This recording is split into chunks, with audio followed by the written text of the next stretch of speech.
Okay, so as we start this class, I'm going to record it, obviously, and then I'm going to make these recordings available to you on YouTube on a private channel. Now, you have the 17th edition, Essentials of New Jersey Real Estate, right? So now, obviously, we're not studying all this book. The back, there's a glossary, there's rules and regulations, there's the laws. So the rules and regulations are from the Real Estate Commission, the one who gives us our licenses and oversees our activities and make sure we're in compliance with the law. And then there's the laws printed in the back of the book and a directory of the Real Estate Commission and those rules and regulations and the laws. And what else we got back here? There's a couple sample exams. And then I went through some of those. Yeah, there's by the way, you may want to take note, page 615, write that down somewhere, 615. That's the answer for every chapter has quizzes. And so page 615 is where it starts the answer keys to all the quizzes, that you may want to. I did that. Okay, you got it already. I did that up to unit 4. Yeah. Okay. So you're all set then. You got that mark. Okay, and then we got chapter 22, which is just on math. We're not going to do chapter 22. We're going to do math as we come across it, because otherwise that's the day everybody decides they want to play hooky. Yeah, that's my weak point. I have never been good with math. It's just. Listen, I stink at math too. I need a calculator for everything, but I know the formulas. And that makes it a lot easier. So hopefully that'll help, because I'm going to explain it to you from somebody who needs a calculator for simple basic math. Okay, so hopefully that encourages you, makes you feel a little bit better. Okay. A lot of the stuff you'll see, I'll try to explain it in a way that you'll find a lot easier to understand, and the math will be piece of cake. Hi, Yvonne. You there? Sounds good. All right, Yvonne, to unmute yourself, you just got to click on that microphone button in your control panel there, or you could press the space bar to unmute yourself. You're automatically muted at the beginning. And sometimes during class, if there's a lot of background noises and stuff, I may mute everybody as well. But right now we just got 2 people here so far. I don't know where everybody else is from the class, but just want to see, Yvonne, you get a hang of it so that you got to mute yourself so that you can say something and we could converse just to make sure you got a hang of it.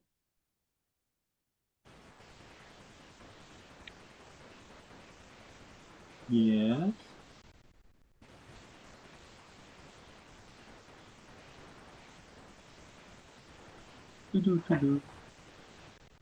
So at the bottom of the window, you have a microphone button, a camera button. If it has a red line through it, that means you're muted or your video is off.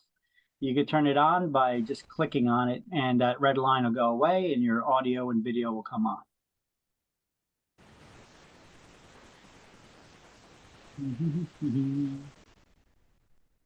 No, she's there. I can see her. All right. And so we're in the book now, just going over the book. Okay, so now we go over, so we're going to do up to chapter 21. So all said and done, we pretty much cut this book in half here. But we're going to start off with going to just breaking open the front cover. You see there's a bunch of mathematical formulas and stuff written there. And I took little screenshots, zoomed in on this, and put them into the slideshow, so I don't have to be holding up the book here and explaining it to you and trying to get it into the camera's zoom the whole time. But let me just make sure once again that. Okay. Can you hear me now? Gotcha. I can see you. I can hear you. So you see where the button is now? The button for the mute and the button for the camera? Wait, yes. Okay. I can't take this credit. My husband's He's gonna talk about me later. I gotta give him dinner. Okay, now here we go. I That's see all the right. mute. That's right. But you got a hang of it now, right? Because that's all you need to do. Well, Yeah. all you need to know, all you need to touch on this screen is that mute button or that Okay. camera button. Okay. Everything Okay. else I take care of. Okay. So I'm Okay. trying to master this on a new computer too, which also Oh, adds another element of fun to this class because okay. things are a little bit different for me too. Yeah. Okay. Oh God. Oh God. I'm old. Okay. All You're right. good. You're good to go. All Okay. right. So now let me get that slideshow up there on screen. Uh, all right, so you guys can see the Oh, slideshow here. Okay, now I got a big screen now, so I could hold a couple things open at one time here. So let's try to do more than one thing at a time. And there we go. Oh, I could manage it. All right, very good. Okay, so on screen here, we'll go full screen with that so you can see it a little bit larger. All right, so as you can see, the school is licensed with the New Jersey Real Estate Commission. So we're all fully licensed here. Everything's good to go. So you're not just taking a Got my class. laptop back. It matters, there's people out there selling these classes and these courses to prep you for exam, but they do not have licenses, so it doesn't count for anything. So that would be a colossal waste of time. All right, so let's start off with the now, Yvonne. By the way, just the three of us here right now. At some point in yeah. time, others will come in Yeah. or not. I don't know. We'll see. I'll follow up with them later. I sent them emails, so they may be having technical difficulties getting started here at the beginning as well. But Oh, I understand. we can only wait so long, so we're gonna Yep. get rolling here. Okay. Okay, so let's see. So let's start off with the basic stuff about the class, the things that we need to get out of the way, a little housekeeping, so to speak. Mhm. So I'm recording this class. The class will, the recordings I will upload to a private channel on YouTube and make them available to you once the class is done today. The Zoom application will create a recording out of it. It'll create a video that I could upload. And so that takes a couple hours afterwards. And then I upload it, and then I'll start a playlist for your class tomorrow. And then I'll share that with you tomorrow or the day after the playlist. And I'll just keep adding the videos from each day's classes onto it. Okay. So let's start off here. The class, okay, it's already paid in full. You guys already paid for the class, right? If you've, let's see, if you've been convicted of a felony in the last 5 years, especially conspiracy to defraud, theft, etc., you're not going to get your license. So let the teacher know. We could cancel that. But some people still like to take the class anyway because you can learn a lot of good stuff here. If you lose your book, you want another one, or you want a digital copy instead, it's $42 for the book. Students have 6 months to initially complete the course. If you go, that includes passing the school exam. So this class is only 2 weeks. You're taking it full time during the day. It's 2 weeks. If for some reason you got to stop coming or whatever, you got 6 months to complete it. Okay. If you don't finish this class and pass the school exam within that 6-month period, it can be extended for an additional 6 months out to a year from the original start date. Which is today, and that would be for an additional $100 though. But no other school allows you to do that, so just keep that in mind. Students could extend that certification for that additional 6 months. Students have to be present for at least 80% of the class time. So basically, it's a 75-hour course. You can't miss more than 15 hours. Okay, that's the max. So basically 2 days. You're allowed to miss up to 2 days without having to make it up. The content you'd be able to make up in watching the videos, but nothing's better than watching the live class, participating. Although we'll see how you participate. Okay, some classes, they probably would be better off just watching videos. There's zero participation. If I ask a question, please answer it, okay? Because this is dry material. I try to make it as engaging as possible, but it could be boring for me as it is for you. So don't bore me, and I won't bore you. How about that? Deal? Okay. Sounds good to me. All right. Students have to answer random attendance polls that I'm going to throw out there. So we could start out by maybe trying to find one of them random attendant. Let me see. Not now. Antivirus popping stuff up. Okay. Let's throw out one of them random attendance polls right now and see, show you how that works. Here we go. All you got to do is click on where it says present. You see a window just popped up on your screen. Just click on present. Do not click where it says do not select this option. And that's how we take the attendance to make sure that you're there. And I'm going to do that a couple times throughout the day. This is another way, just making sure that people are there. You know, sometimes people have their cameras off, and if they ever shut their cameras off and I throw out a poll, I know if you're still there, because you didn't answer the poll. Okay. Let's see. We're going to have lunch, by the way, around noonish. Okay. Depending where we're at in the lesson, lunch is an hour. Then we get out at 4:30. Okay. So this class is. I'm sorry to interrupt. It's 4:30?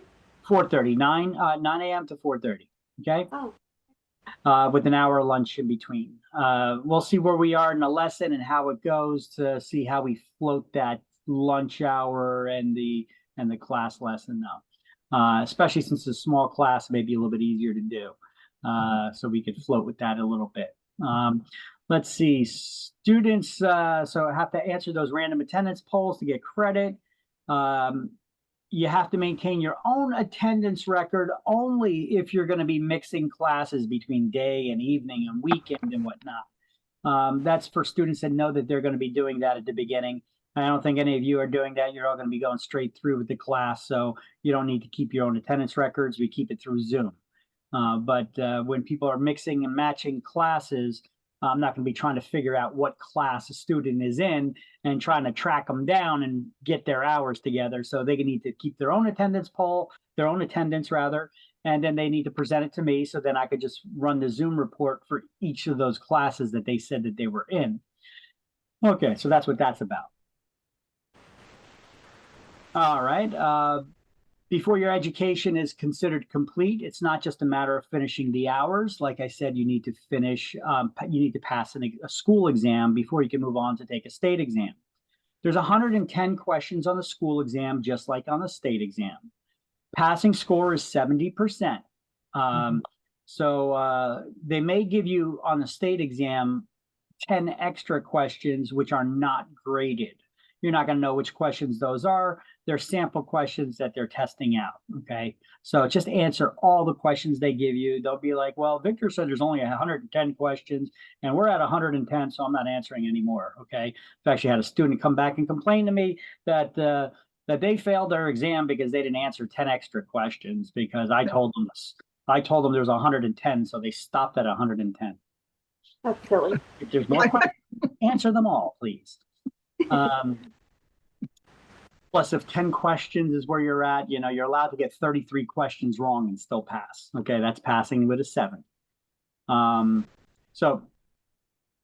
get 2 exam attempts at the school exam. It's included in your tuition. If you should need any more than 2, it's $20 for every 2 additional attempts beyond that, and $30 for the broker's classes. You should be good, because I'm going to teach you and you're going to study, you're going to be paying attention, you're going to be good pupils, and you'll get this the first time, right? That's it. That's awesome. Positive thinking, power of positive thinking, right? Yes. Now, according to the REC rules, what is the REC? It is the Real Estate Commission. They're the ones that give us our licenses, okay? They're the ones that monitor our activities. They're there to protect the public from unscrupulous brokers and salespeople. So the Real Estate Commission, the REC, as you can see, I'm a little bit anal about explaining stuff to you. If I come across something, I don't just stop there and say the REC and hope that you understand what I'm talking about. I'll sit there and I'll explain it to you. So the REC, the Real Estate Commission, wants us to tell you this saying: a year is a year is a year. What does that mean? It means you have 1 year from the day that you pass your school exam and complete your education requirement to get your real estate license. Now, what's involved in getting that real estate license? Well, it's not just taking the state exam. You have to get the state exam. You have to get fingerprinted. I'm going to show you how to do that. you're gonna have to find a broker to hang your license with and affiliate with them. And then you submit all that paperwork to the state along with $160 made out to the state treasurer of New Jersey to get your license for the first time. It has no personal checks, only money order or a broker's check. Okay, they do not accept personal checks, the state, only from your broker or a money order to get your license. So all that needs to be done within a year. I think you can handle a year for that. So there's no extensions beyond that. They don't care if a family member died. They don't care if you were in a coma. You know, they'll say, what, you weren't available one day, you know. So there's no real extensions for that. Although for COVID, they did extend it.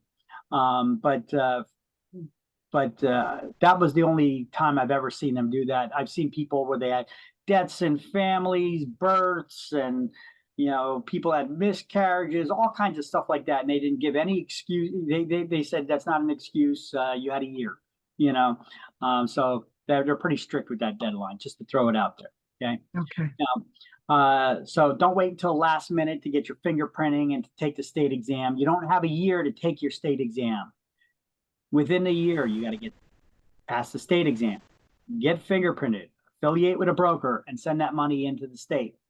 And now it could all be done online too. So the broker you don't have to mail it in. The broker can process it all online. So you guys can start shopping for a broker now too if you need. But I'm going to show you what to look for in a broker. Okay. So the instructor, well, in this case, it's me. I have other instructors too, but the instructors, no matter which class you take, we're never going to have students taking turns reading in class. Boring, especially if you ever listen to somebody read. Sometimes people are like, they're not very fluent in their reading. So it could be kind of boring sometimes. Yep. That's poor instruction. So we don't condone it. And if anybody ever comes across that, of course, they should report that to me. But that's not going to be your case here because I'm going to be your instructor. We're also not going to be giving you quizzes and exams to take in class. Basically, the way I teach, I prefer to do it this way. I find it more effective. Once I explain something to you, you may find that I ask you a question about something that I just explained to you. One, it makes sure that you're paying attention. And two, it checks to see if you're getting it or not. That's your opportunity to say, I don't get it, Vic. You need to explain it to me. And then I'll explain it to you. Okay. So let's see. No fighting in class. Watch your language with the swearing. A lot of people get sensitive to that stuff, even though sometimes I tend to have a potty mouth myself. Okay. Be respectful to others in the classroom. Try not to get high in class. I don't think it's going to be a problem with any of us here, getting high or getting drunk. Oh my God.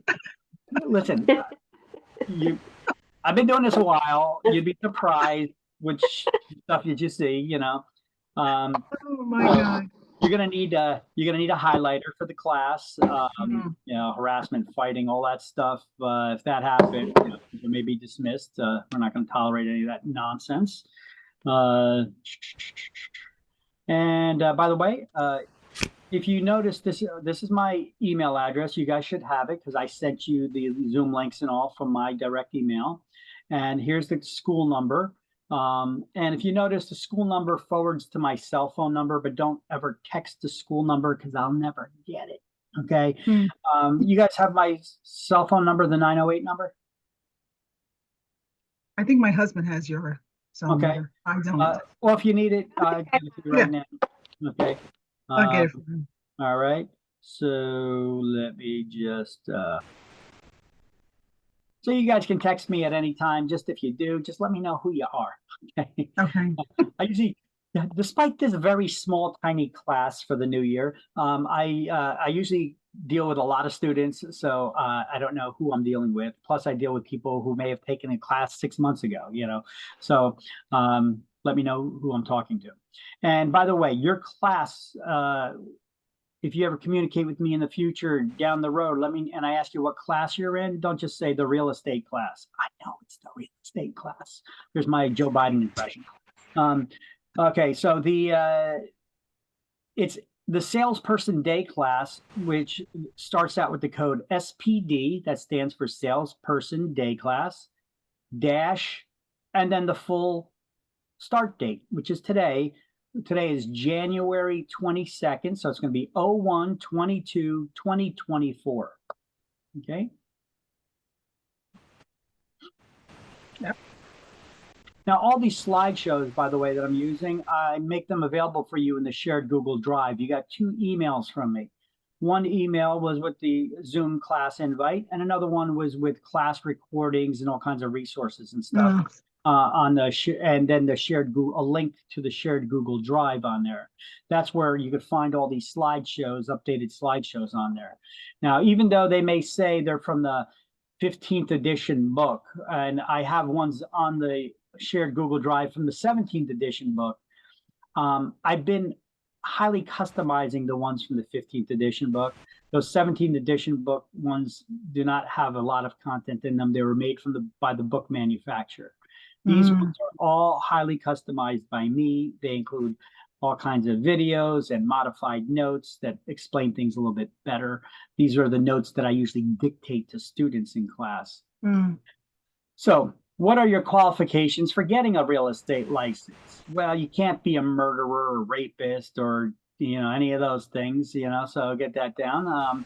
So the law in New Jersey requires all applicants for a real estate license to possess good character. How do you prove that, right? Well, first of all, you don't lie on an application if they ask you if you were ever arrested for something, you disclose that. Be honest. So trustworthiness is a big deal. Honesty and integrity, even though a lot of those politicians don't carry those same traits. Okay, now NJSA, that's the New Jersey statutes, that's the law. Anytime you see NJSA, that's talking about the statutes, which are the laws of the state. They begin with 45:15. So anytime you see NJSA 45:15, that has to deal with real estate law. Okay, so according to NJSA, the way that you were to read this, it would be Title 45, Chapter 15, Section 9. Okay, to enforce this requirement, all applicants for licensure have to submit to a criminal history check. In addition, presuming you successfully complete the course at the time you take the state license exam, you're going to be asked to provide responses to certain screening questions, which I'm going to show you some sample screening questions on one of these slides. The questions relate to the statutory qualifications to receive real estate licenses. Among others are the candidates above the age of 18. We're all over 18 here, right? And you have to have a high school diploma or equivalency, like a GED. So in order to qualify for the license, not to take this class, but to qualify for the license. Okay, so the statutory qualifications also include the absence of convictions for forgery, burglary, robbery, and any theft offense other than shoplifting, criminal conspiracy to defraud, and other like offenses within the last 5 years. Okay, more than 5 years, they believe in second chances, and they may, depending on what it was about and the situation, they may give you a second chance because they realize people are young and dumb and make stupid mistakes, and they believe in redemption and all that. As was noted above, the law also provides an applicant for a real estate license has to establish good character, honesty, trustworthiness, and integrity. So convictions for shoplifting and other offenses, or convictions for the offense specified in 45:15-12, whatever that is, which occurred more than 5 years ago, or the loss of a real estate or other professional license could constitute grounds for denial of your license. Or if you lie about that, ever having a license revoked, professional license revoked, or having to give it up. If you lie about it, well, the lie was recent. The lie could be worse than what you actually did. So because you're currently lying, you don't possess good character, they'll yank your license. Okay, even if they find out about it later. And you're going to see in this slideshow, I'm going to show you printouts from a disciplinary actions page on the Real Estate Commission's website, where they do catch people at this stuff and they do take actions against them. Not that any of you are doing anything wrong, but I'm just to show you guys. Okay. Moving on. So the purpose of this notice is to urge you to consider whether the decision may affect you and disqualify you. But if you're not sure, you could always call the Real Estate Commission's investigatory department here and speak to one of their investigators, although they're not going to give you a definitive answer until you actually apply for the license. But here is their phone number to the Real Estate Commission Investigation Department. All right, it says they're available from 8:30 to 4:30. Good luck with that. They may be out of there by 3. Oh, They're not in the office working all the time too. Yeah, so anyway, should you pass your exam, you can be required to sign a form verifying all your responses to all of those qualifying questions about being arrested or having high school diplomas, all that stuff. And if any of that stuff, any of your answers prove to be false in those screening questions, it is grounds for revocation of your license and even fines and sanctions on you. So that's what that all talks about. I'm not going to sit here reading it verbatim, but I'll basically get the gist to you. Now, here's some of those screening questions for you that they'll ask. With the exception of any motor vehicle law violations, have you been convicted of a crime, misdemeanor, disorderly persons offense in New Jersey or any other state or by the federal government, or are you presently on probation or parole? Is there a criminal complaint, disorderly person charge, criminal accusation? Sorry, I got to go over these things, you know. Are you presently under indictment in New Jersey or any other state or federal government? Are you in any pretrial intervention programs, PTI, or other similar state or federal program involving the deferral or disposition of sentencing in a criminal matter? Have you had real estate or other professional license or certification or credentials revoked, suspended, surrendered in lieu of formal prosecution, or denied in New Jersey or any other states? Are you behind on child support by more than 6 months? That could delay you from getting the license, not necessarily prevent it, although in some cases it can, depending on how you speak to the investigator. If you tell them that you're trying to get your real estate license so that you could pay your child support, well, that's a little bit different. They may have a little leniency on you on that for a little while, as long as you start showing that you are paying. Okay, otherwise they could always yank your license temporarily until you get caught up on these things. Okay, they want you to take care of your kids. Should be a no-brainer, right? Take care of your kids. Be responsible. Are you under the age of 18 at the time you take this exam? Do you now hold or have you ever held a license issued by the New Jersey Real Estate Commission before? Anybody here ever have a real estate license in New Jersey before? nope. How about any other state? No, because that's the last question there. And you all have a high school diploma or GED. Okay, so there you go. So those are the basic questions. And look, failure to notify the Real Estate Commission of charges brought against you within 30 days is grounds for termination of your license or revocation of it, or fines and penalties and whatnot. All right.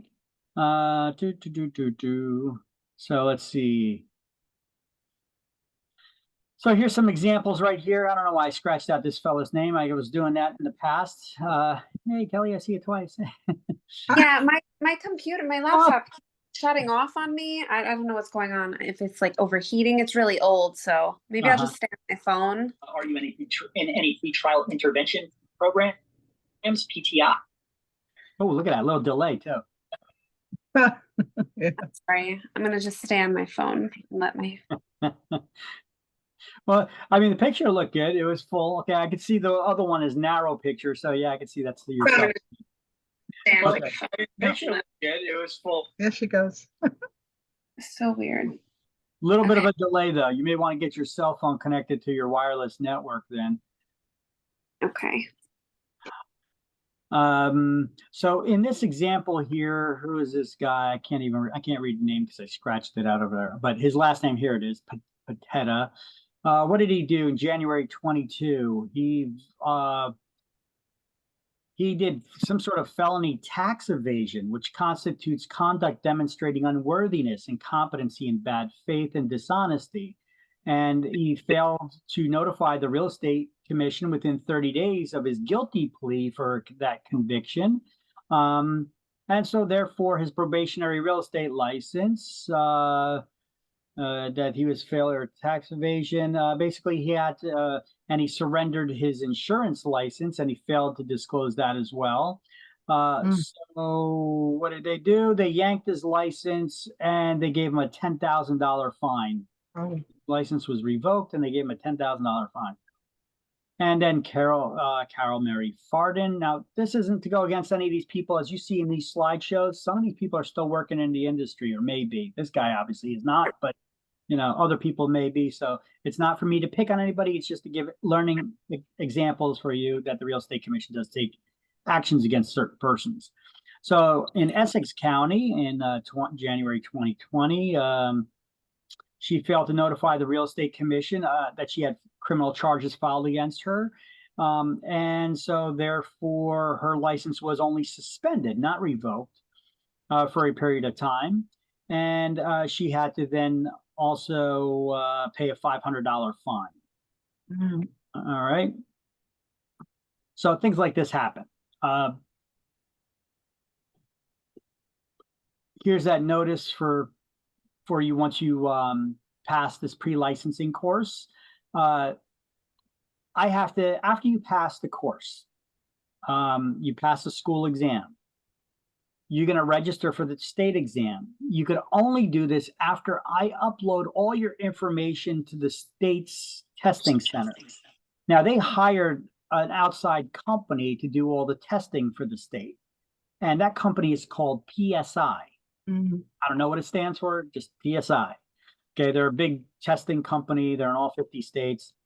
Their website is psiexams.com/NJRE. That's where you would go. Now, if you go there now and try to register, it's going to say that you're not in their system because I didn't enter you there yet. Okay, but let's see. You could also see there are some sample exams that they have up there if you want to get a hold of them too. But let's see what happens when you go to PSI Exams NJRE. Let's click on that. And I'm going to have to share that window with you. By the way, if I'm ever talking to you about a website or something I'm seeing on screen and you're not seeing the same thing that I'm talking about, you got to let me know so that I can go into Zoom and change windows. You guys can see this now? PSI's website? Yeah. Yes. Okay. I don't know what this is. Okay. So here's where you would come to register for the exam. Well, they talk about there's you could take 2 free mini diagnostic tests. Okay. Sample exams right here. Or you could pay for sample exams from them. They're not bad, but I got a better resource for paying for exams called prorealestateexam.com, which I sent to you in that other email that has the links to the shared Google Drive and all, which I'm going to get to showing you in a moment. But when you register for this, when you go to this link to register for the state exam, which I'm also going to send to you after you pass the school exam, you don't register for the state exam here. You can see check for available dates, and that'll pull up a calendar. But you click over here, you see where it says tests. And then it pulls up the different types of exams you could register for. Oh, look at that. They have it available in other languages now. So these ones are in Spanish. Okay, so they got it available in Spanish. Real estate salesperson combo. Okay, that's the one that you're going to be applying for. Not the broker, not the instructor, but the salesperson combo. Okay. Now, you could take it at their location, on site, in their test centers, or online. If it's online, your video cameras and audio must be on because they're going to be watching you and recording it to make sure you're not cheating or whatever while we're talking to anybody else. Nobody's in the room with you. You're not looking at cell phones, books, notes, anything while you're taking the exam at home. Okay, so this is where you would register for one of those or in Spanish. Okay, And you could go here to take one of those practice exams, find them, and they give you a bunch of questions there, 20 questions or so. And then I think there's even more than that you could take as practice exams there. Or you could go to that prorealestateexam.com that was created by another real estate school. But they did a pretty good job with it. They've been around for a while with that application. So, you know, I don't mind giving them their props. You know, they did a good job with that application. So prorealestateexam.com is a pretty good place to also take sample exams. Let's see.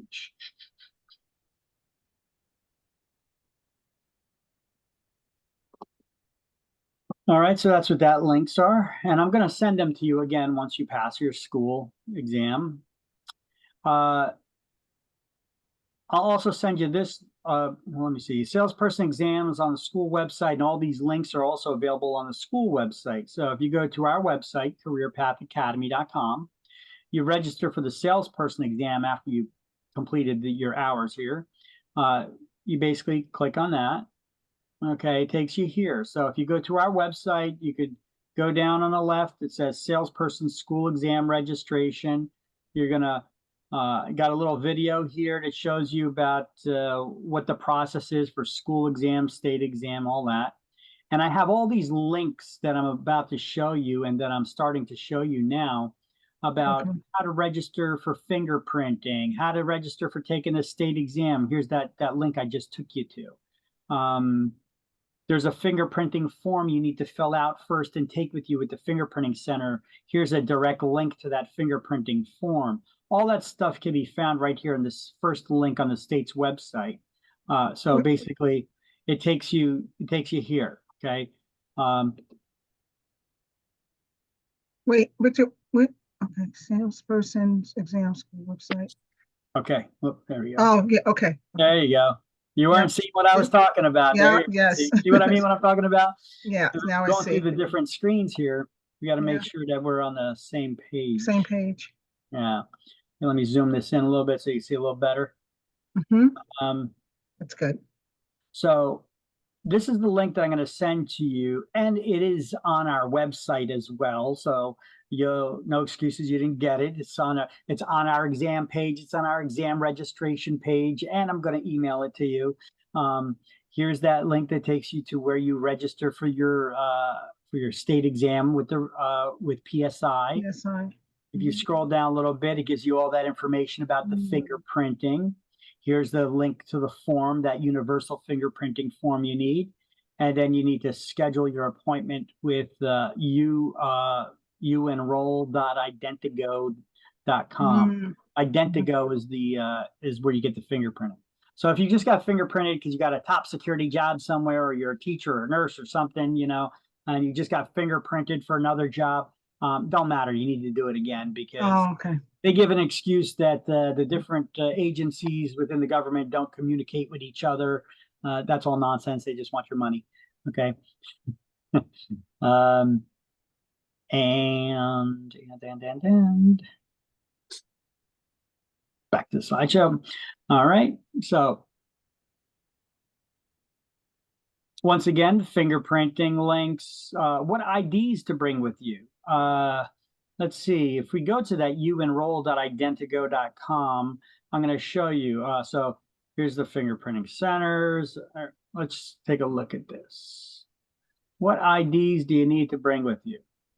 Well, it depends where you're born, what country you're born anyway. So you select your country of birth. It was the United States. And your country of citizenship. If it's the United States, then you click next. And if you're born in the United States, these are the only forms of IDs that they'll accept. Can you guys see this good enough, or? I cannot. No, if you can bold it a little bit. You got your cell phone, sorry. Okay.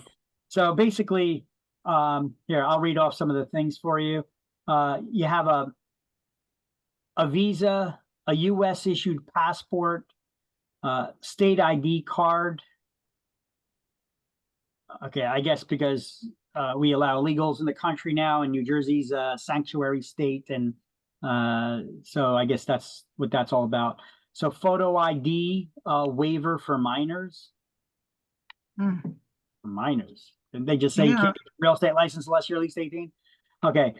Permanent resident green card, merchant marine card, government ID with the seal from the agency, foreign driver's license from Mexico or Canada only, federal or New Jersey driver's license, of course, or United States issued a driver's license. Let's see, enhanced tribal card for Indian reservations, CD, let's say EL, enhanced driver's licenses, employment authorization documents with photo, driver's license in any other state in the United States or its territories, driver's permits, driver's license permit, commercial driver's licenses, and a Canadian driver's license, non-commercial. Okay. Interesting there, all the hoops that you need to jump through to get a firearms ID in any state, let alone New Jersey, and they don't accept that as a valid ID. It's got your fingerprint on there. They did sheriffs. They did all kinds of background checks and stuff on you. It's amazing that they don't accept that as an ID, huh? Just shows you the politics involved with some of the states, right? Okay, so anyway, those are the IDs that are acceptable. So we go back to the slideshow. There's also the fingerprinting centers. Let's go to the direct link right there with the code in there. So that 2F1FTK, that's the code. I got a link directly to it here, which I could even share this link with you guys.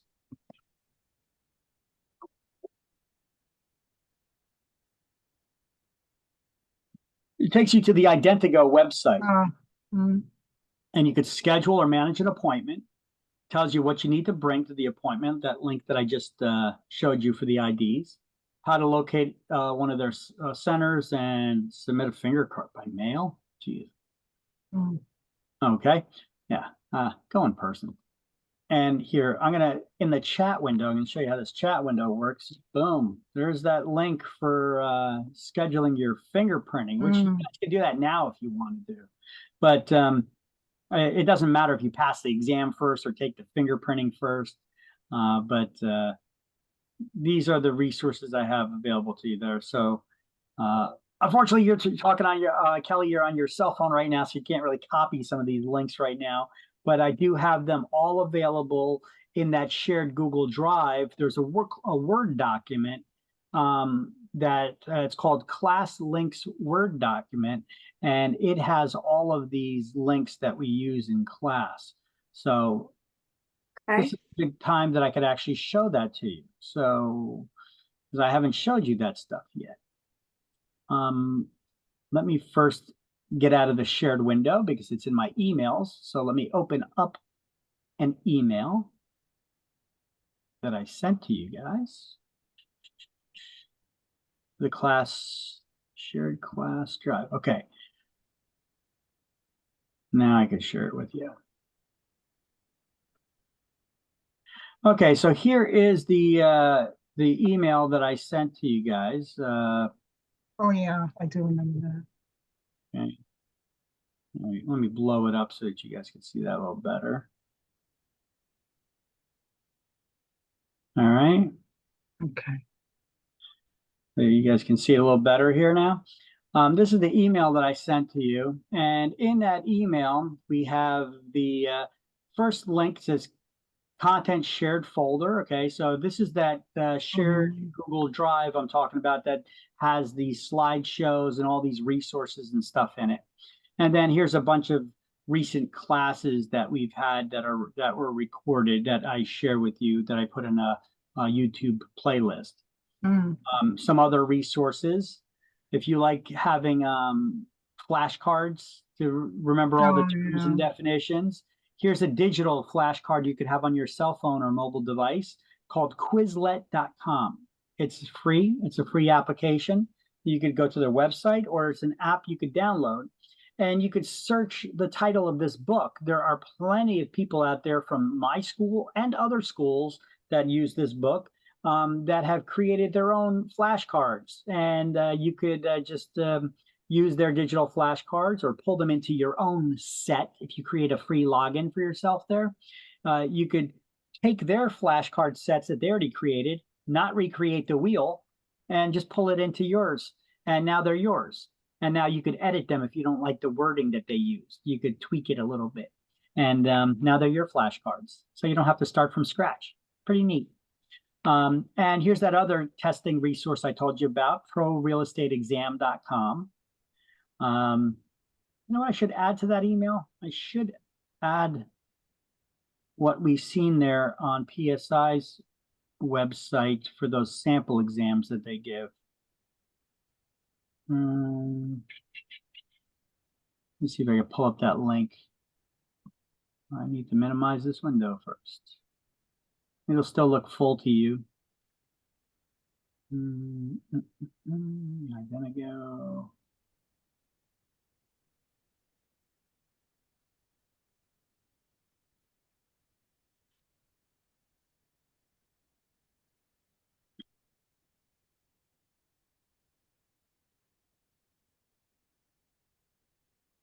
Programs, and there we go.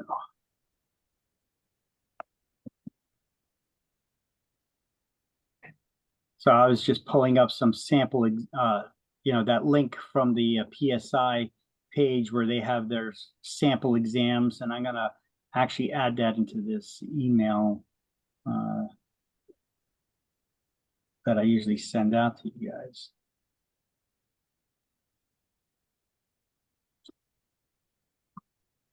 So I'm going to stick that right in here next to Pro Real Estate Exam, but can't do that for an email I already sent to you. So in the time being now, and then here's our social media resources, our links. If you go to our Facebook page, facebook.com/Career Path Academy, I post stories and resources there from time to time. And if you go there and you like our page, like it, love it, share it. I do give away free stuff from time to time, like C Street dinner cruises, Amazon Fire TV sticks, real estate calculators, and all kinds of other little nonsense like that to try to bribe you to like us. Okay. No shame here. No shame here. All right. Now, so let's return back to the top here. The very first link for that shared class materials. Okay. It's in this drive. It has those slideshows, quiz, some sample quizzes, math how-to study guides, and all kinds of good stuff.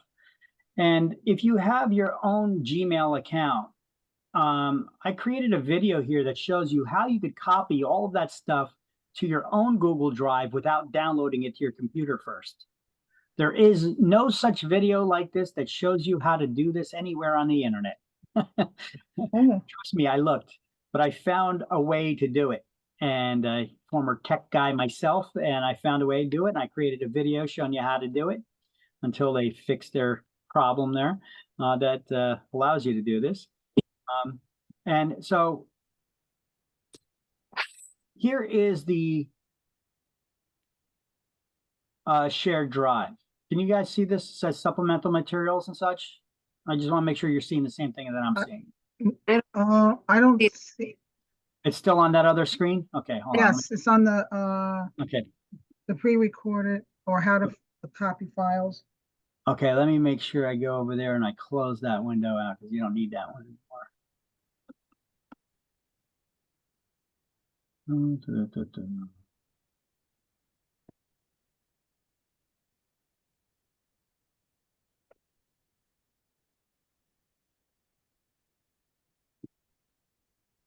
Okay. Okay.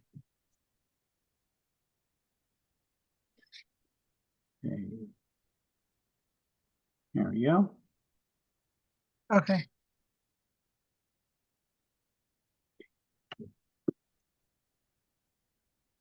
So this is the shared Google Drive. That link that I sent you in that email for the shared Google Drive shows you chapter quizzes. Okay, this is for quizzes that you could take to practice on your own. Okay, it has them for, they don't call them chapters anymore. For some reason, they call them units. So you have the different unit numbers here. That's for the different chapters. Okay. 1, 2, 3, 4. Okay, you can see all the chapters. And then there's the answer key here. This is different than the quizzes that are in the book. Okay, so if you want to do more quizzes, you got plenty of practice material here. You don't got to go buying any apps or anything. But if you prefer the interactivity of the apps, you could do that Pro Real Estate exam or go to PSI exams to use their sample exam stuff. I have a 85 question sample exam from a PSI book that I got a couple of years back. And then you could see from the 16th edition book, they had a bunch of questions like that. These are a little bit different questions from the 15th edition, 14th edition as well. I got them all up there for you. So you got a plethora of quizzes and sample exams there for you to take. Okay, let's back it up. All right. Then we have the folder that says slideshows and links used in class. Here's that class links Word document. It's in that same folder with the slideshows. And it has all of these links that I am showing to you right now. So first, it starts off with the playlists for all those, everything that was included in that email. And then beneath that, there's loads and loads of links, probably too much. You know, it's not just for learning, it's also resources that you could use in the business too. I have loads and loads of stuff that any links that I may have mentioned in this class, I got them in here. Even when I mentioned about movies that have real estate references, you know, I got some lists of them here. All kinds of good stuff. Okay. Now, let's add up here the, there's that testing. Testing tips, materials. Okay, here we go. The study resources. Now we got in there that one from PSI. Boom, there we go. Just did. All right. And so that's that. Let me close that out. And so we got all the slideshows that I use here in the classroom. If I ever update them and make changes to them, I update them here as well. So you always have the latest ones. Now, I'm not updating them live and running these slideshows live from the online. I'm running them from my computer. So after class, I upload them if I make changes in the slideshows. Let's see what else we have here. We also have a supplemental materials folder in that shared Google Drive. And it has all the forms and such that I may show you in the class while we go through a lesson. Sometimes people say, oh, where can you get that form? Well, I put them in this supplemental materials folder. Okay. And there's also a PSI testing booklet here in that same folder. We have sample sales contracts. The PSI testing booklet just talks about how to register for the state exam. And look, if we were to open it, this is the booklet. That's on the shared Google Drive. It shows you how to register for the exam, detailed how to take the exam, going to the location, how you answer questions, where are there locations throughout the state, yada, yada, yada. It has a lot of information. It also tells you how many questions are on the exams and how many questions on the different topics. Now, I took that information and I applied it to this book that I'm teaching you out of. And so in that class links Word document, which I'm going to have to go back to right now, I show you when you take the state exam, if you don't pass it, they give you a printout of how many questions on the various topics and how many you got right. So you know what your weak areas are. So I matched it up so you could look up those topics and see what chapters you need to study to brush up on for those weak areas. So let me back up again, and if we go into that slideshows and the class links, and if we go all the way to the bottom of this, you see exam topics to questions by category. And it shows you, for example, statutes and rules governing licensee activities. There's 22 questions on the topic, and those questions are from primarily chapters 1, 2, and 3, and some questions from 18 and 21. And here's the subtopics within that category. General principles of agency. There's 13 questions on the state exam about that. And those questions come from chapters 3 and 10, mostly 3. Yeah, so I basically broke it down for this book so you know where to study. Okay? Mhm. And that is that. Sounds good. Okay, so in the shared drive, though,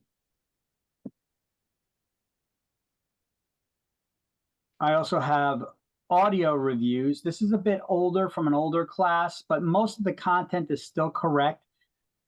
It's about 6 hours of me interacting with a class, just asking them questions and doing a verbal review with them on all the stuff that we're going to learn during this class. So when you're done with the class, if you want to listen to these audio files, they're actually a pretty good review.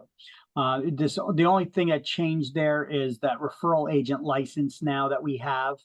And it's very few things that have changed on it, but the majority of that stuff is still accurate. So those will have to be updated at some point. And in a supplemental materials folder, there's one more thing I want to bring to your attention. I also have an interview question list. So when you guys are shopping for brokers, which you could start doing now, you could ask brokers a bunch of different questions when shopping for a broker. And so I put together a list of questions. This is not a comprehensive list. I got about 24 questions here. In addition to the ones that are at the beginning of the book, at the beginning of this chapter, they have some sample questions to ask brokers when interviewing as well. Because, you know, starting out, you don't know what questions to ask brokers really, right? No. So I give you a bunch of them, talking everything about commissions to training to various topics like that. What MLSs are you a member of? Yada, yada, yada. So there's all kinds of stuff. I'm not going to go over them in detail now because some of the stuff may not make sense to you just yet because we haven't learned about it yet. But just keep in mind, there's that interview, a salesperson interview question list. Print it out. Take it with you when you go to interview with brokers. You know, I'm here for you guys, not them, even though sometimes people get referred to us by brokers. So I put together that question list that I'm sure a lot of brokers don't like me giving. All right, but that's for you, not for them. And let me close out a bunch of these windows now because I think that is it for now. Yeah. All right. Let's get back to the slideshow.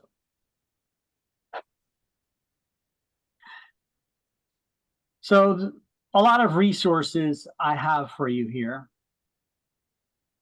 on these slideshows. All right. We already went over this. A year is a year is a year. You have to get your real estate license. I break it down on this slide what exactly you need to do within that year. Pass the state exam, get fingerprinted, find a broker to affiliate with. You can't activate your license and work on your own. You have to work under a licensed New Jersey broker. Submit your application to the real estate commission along with that $160 check. You got to do all that within a year. No exceptions. Otherwise, you got to go back to school, start at square one, retake the whole course over again. But by then, you're going to have to pay to take it over again. So that's the whole process. Okay, So let's get started now. Chapter 1, Real Estate Licensing. And here is the inside cover of the book. If you just crack the inside cover of your books here, this is what that page looks like. And you see I got a couple of things highlighted: how many feet in an acre, how to calculate interest over the life of a loan. They got some formulas here. They show you how to measure area and all kinds of other good stuff. The back cover of the book has these things as well on the inside, but the front cover, these are the ones that you'll probably see more often on exams. So now let's zoom in on one of them. The next slide zooms in at that upper left-hand corner. See where it says how many feet in an acre? Mm-hmm. Now I go to the next slide, boom, it's zoomed in on it. You see that? So let's talk about that. As soon as I close a bunch of these windows that I have open, because I have like 1 million windows open in my browser right now, and even though I got a super duper computer right now, I don't know, I don't want to break it having 1 million windows open. Oh, there we go.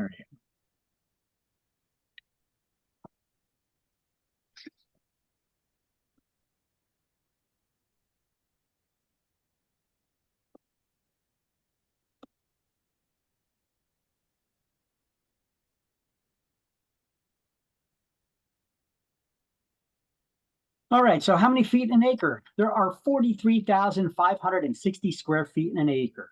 You need to memorize that. Absolutely, because you will absolutely get a question on exam that you need to know this. You will get a math question on school and state exam. We do not give you that number, and you will not be able to figure out the math problem if you did not memorize it. Now, some brokers, some instructors teach you to remember it this way. They say, hey, listen, on this side of the comma, you just add up these two numbers. 4 plus 3, that equals 7, and 5 plus 6 equals 11. So as long as it's 7, 11, hey, there you go. Okay, it sounds nice and all, but in practice, it doesn't tell you what order those numbers are in. You know, that, you need to remember how many feet are in an acre, 43,560. And because of that 7-11 thing, that doesn't work for me. So I got a better, easier way to remember how many feet in an acre.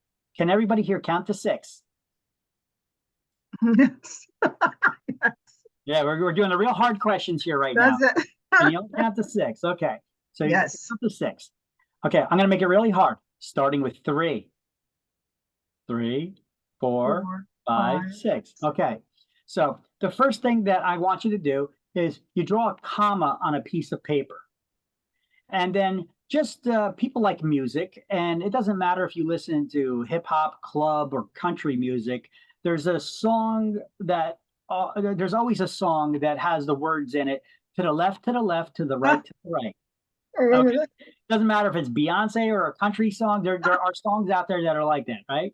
So we're going to start counting, starting with 3, to the left of that comma.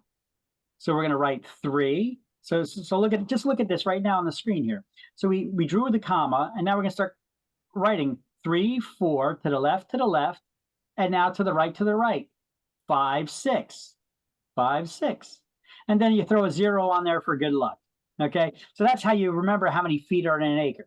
Just remember to count to 6, starting with 3, to the left, to the right, and throw a 0 on there for good luck, and hopefully that'll help you remember how many feet are in an acre. Okay, if that don't work for you, just study the number and memorize 43,560, because you will get a math problem or two that you need to know how many feet are in an acre, and you just need to study that. So write that in your notes: 43,560.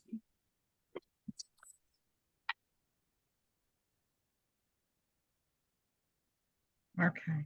And you also highlight that on the inside cover of your book there. All right, now also on the inside cover of that book, they give you some other area calculations, and they show you how to change or how to figure out measurements. So to change square footage into acreage, you're going to divide the square footage by how many feet are in an acre. So, for example, if they gave you a question that asked you, you got a 25,000 square foot lot, how many acres do you got? Well, we know there's 43,560 square feet in an acre, so 25,000 divided by 43,560, and you have a little bit more than a half acre lot, 0.57. Okay, that's how you figure it out. Easy peasy, nice and easy. And you're allowed to use a calculator on exam. So there you go, Kelly. No reason to freak out, right? There you go. All right. So let's see. Wait. So- Okay, wait. Yeah. Okay, can we just do that one more time? Sure. So if they tell you how you have a 25,000 square foot lot, like if you ever look into tax records, sometimes they tell you your lot size is 50 by 100. Okay. Other times they may just say you got a 5,000 square foot lot. Okay. So how many acres do you have, or how large of a lot is that in acreage? Well, you would take if it was 25,000 square foot lot, you divide it by how many feet are in an acre, which is the number you need to memorize, and it tells you 0.57, a little bit. Now, if you only had a 5,000 square foot lot, how many acres would you have, or how large of a lot would you have in acreage? Pull out a calculator, or if you have a calculator on your cell phone, you have a 5,000 square foot lot. So basically you have a 50 by 100 lot. That's 5,000 square feet. Divide that by 43,560. And that would be basically. Yeah, that's you have 0.11 acre. You have a tenth of an acre. Yeah, okay. Okay, so that's basically how you figure it out. Exactly. Is it really that simple? It is. Okay. Okay, Kelly, I'm your witness, Kelly. We'll come back and get them. Well, I'm going to be teaching you a bunch of different math problems. This is just one of them. I don't know which ones they're going to give you on exam from a database of thousands of them, but I know that you're going to be getting questions on something with the acreage like this. You will get a simple one. Yeah. Plus remember, you're taking 2 exams. I'm preparing you for 2 exams, a school exam and a state exam. So there's that too. Not to freak you out, not to try to freak you out or anything, but so to change acreage now into square footage, you would multiply the acreage. So basically, if you say, "Hey, I got 1.5 acres," okay, well, how many square feet is that? Well, you just take, in this case, it's 1.3 acres. If I have 1.3 acres, I know there's 43,560 feet an acre. You just times that, and boom, that's how many feet you have there. So if I asked you how many feet are there in a 3-acre lot, you just take 3 times 43,560, and then there's your answer.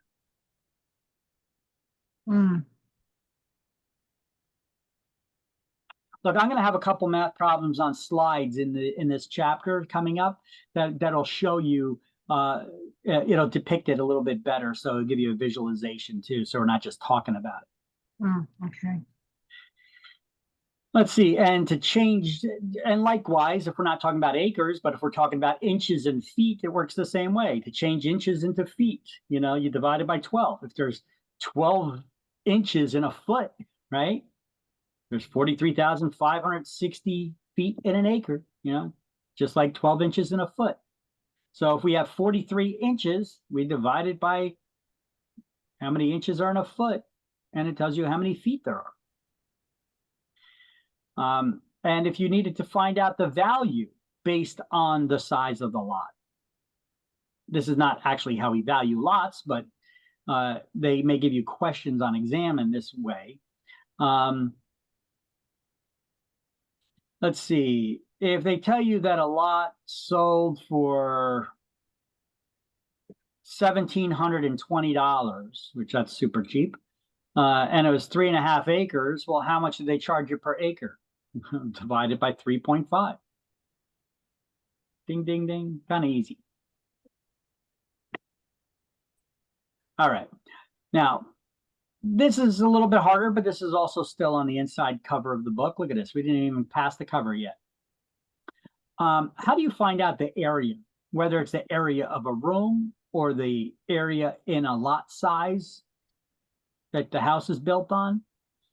This is using small dimensions, but it works the same way if it was a 50 by 100 foot lot, right? In this case, we have a 4 foot by 6 foot, let's call it a room. That's a very small room though, but so what's the area of that room? What's the volume of that room, the area of that room? Well, if you have a square or a rectangle, and they give you the length of one of the sides, the opposite side is the same length on a square or a rectangle. So if this side is 4 feet, this side is 4 feet. If this side is 6 feet, then this side is 6 feet. So it's easy to figure out the area just by multiplying 4 times 6. And that'll give you the area of this rectangle. So if it's a 50 by 100 foot lot, your house is built on a 50 by 100 foot lot. How large is your lot size? How many feet is your lot? 50 times 100. 150. No? Well, if you have 50 on one side and it's 100 feet deep, to figure out the area, you just do 50 times 100, and then you'd have a 5,000 square foot lot. Okay. So there'd be 5,000 square feet. 5,000. Yeah. Now, if I tell you that there's a 5,000 square foot lot, and I tell you it's 100 foot deep, and I ask you, well, how wide is it? All you do is you take the area, 5,000 square feet, and divide it by the one dimension that you know, and it'll give you the answer of the other side's length. I'm going to give you an example like that instead of just telling it to you. We're going to actually have a problem that comes up like this. Okay, now how do you figure out the area of a triangle? Triangle, 3 sides. Okay, so look at this rectangle and look at the triangle. That triangle is half of the rectangle, isn't it? Look, if we were to draw a line from here to here, that's half of a rectangle, right? So if we're given a rectangle, a triangle, just pretend that it is a rectangle and just put an imaginary line here. And we know that if you're given the size of one side, the opposite side is the same size. So if it's 3 feet here, it's 3 feet here. 4 feet here, it'd be 4 feet here. So 3 times 4, that would give you the area of the rectangle. But a triangle is half a rectangle. So now we just take it one step forward and divide it in half.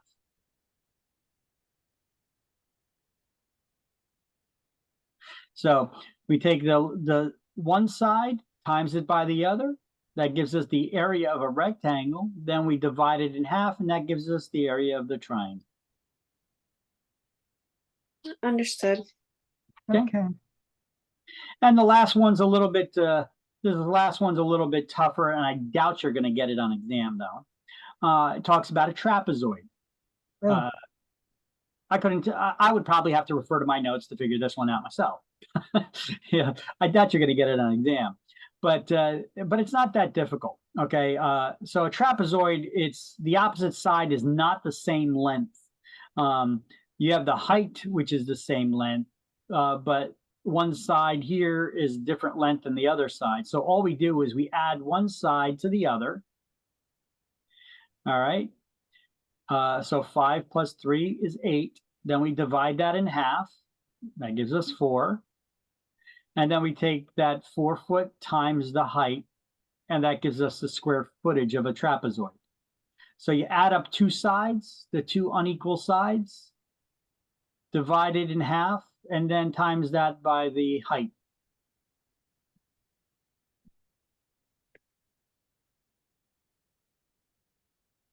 I doubt you're getting that one on exam, although if you study it long enough, you'll get it. It's not that difficult of an equation, but I doubt you're going to get that one, so don't sweat it.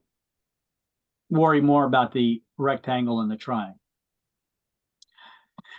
Okay. Commissions. Oh, that's a number that we're going to need to know. Oh, yeah. We're diving right into commissions before we even start talking about rules and regulations or anything, because this is what's on the inside cover. So now, if I were just to read this off to you, your mind is going to start spinning. So don't worry. I'm going to give you questions with an example and paint out the picture for you and show you an easier way to figure out these problems. So just hang with me. Don't freak out. Don't write anything down. Just follow along. So Okay. if you want to figure out your commission, you need to know what the sales price was and what the rate of commission was. Sales price times the percentage that, what commission you charged will tell you what the commission is, how much money you're collecting. Now, if you want to find out what the sales price was, you need to know the commission and the rate of the commission. You could divide that to figure out the sales price. See, there are three components to figure out any of these problems. There are three components. You need to know two of the answers to figure out the missing component. So if you want to figure out what the rate of commission that you charge the homeowner, you need to know how much commission you collected and what the sales price was. You just divide one by the other and you get that. And I'm going to show you how to figure this out and how to know what number to divide by what number real easy by teaching you something called the T formula. Ooh. So this is the T formula. See why it's called the T? Looks like a T. Okay. This is a little division symbol and multiplication. The small number always goes up top, large number on one side, and a percentage or rate on the other. And here's a little acronym to remember, TGIF. Top number goes in the calculator first, because you could use a calculator. Okay. So you divide down and multiply across. The top number always goes in the calculator first. And this formula, without even talking about what it is that we're trying to figure out, this formula works for a lot of stuff. This is why I just want you to write down this formula. Remember this formula.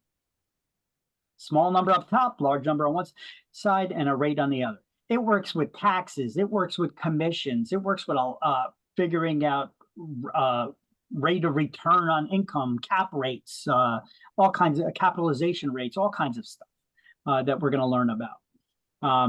It makes the math so much easier. And here's the example. Here's still that, if it didn't disappear from screen, it's just on the left side here now.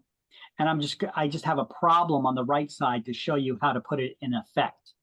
So here's a question. It says, if you charge the seller 6% commission and the total commission collected was $21,600, how much did the property sell for?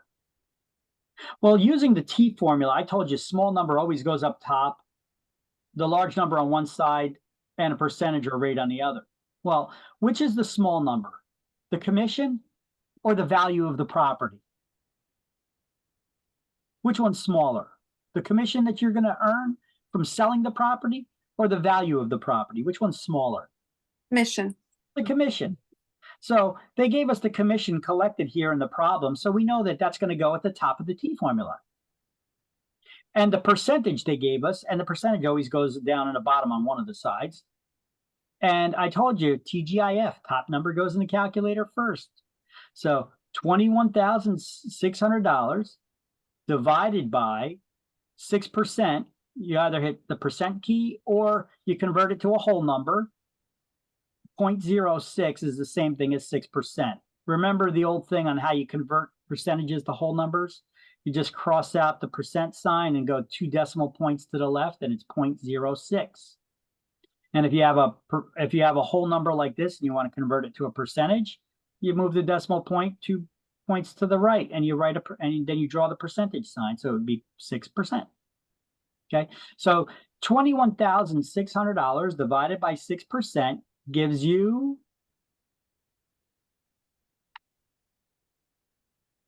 would put it in your calculators. Here, I'll do it for you. I'm writing a bunch of notes that I'm not going to understand later.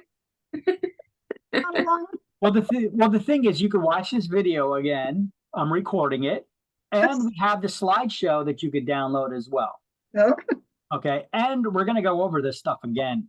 Okay, Because the T formula, we're going to be using it in math for commissions. We're going to be using it for capitalization rates and stuff. You'll get it. You'll get it. okay, So but it's important just to know the T formula. okay, Draw the T, small number up top, large number on one side, and percentage or rate on the other. TGIF, top number goes in the calculator first. You divide down, you multiply across to find the missing number. So you're going to need to have 2 out of these 3 figures to find the missing component, whatever it is you're trying to figure out. And it works for a lot of real estate math stuff.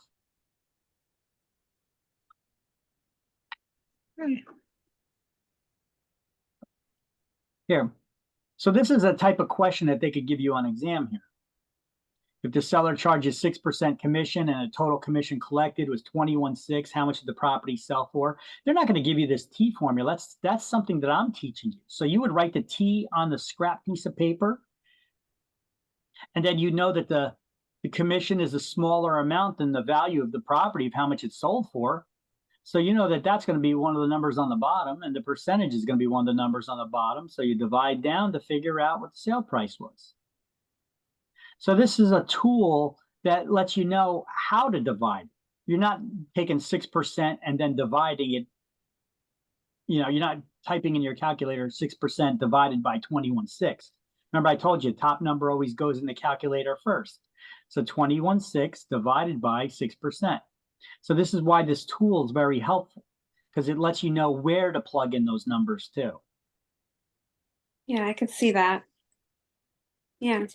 A Now, little more than yeah, just do a little more practice. You'll get it. You get it. I mean, I'm just introducing it to you right now, so you'll get it. All right. And remember, on exams,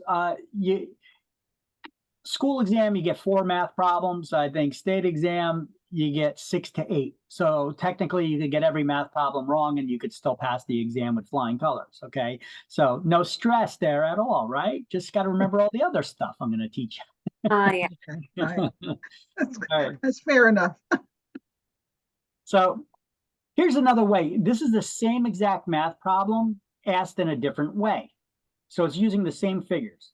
If a house sold for $360,000 and the agent charged you 6% commission, how much are you getting paid? What's your commission going to be? Well, 20. large number, the sale price. Percentage goes down the bottom as well. So you multiply across. So 360 times 6%. That'll give you your 21.6. It's the same figures. It's the same property that we're doing the problem for. I'm just showing you how the question can be worded in different ways. I think we got one more way. Yeah, here we go. If a house sold for $360 and the commission collected was $21,600, what was the rate of commission the licensee charged to sell the home? What did you charge the homeowner? What was the percentage? What was the commission rate? I mean, we already know what it was because it's the same problem. But here's how you figure it out. The smaller number goes up top, larger number on one side. This goes in the calculator first. Then you hit the division symbol, plug that in. 6%. Bada bing, bada boom. Easy, Okay, that makes nice and sense. easy. Just got to remember that formula. See, that formula stays the same. It's just, you just need to know what figures to plug in. Yeah. Okay. Okay, Okay. Yep. See, Kelly, we're ripping off the Band-Aid now, so you can get the math out of the way. I know. Bad. I like it. All right. And on that first inside cover page, we also have something we're not going to go over right now. This isn't something we're going to go over till next week. It's how to calculate interest paid over the life of a loan. This is Mm. actually the whole formula on how to do it. It tells you to calculate the interest, not just the monthly interest, but how much interest will you pay over the life of the loan on your house. You take the total principal and interest payments that you had to pay back will equal the your monthly payment times the number of payments. In 30 years, there's 360 months in 30 years. So whatever your monthly payment is, if it's a 30-year loan, you times it by 360 months. And that'll give you how much you would pay over the life of the loan for that house. And if you want to figure out the total interest paid, well, you take your monthly payment, which includes your principal, the amount you borrowed, that's what principal is, and the interest, and then subtract your original purchase price. So PI, principal and interest. Principal is the amount you borrowed. Interest is the rent that you paid for using someone else's money. Let's put it that way. So let's subtract the amount we borrowed, and then we could figure out how much we're paying in rent. All right, let's get past that because giving Kelly a headache right now. All right, so in the end of this chapter, you're gonna describe the different types of real estate licenses and what the qualifications for licensing are. We're going to explain licensing procedures for New Jersey, as well as out-of-state residences. And we're going to also talk about the rental referral agencies and what that is. So let's start off with who has to have a real estate license? Well, anyone who takes part in a real estate transaction in New Jersey. By the way, anytime you see here, don't wait for me to tell you to highlight it. Whatever I put up on screen here, these are screenshots from the book, okay? So if we were to change the pages, right now we were just looking at the inside cover of the book. Let's just turn the pages and we could see the table of contents. It shows you what's in each chapter. Let's get past that. Then there's an introductory to the book. I should take a picture of these introductory and add it to the slideshow too. It talks a little bit about this book and then getting started in the real estate business. And then we have what the role of the pre-licensing class is. It's basically to prepare you for getting your license and passing the exam, not to train you on how to do the business, even though I'm going to give you guys some tips in this class on how to do the business. Not depending on your broker, even though that's their job. That's what they should be training you to do. I'm also going to give you guys some tips in case you get a broker that doesn't give you that information. But I'm not going to go in depth with these things. And then passing the exam, the job description, how to affiliate with a broker, and questions to ask the broker. So remember I had those job interview questions? Well, they got some sample questions here too. I need to match them up and update my list too to see if there's anything different in here I have not compared. So I will do that stuff. So let me just make some notes to myself as you guys highlight your notes here. Okay.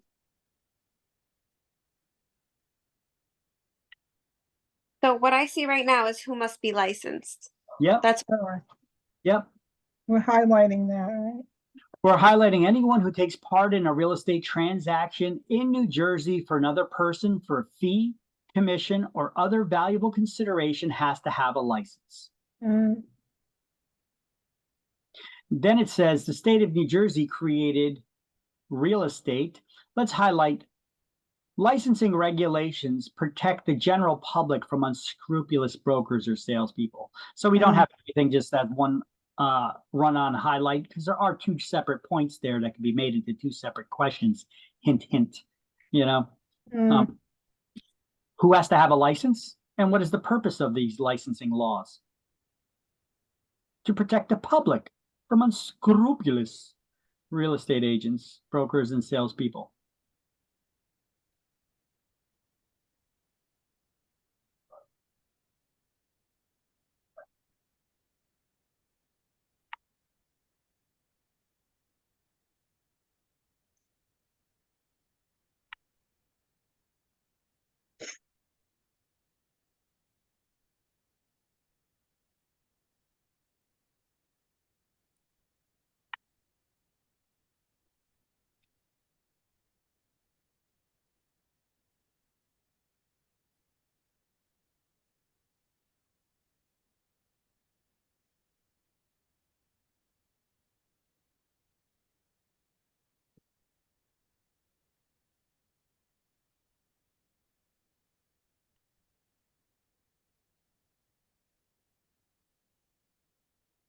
All right.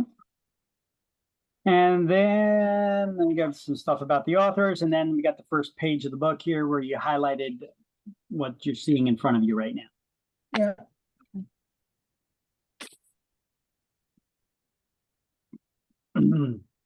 So, turn the page. Well, this is actually, yeah, turn the page, page 2. So who has to have a real estate license?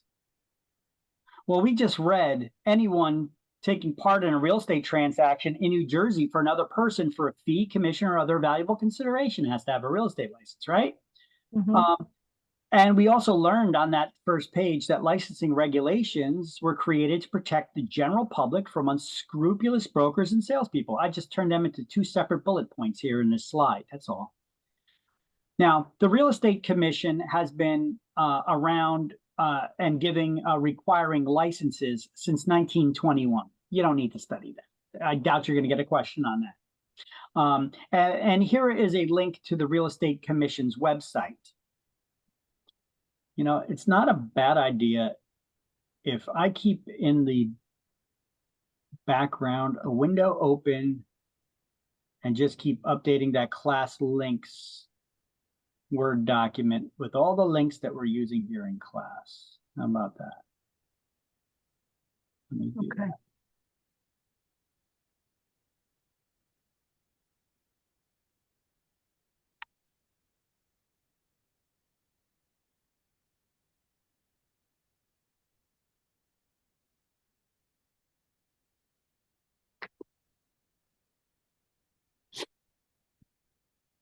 Let's start off with a brand new, actually class links Word document I'm going to create here to make sure that we have the latest on everything.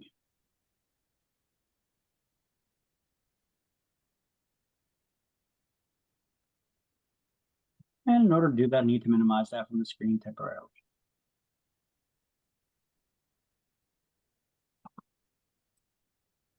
Word documents.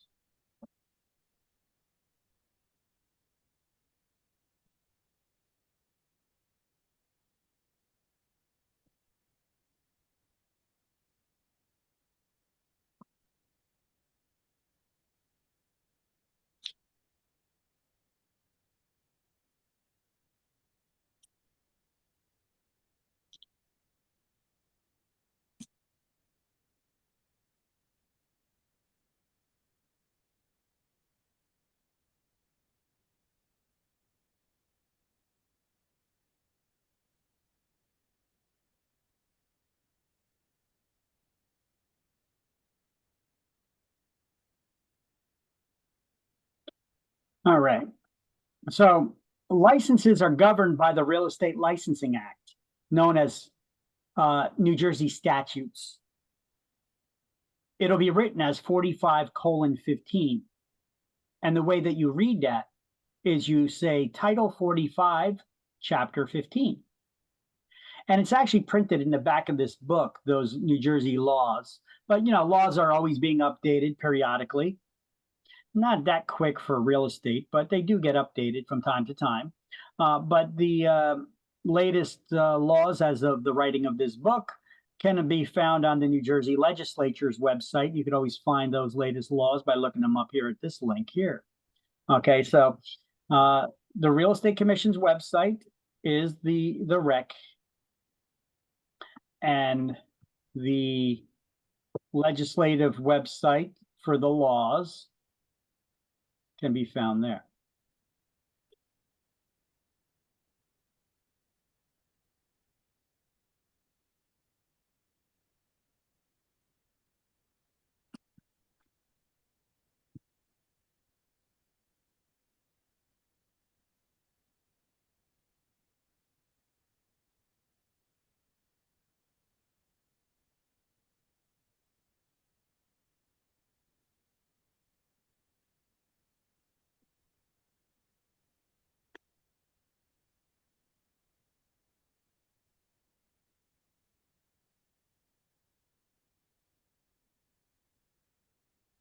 All right, just getting caught up in that Word document by copying over all those links that we've been using so far. Sorry. This way you'll have the latest info.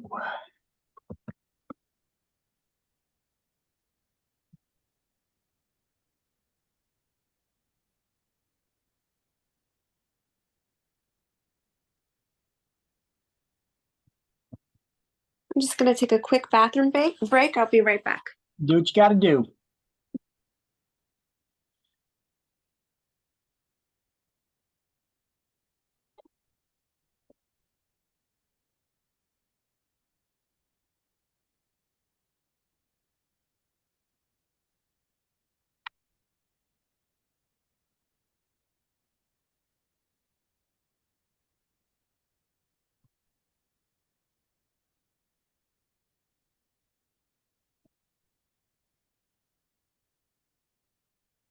I just got to remember to do this throughout the whole course. I keep copying down all these links for you guys. Okay.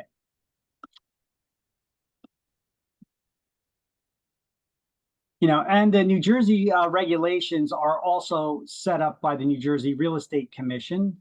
Those rules and regulations are called Title 11, Chapter 5. That's also known as the Administrative Code.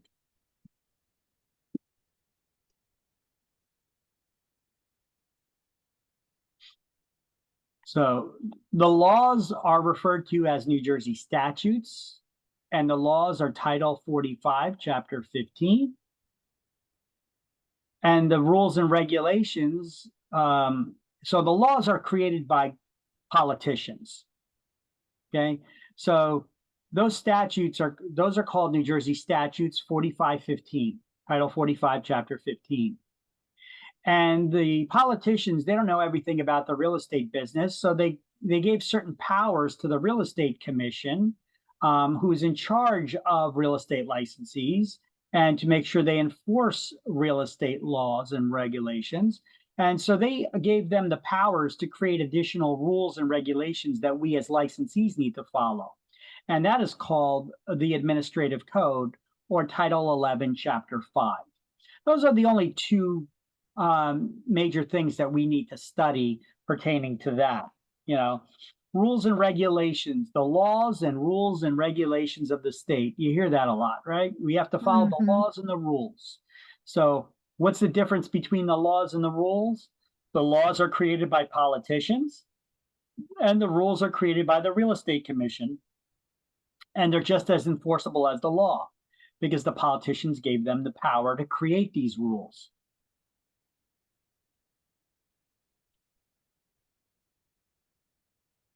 And the laws are known as Title 45, Chapter 15.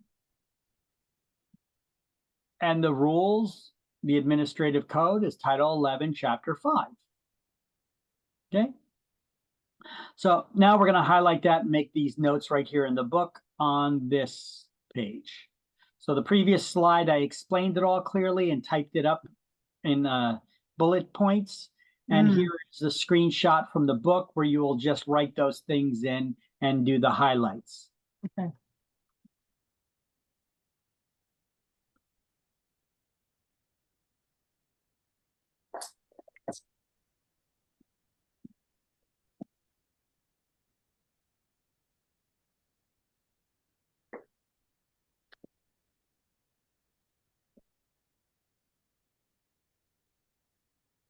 Okay, Kelly, so you're just going to be making those highlights and writing those notes that I wrote right there. I just went over the administrative, the laws are created by politicians. We call them New Jersey statutes. So let me just back it up a second here. New Jersey statutes, 4515, those are the laws that are created by politicians. And the rules and regulations we also need to follow, because politicians don't know everything about the real estate business. They gave the Real Estate Commission powers to create additional rules that we need to follow. And those rules are known as the Administrative Code, or Title 11, Chapter 5. They're just as enforceable as the law. Okay. So we need to know these two things. New Jersey statutes are 4515. Those are New Jersey laws. But on exams, they'll refer to them instead of as the laws as statutes. 4515 are the statutes. Title 45, Chapter 15 is the way we'd read it. And the rules and regulations of the Real Estate Commission are known as the Administrative Code, or Title 11, Chapter 5. Okay.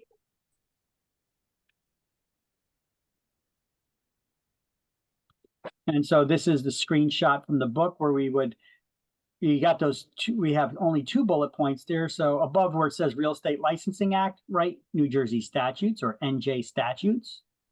And above where it says Title 45, Chapter 15, just write 45:15, because that's the way you'd probably see it. And those laws are printed in the back of this book on page 465.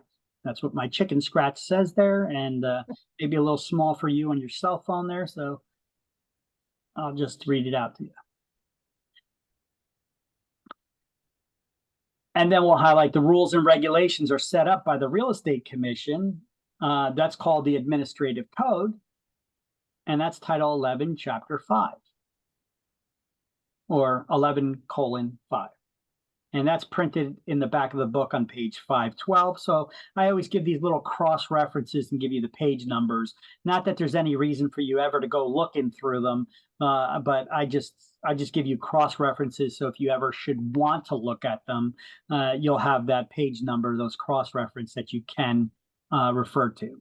Okay, that's all that is. You're going to notice I do that throughout the book. I give these cross references of page numbers where if something is referenced, you could see it somewhere else in the book too. Okay. All right. And so who has to have that real estate license? Well, anybody who helps someone else in a real estate transaction for a fee, commission, or other valuable consideration.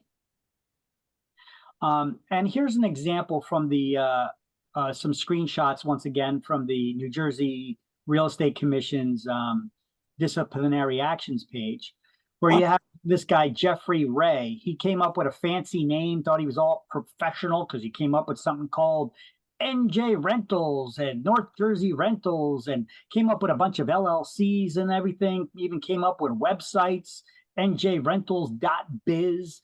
And the guy never had a real estate license to begin with, though.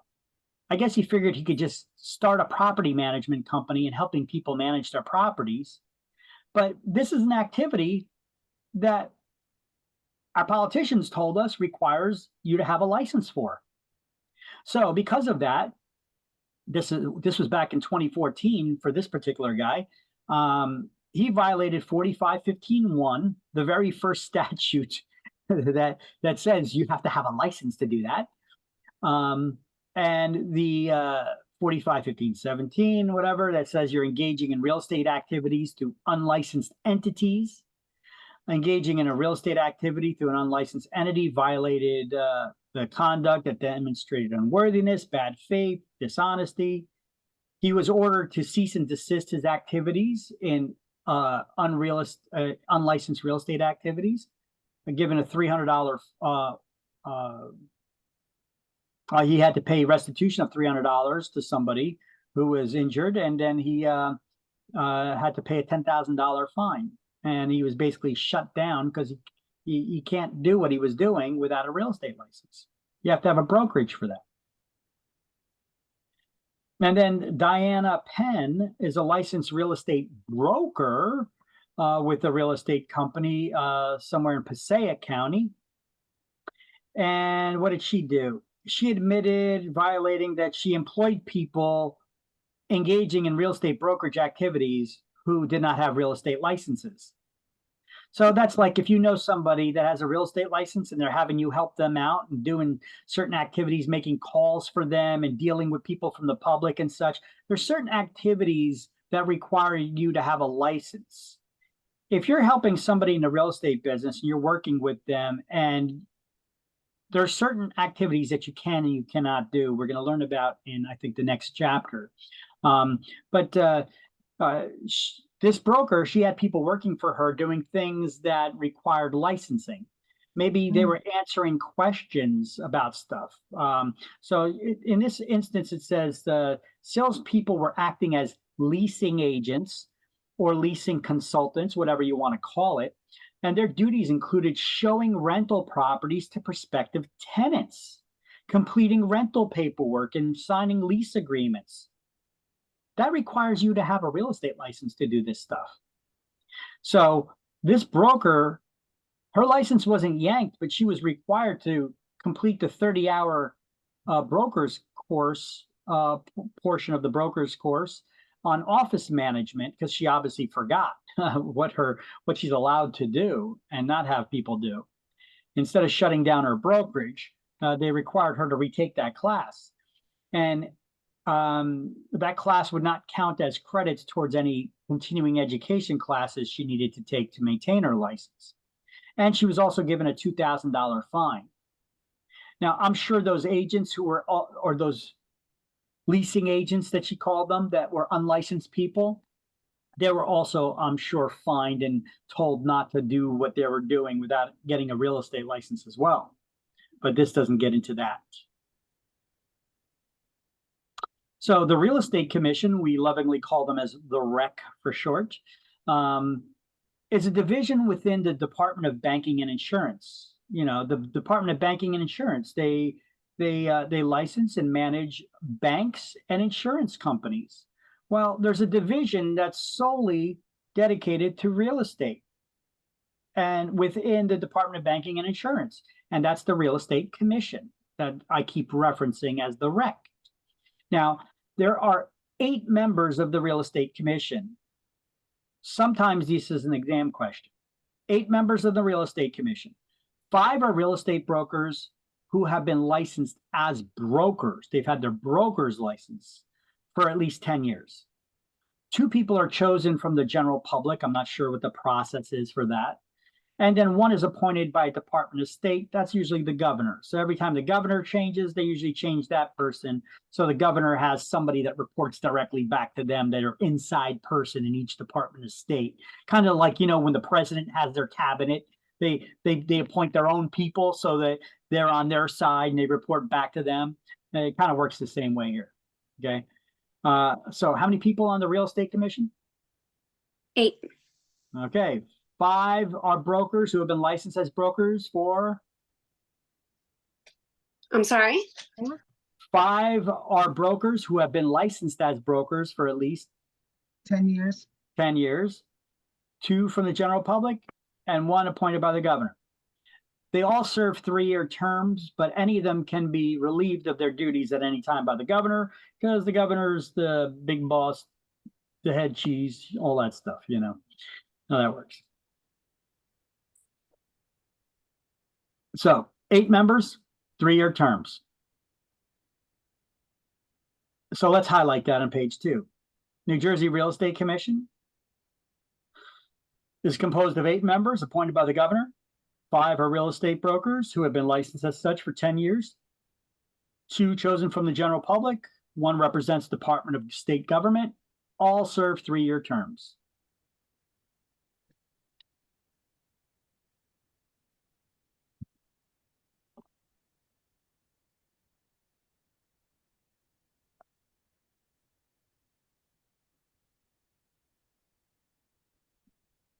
I'm sorry, you all get that?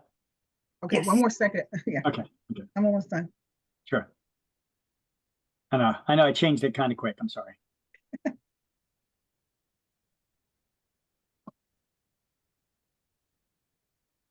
Okie dokes, I'm good. Okie dokie.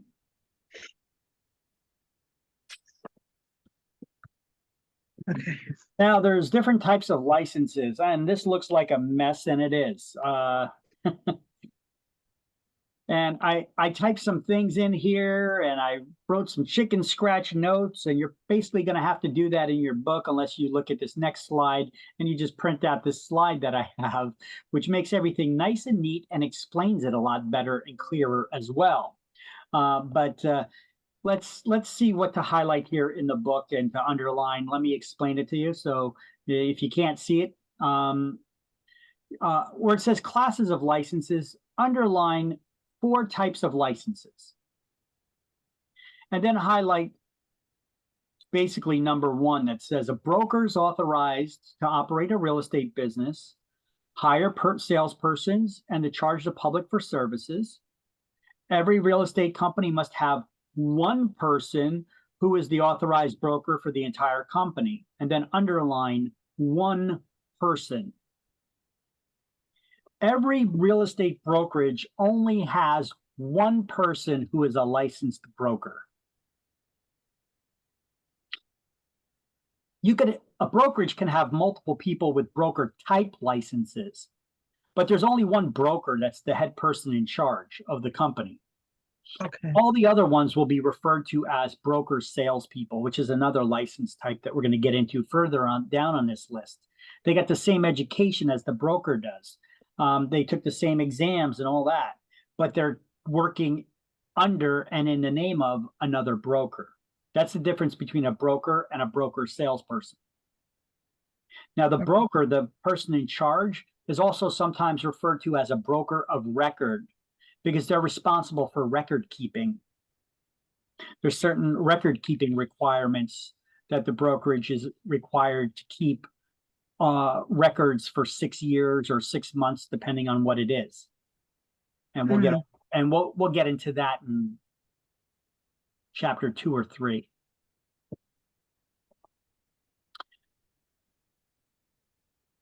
Salespeople pretty much highlight that whole entire paragraph or put a highlighted box around it. Salespeople work under a sponsoring licensed broker in order to get your license, right? And doing business in the name of that broker that you're working for and receiving compensation only from that broker that you're working for. And the supervising broker is required to furnish guidance and direction to you. And they're personally responsible for all the real estate acts of the salesperson under their supervision. It's a big responsibility for a broker. They're not just responsible for what they do, they're responsible for what all their employees do, because they're responsible to make sure that you're doing everything in accordance with the laws, rules, and regulations. Now, that line, next to the last line in number 2 there, where it says they're required to furnish guidance and direction, I drew a little arrow off to the left there in the margin, and I wrote office space.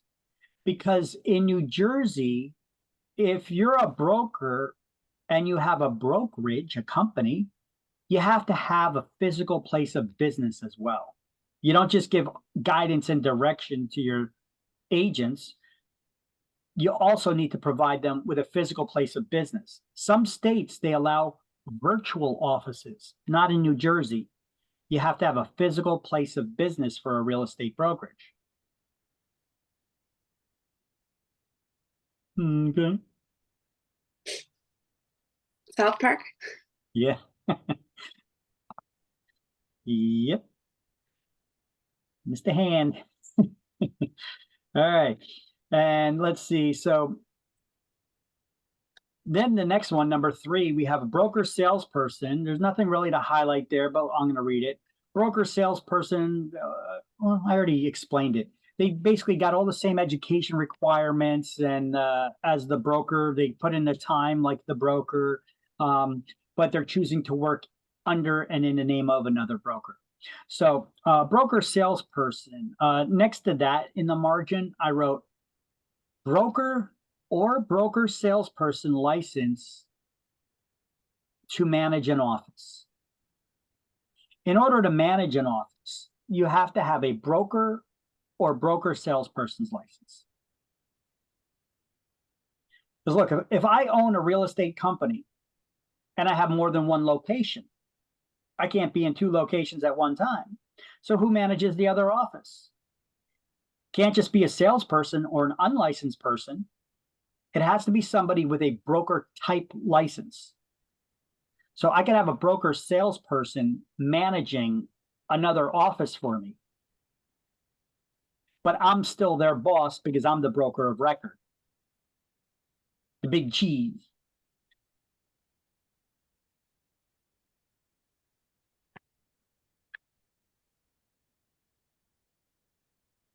Let me know when you got that.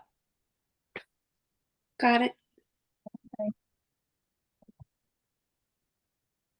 Okay, and All right. next to number 4, where it says salesperson licensed with a real estate referral company. This is a new license type, and there's an abbreviation for it, just right above salesperson licensed with a real estate referral company. SLWRERC.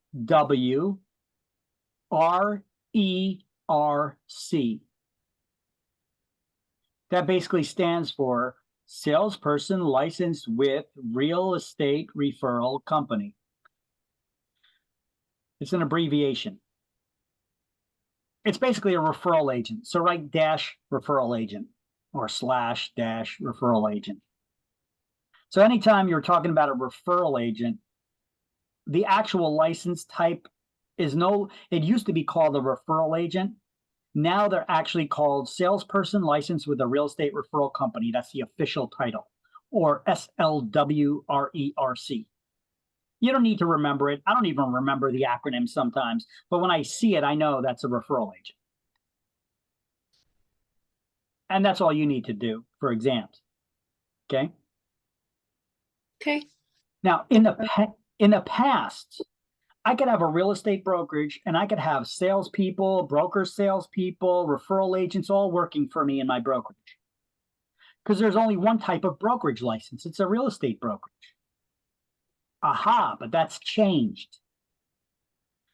Now, the Real Estate Commission made a separate type of brokerage license for companies that want to hang the licenses and associate and affiliate with referral agents or have referral agents associate with them. So referral agents can only hang their licenses and associate their licenses with referral companies. So now we have 2 types of brokerage licenses. You have your typical traditional brokerage license, and you have a referral company.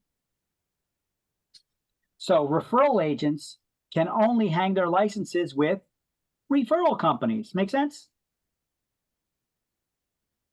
Yes. Everybody else has to hang their license with a traditional brokerage firm. So let's say you guys start working in real estate. You're Okay. working, you have your salesperson's license, you're working at a traditional brokerage firm. Mm-hmm. You get a fantabulous job offer somewhere else, you can't turn it down. And you see real estate's going to take too much of your time, you can't do it right now. And the expense to maintain, your membership in real estate associations and MLSs and the insurance you got to carry and all that stuff, it's too much of an expense just to carry for something that you're not even working in. Do not give up your license. You could change your license type from a salesperson to a referral agent, or from a referral agent back to a salesperson. Of course, there's a fee involved with it with the state. There always is. It's $50 to change your license type back and forth. But then you could hang your license with a referral company and not be required to carry insurance, be a member of any MLS or realtor association, so you don't have to pay any of those dues either. So I have, Yeah, go ahead. what is the purpose of, Right. I was thinking the same thing. of like a referral company or a referral agent? What is their purpose exactly? Who has to have a real estate license? Let's stop there for a second. Here, let me even take this off the screen so we can have a conversation. Okay. Who's required to have a real estate license? Anyone who's planning to sell real estate, I guess. I don't know how to word it. Or help somebody. What's- On the very first page of the book, Let me see, go back one page. What was the very first line of the book? Anyone who takes part in a real estate transaction in New Jersey for another person for a fee, commission, or other valuable consideration has to have a real estate license. Right. Okay. Okay. Let's just say you already got a career. You're a nurse or something, or maybe you're maybe here. You got a good career. You've been working there for ages at the dental office, maybe. Okay, since I just had to go to a dentist. You're working at that dental office, and you're not quitting your job. You had your time. You got your time in, right? You're not quitting that job, and you don't want to, or you're a paralegal. There's another type of situation: dental office, paralegal, nurse. Maybe you don't want to work in real estate, but you want to be able to refer business, because you always hear people sitting in that lobby talking about, oh, this one got married, that one got married, that one got divorced, this person just died. Oh, they're going to have to sell the house. They're going to be looking to buy a house. Oh, the family, they're just having a baby. They're going to expand. You hear like all the talk, right? All the little small talk. So you're always hearing, these are all business opportunities. If you're thinking as a real estate agent, you're hearing buy a house, sell a house, sell a house and buy a bigger house. You're thinking business, right? Oh, those are commission opportunities. Those are business opportunities. I can make money there, right? You cannot refer somebody to another real estate agent and earn a commission unless you have a real estate license. Mhm. Okay. So if you don't want to work in the business, but you still want to be able to refer and earn money on those referrals, you still need to be licensed. Gotcha. You could become a referral agent. Okay. So you don't need to be a member. You don't need to carry errors and omissions insurance. You don't need to be a member of a realtors association. You don't need to be a member of an MLS. All you're going to do is be a referral agent. You're going to refer business to your broker. They're going to assign that person to work with a licensed salesperson or broker salesperson who's actually going to list properties, sell them, show them properties, help them buy something. You're not going to be involved in any of that. And in exchange, you're going to earn a referral fee. But the only way for you to legally earn a referral fee is you got to have a license. Mm. The referral agent's license or salesperson license with a real estate referral company. SL, whatever, SLR, SLWRERC. Yeah. So is there good money in that? Because that might be something I would be interested in, because I do have a job, so that could be doable for me and my business, is that in that? Yes. As long as you're aware that if you do that, you cannot actively work with the public. All you could do is refer business. So you could talk to somebody who you hear that conversation from and say, oh, I got a great agent I can refer you to. And then you could send the referral and then you could earn a commission. But you cannot show properties. You cannot list properties for sale. You're not going to have access to the MLS where you could search for properties that are listed. You don't prepare contracts and things like that. As long as you're aware of that and you're fine with that. Okay. Yeah. So how much money would you make on something like this? Right. Well, let me pull out my cell phone calculator here and I'll tell you. Okay. Give me 1 second here and I'll pull it up. All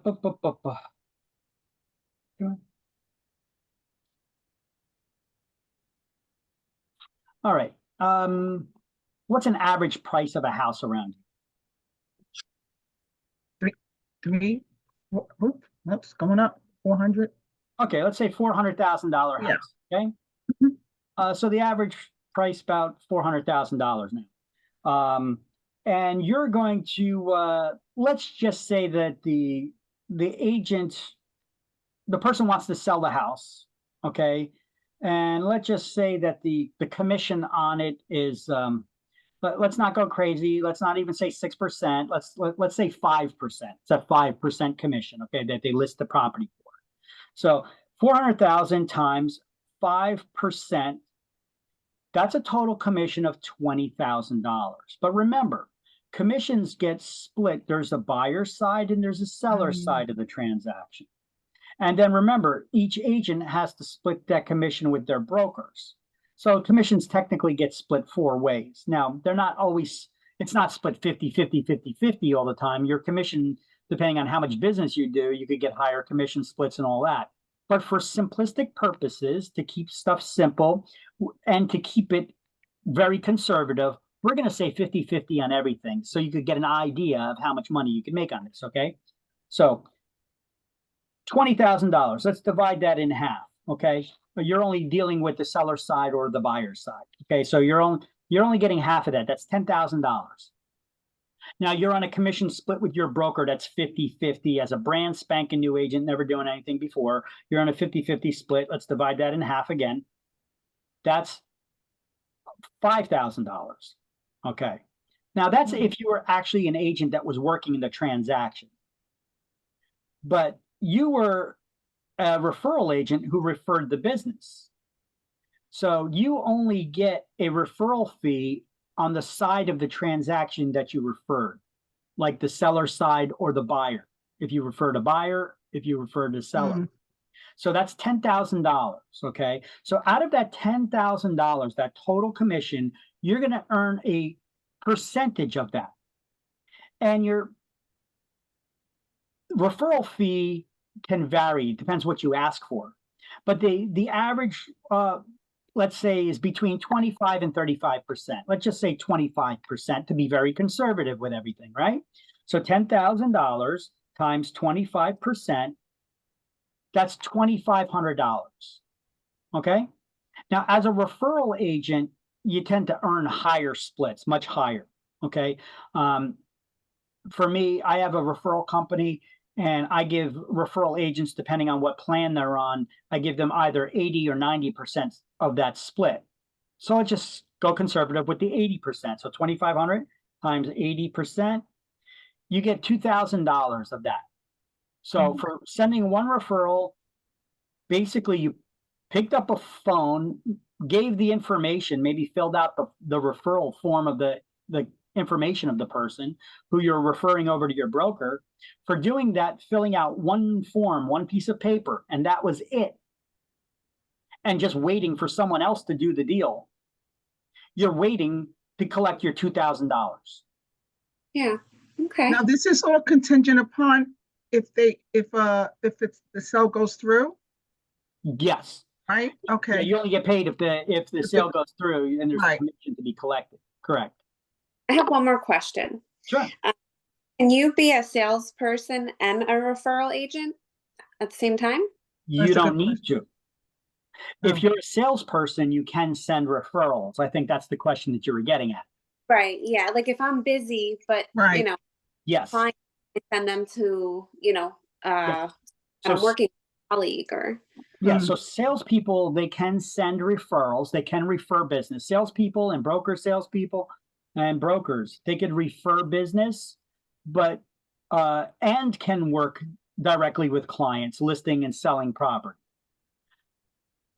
Referral agents, they cannot work directly with clients. They can only send referrals. That's the difference.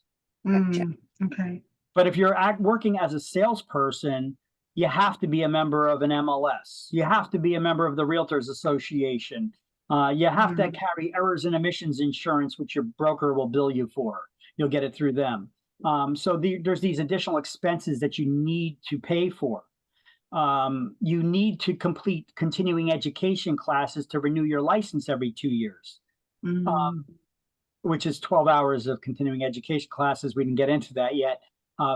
If you're a referral agent, you don't need to worry about any of that. You don't need to worry about any taking classes or paying for them or members of any MLS, any insurance, any of that stuff. You don't have to deal with any of that. Okay. okay. But you're making obviously significantly less money than if you were working as an agent because you're only sending referrals and you're getting a percentage of that referred side. You know, instead of getting $10,000, you're getting $2,000. I read all of this a couple days ago and it just didn't make any sense. But now that we talk, I'm really learning it. It's great. Good. So Victor, another question is, sure.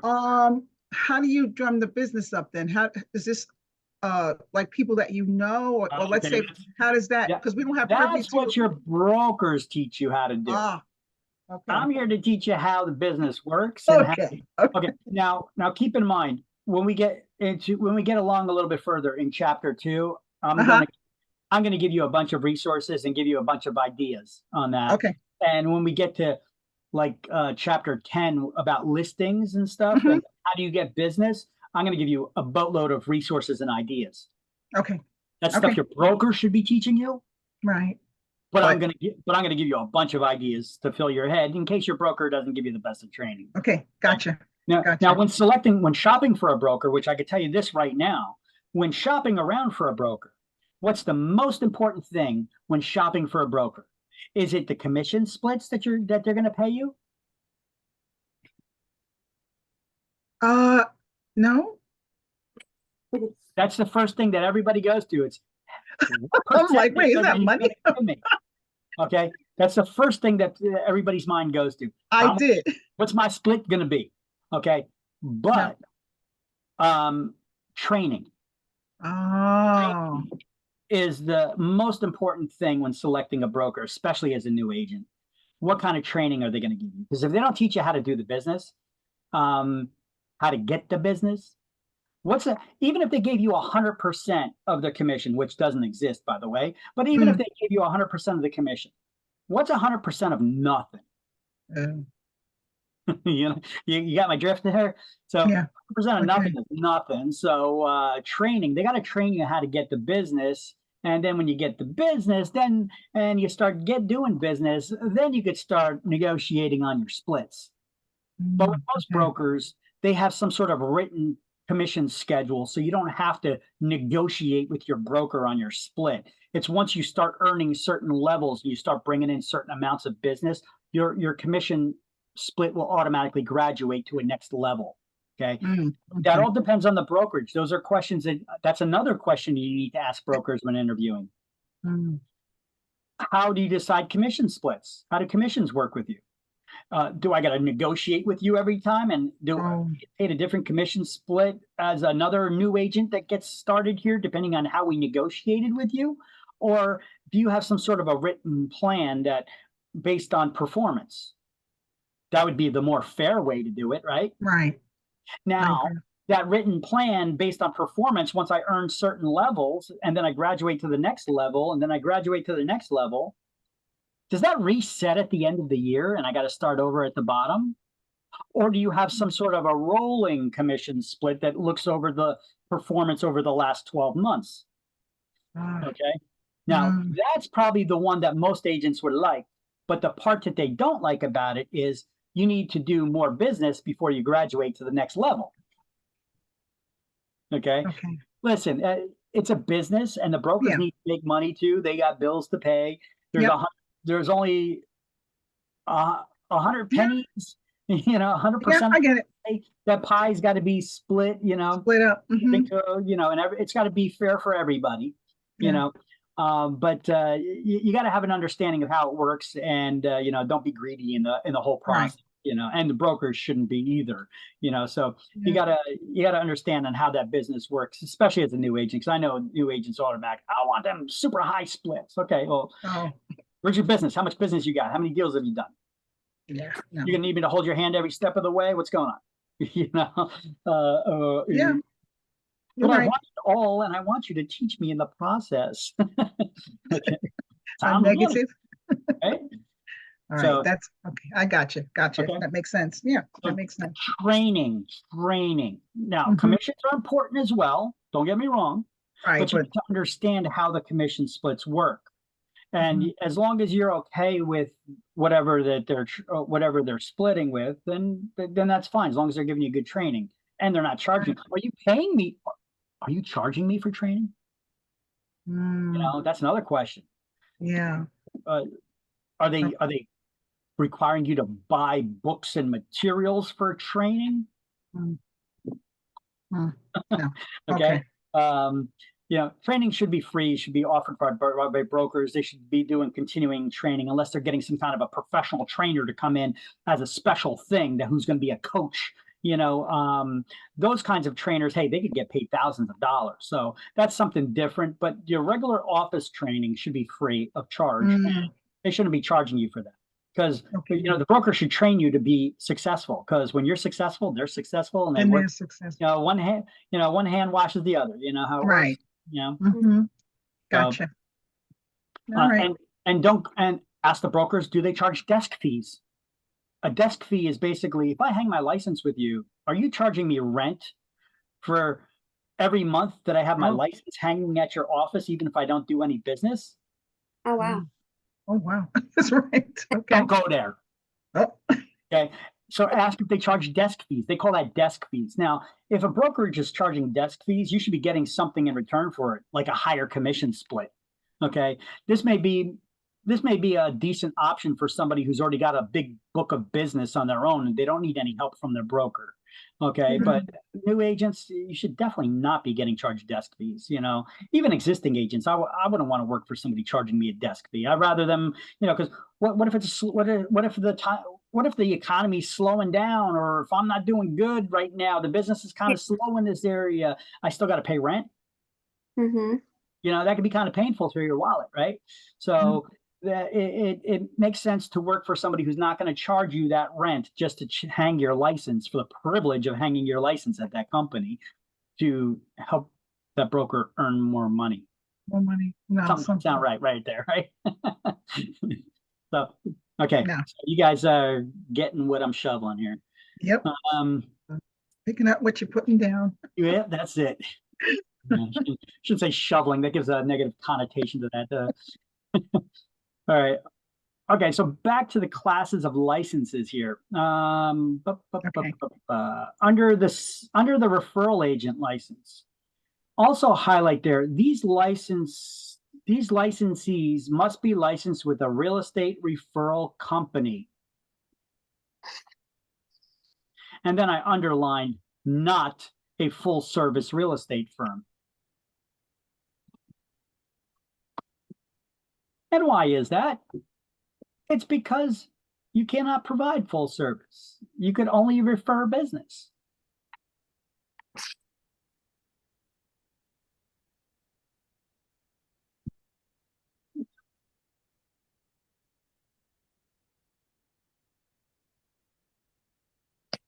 Coffee's finally starting to kick in as we're just getting to lunch hour too.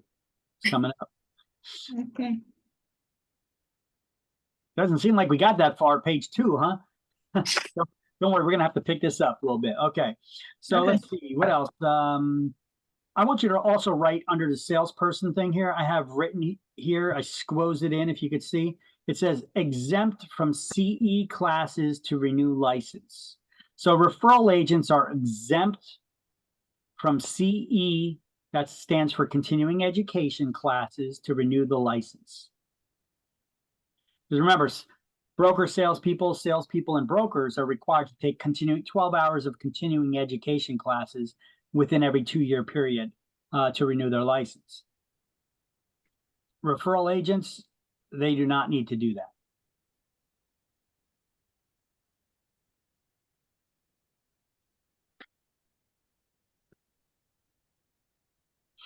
Now, here's a little tip for you, a little trick to navigate the system, especially as new agents.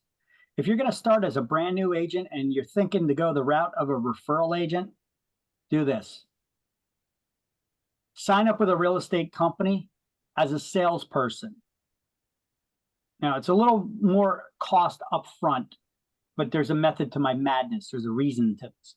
Sign up as it's a way to manipulate the system a little bit. Get your license initially as a salesperson. Mm-hmm. And then convert it to a referral agent, pay that $50, and then transfer your license to a referral company. The reason being is that if you initially get your license as a referral agent and you never had it as a salesperson, if you ever want to convert it to a salesperson's license, depending on how long you've been hanging as a referral agent, you may have to take another exam. Gotcha.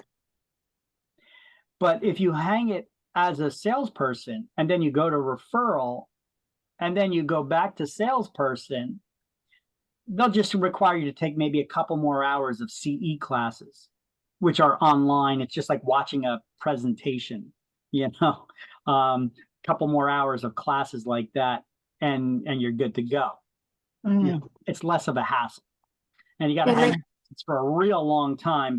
I think it's like 6 years at least before they could require you to take an exam. Oh. Okay. Okay. So there's a little way to navigate this system. They write the rules, and the rules are full of loopholes. So I'm going to show you how to navigate them. Sounds good. Licenses it is. All right. Now, Okay. I took advantage for years of just having a real estate brokerage and having referral agents there as well, and just having different contracts for the employment agreements for the referral agents than the salespeople. A lot of brokers, they didn't do that. They referred their agents to me who were no longer going to be working, and I had them hanging with me as referral agents. Okay. By the time they found out about it, and they seen what I was doing, and they tried doing the same stuff for themselves, the real estate commission caught on, and they were like, "Oh, we got to fix that loophole." So now you need to have a separate company called a referral company to hang referral agents' licenses. And now they didn't do that because of me, but I was taking advantage. I was one of several who were taking advantage of these loopholes. Okay. Hey, don't shoot the guy who's taking advantage of the laws that you write. You don't like it? Fix the law. Change the law. All right. Now, underneath that, we have all initial, renewed, and reinstated licenses are issued on a biennial term. That means every 2 years, your license gets renewed. So let's highlight all initial, renewed, and reinstated licenses are issued on a biennial term that expires on June 30th of odd numbered years. And then after you highlight that, cross out the word expires and write must be renewed by, or cross out the word expires on and write must be renewed by. So this way it reads, all initial, renewed, and reinstated licenses are issued on a biennial term that must be renewed by June 30th of odd numbered years. Okay. Okay. Yep. What are the 4 license types? Go from highest to lowest. Like a broker starts, they're the highest at the top of the chain. Then who else can manage an office? Broker, sales. Okay, so we have a broker, salesperson. What's the license type you're trying to get? Salesperson, and then a referral? No. And a referral agent. Referral, okay. Okay. So broker, salesperson, and referral agent. You notice none of you said realtor? No. Because it's not a license type. Realtor is what we call members of a private trade association called NAR, the National Association of Realtors. So real estate licensees can become members of this association. If you're a broker, you are then called a realtor. And anybody associated to the broker can join the association as well, but they're referred to as a realtor associate. Okay. Now, in conversations with people, you can say, yeah, I'm a realtor, but technically that's incorrect. Only a broker of record can be a realtor. Everyone under that broker is a realtor associate. Okay. You'll see there's a lot of agents out there working in a business right now that even get that wrong. They're not realtors, they're realtor associates. So the trademark terms realtor and realtor associate are used by members of the National Association of Realtors, a private trade association, and have no connection with state licensing. So even though the Realtor Association has rules for their members to follow, if you break those rules, you're not necessarily breaking the law.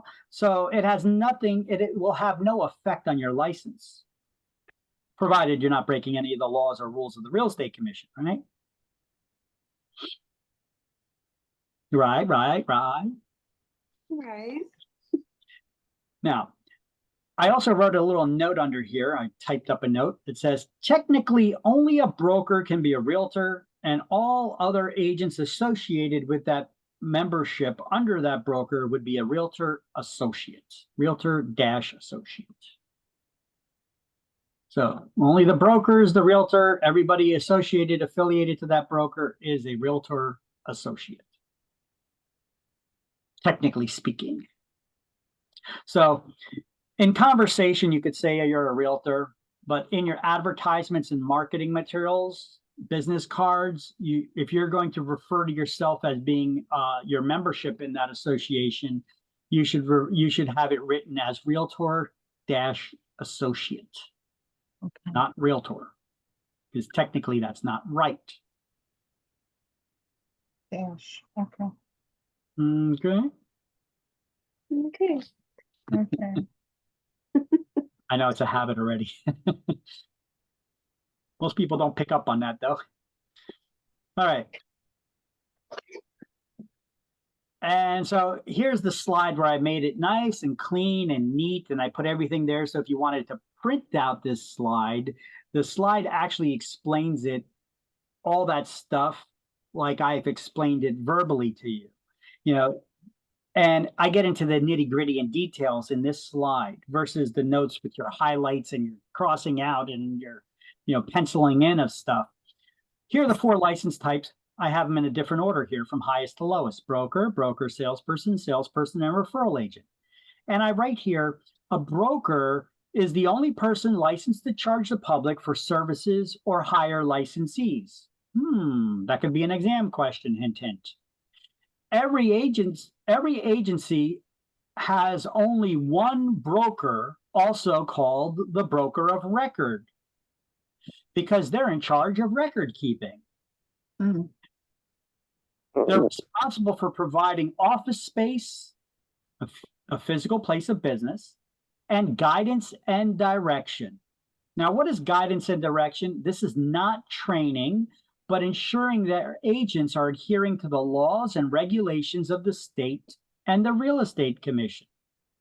The broker has to provide office space and guidance direction of the laws and the rules to their licensees.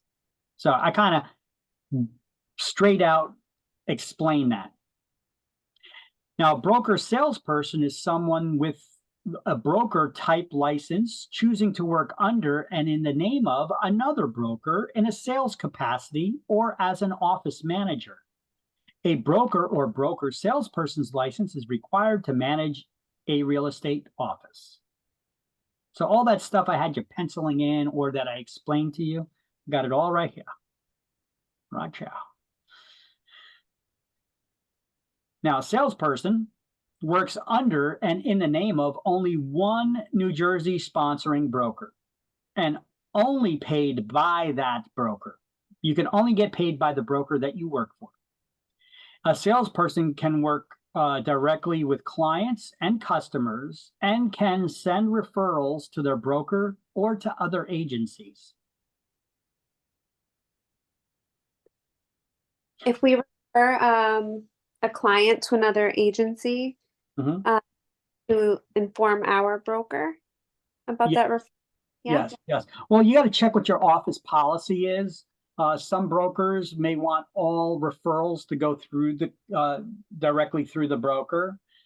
Some brokers, they allow you to select what agent and what company you're going to send it through, the referral. Okay. So you got to see what your office policy is on that. Usually brokers don't have a problem with it, but sometimes brokers may, depending if they're a franchise or not, some franchises require that if you're going to send a referral, you got to first see if there's a franchise company of the same franchise in that area and refer it to them first. Okay.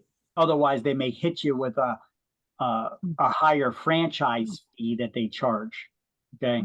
So that's something to understand. Like, what is a franchise? That's like if you're working for Century 21, Keller Williams, or any of those big name brands, you pay a franchise fee for the privilege of using that big name. Okay. Your broker pays a large fee to become a member of that franchise, to use that name. But then they also pay a percentage of every sale that they do to the franchise. Okay. Okay.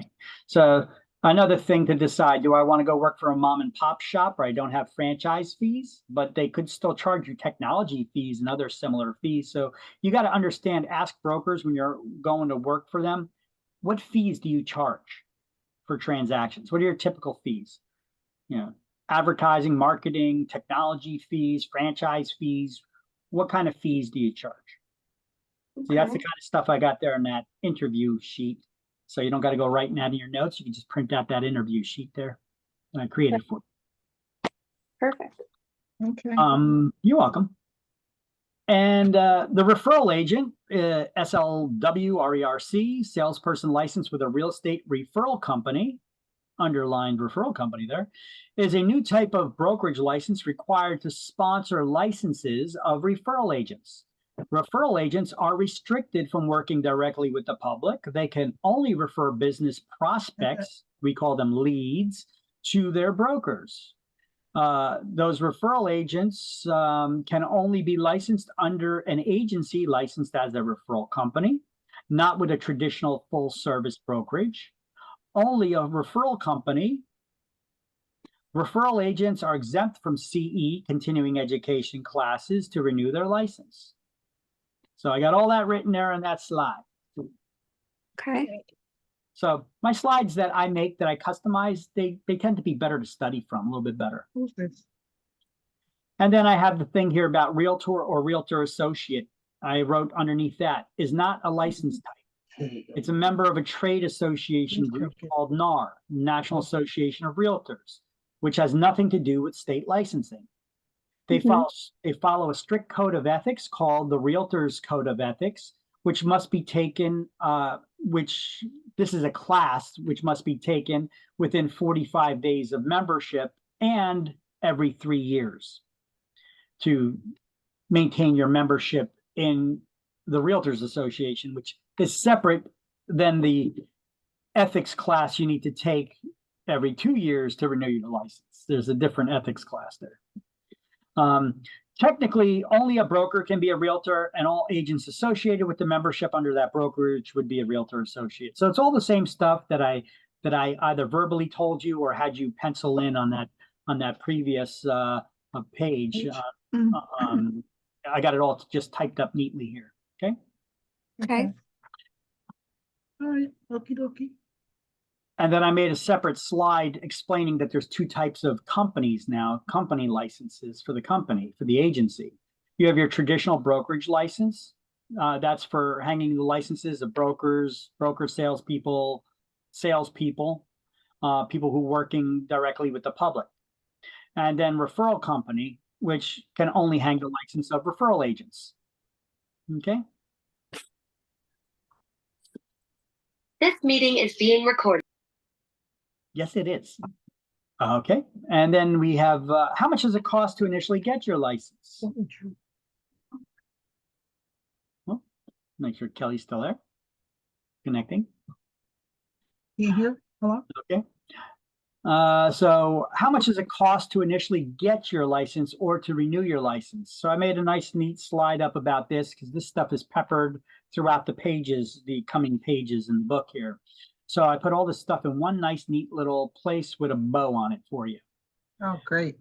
So the initial cost to get your license, well, you could see that on page, I even wrote where you could see that. That's on page 7.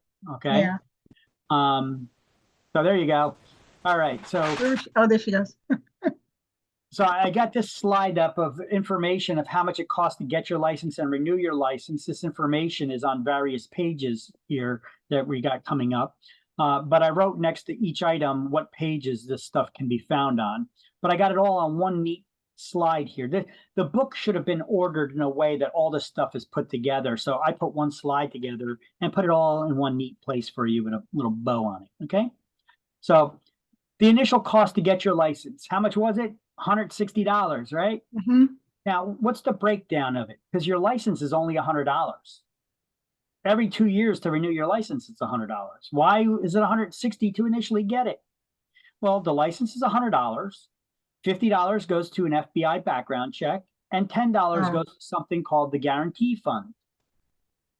So you just send all that money, the $160, into the real estate commission, and they deal with all that. If I didn't tell you, you wouldn't even know you're getting that background check. But I got it because it's part of the licensing course. And brokers salespeople, the cost is double, except for the background check. You know, the license is twice the fee, it's $200. Background check still $50, but the guarantee donation fund is $20. We're going to learn at the end of this chapter what the guarantee fund is and what that money goes towards. Now, the cost to renew your license is only $100 as a salesperson or a referral agent, and brokers and broker salespeople double, it's $200. It must be your license has to be renewed by June 30th of odd numbered years. We actually wrote that in and we highlighted it on page 2, but it's also on page 6. Now, if not renewed by June 30th of odd numbered years, you didn't renew your license. What happens to your license? It doesn't expire. It just becomes inactive. Okay, now they may refer to it as expiring, but technically it's not expired. It's just inactive. You can't work because you didn't renew it. You could always reactivate the license. Now, if you didn't renew your license by June 30th of odd number years, your license is still good on June 30th. It's the next day that your license becomes inactive, July 1st. Okay. So they may ask you a tricky question on state exam about that. So be careful about the dates. Your license does not expire on June 30th. It's the next day. Your license is still good on June 30th. July 1st is a different story if you didn't renew it. Okay. Inactive licenses can always be reactivated for an additional fee, $50 to reactivate the license within the next licensing term. So how long can your license be inactive? How long is a licensing term? 2 years. If you don't reactivate it within that next licensing term, which is 2 years, your license becomes void. It expires after that. And then if you ever wanted to get your license again to work, you got to come back to school, pay for school all over again, and start over at step 1. You don't want to do that. Okay. All right. Now, I did tell you there is a CE requirement for this, continuing education requirement to renew those licenses. So before you could renew your license on, when do you got to renew your license by?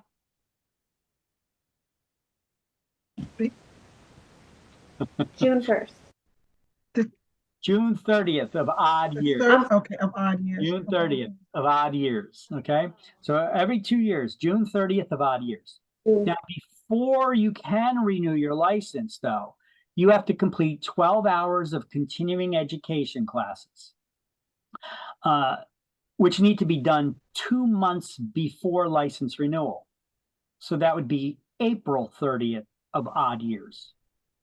And if you don't complete it by April 30th, 2 months before, the Real Estate Commission will charge you a $200 processing fee. It's not a fine. Do not call it a fine. They get very angry when you call it a fine. Although, you know, if you penalize me for not doing something, I think that's a fine by definition, isn't it?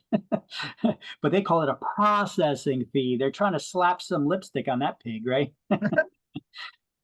So anyway, be aware. You'll have to pay $200, and you still need to complete that CE before you can renew your license. You don't just pay that $200 and be like, okay, well, renew my license. No, you still need to complete the CE.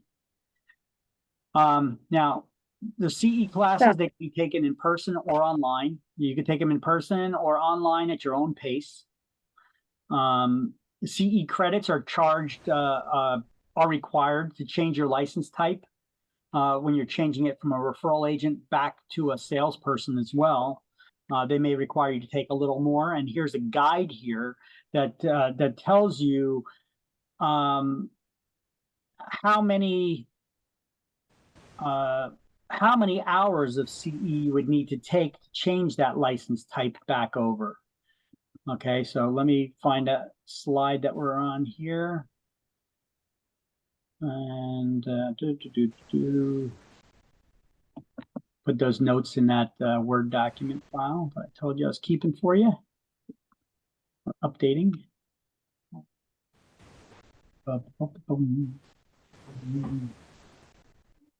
There we go.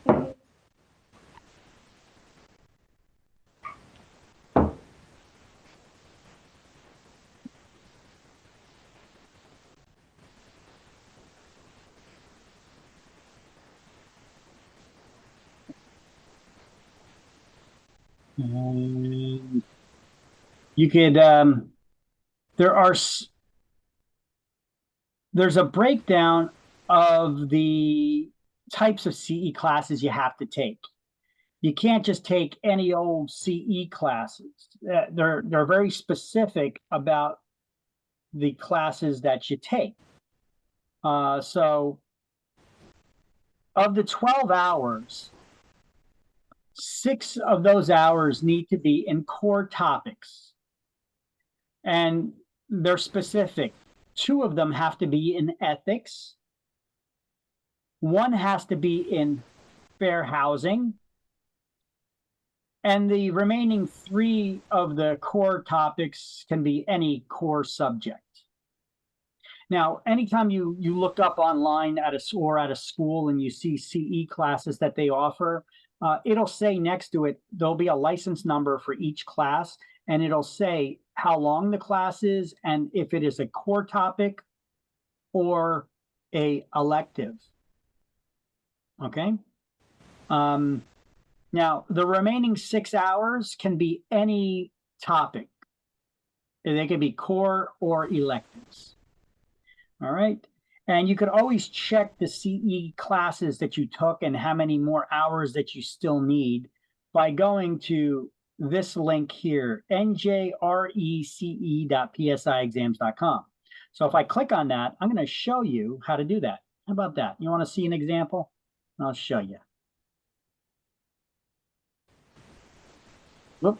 I never logged into it on this website before yet. Oh, I don't know if I have all my login information here. So let's see if I could. Really quickly, I was writing it down. Yeah. So it's 2 ethics, 1 fair housing, and 6 what? 6 hours Any approved course. It could be core, ethics, fair housing, electives. So any approved. Okay. The remaining 6 can be any approved class. Okay. Thank you. I don't know if I'm getting this right, so hopefully I got the right password and login information here because I'm guessing. No, I did not. Dang it. Try it again.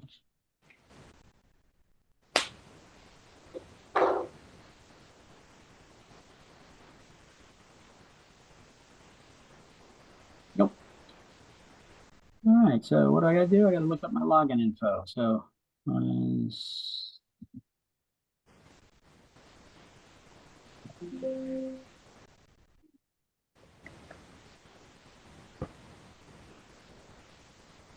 got it.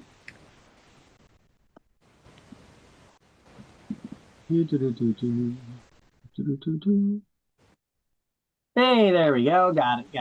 So let me save that info there. So now that I'm logged in, so this is a new computer. I have all my passwords saved in here. So you're going to need to have a notebook or something for all the websites and new logins and passwords that you're going to need for testing agencies, PSI, the state, the MLSs, and you name it. Okay. You're going to need to keep track of all that crap somehow. So anyway, here is for this next licensing period, which, as you can see, I did not take any CE classes yet for the next licensing term, which is from July 1st, you see, until June 30th of 2025, the odd number year. Okay, so let's look up my my learning plan from the previous licensing term, and you could see how that worked. Let me load that up. All right, so you guys can see this on screen now. I'm showing it. Mhm. Okay, so let me zoom in on it a little bit. Yeah, it's tiny, but if you could.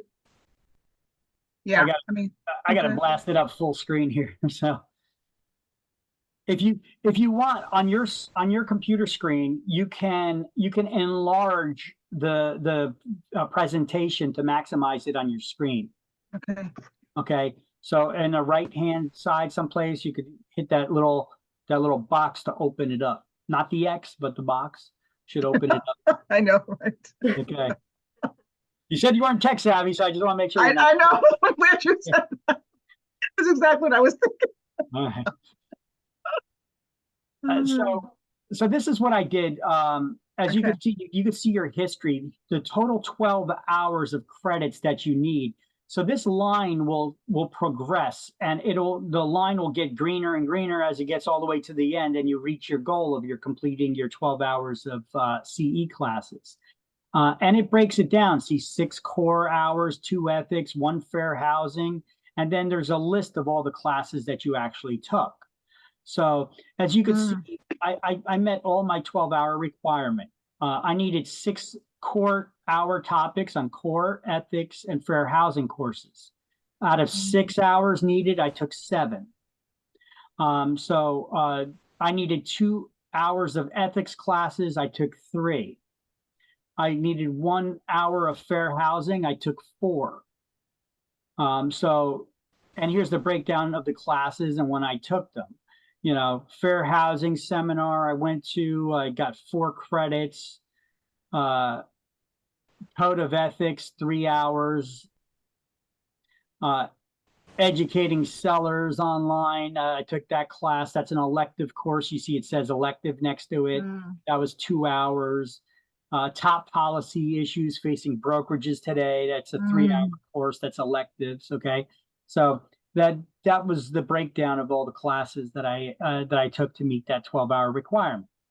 Okay, so you could always log in here and check your status of your learning plans, and you can see my previous ones as long as they required CE in New Jersey, which has been since 2011. That's when they initiated the requirement for having CE.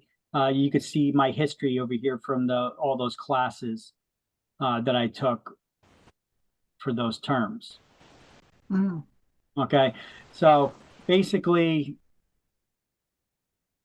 I got all my information up there. Okay, so here, let me share with you those links if you want, but I'm also putting them in that class links Word document.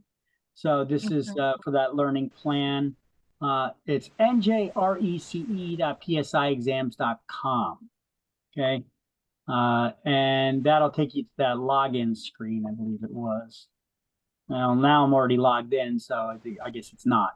But Okay. let's go back to slideshow.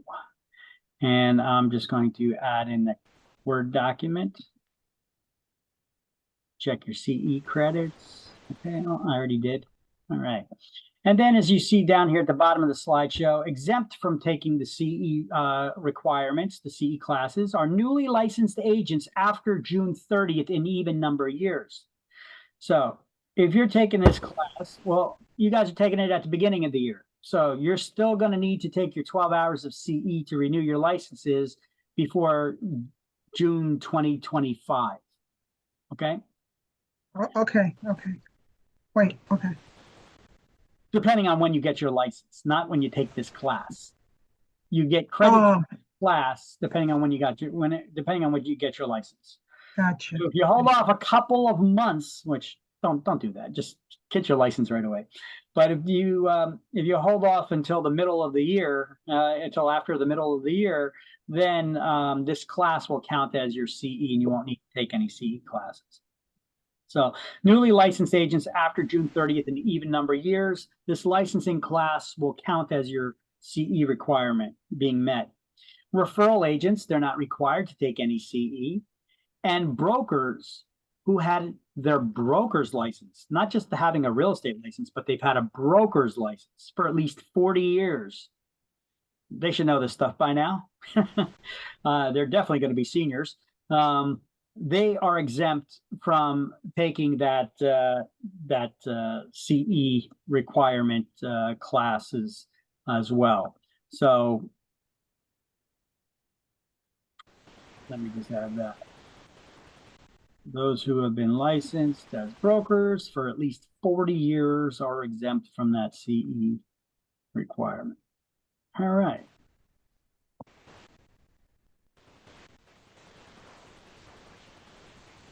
All right. Activities that require you to have a real estate license. All righty. So what activities require you to have a real estate license? Well, the very first line in this book that we read showed that anytime you're helping someone else in a transaction, in a real estate transaction, in exchange for a fee, commission, or other valuable consideration, you have to have a license, right? So a salesperson can do all the same activities that a broker can, but the licensee is working under and in the name of their supervising broker under which they're employed. So they're allowed to do all those activities, but not under their own name, under the brokerage's name or their broker's name, right? So they're allowed to list real estate for sale. They could sell, exchange, buy, auction, or rent real estate.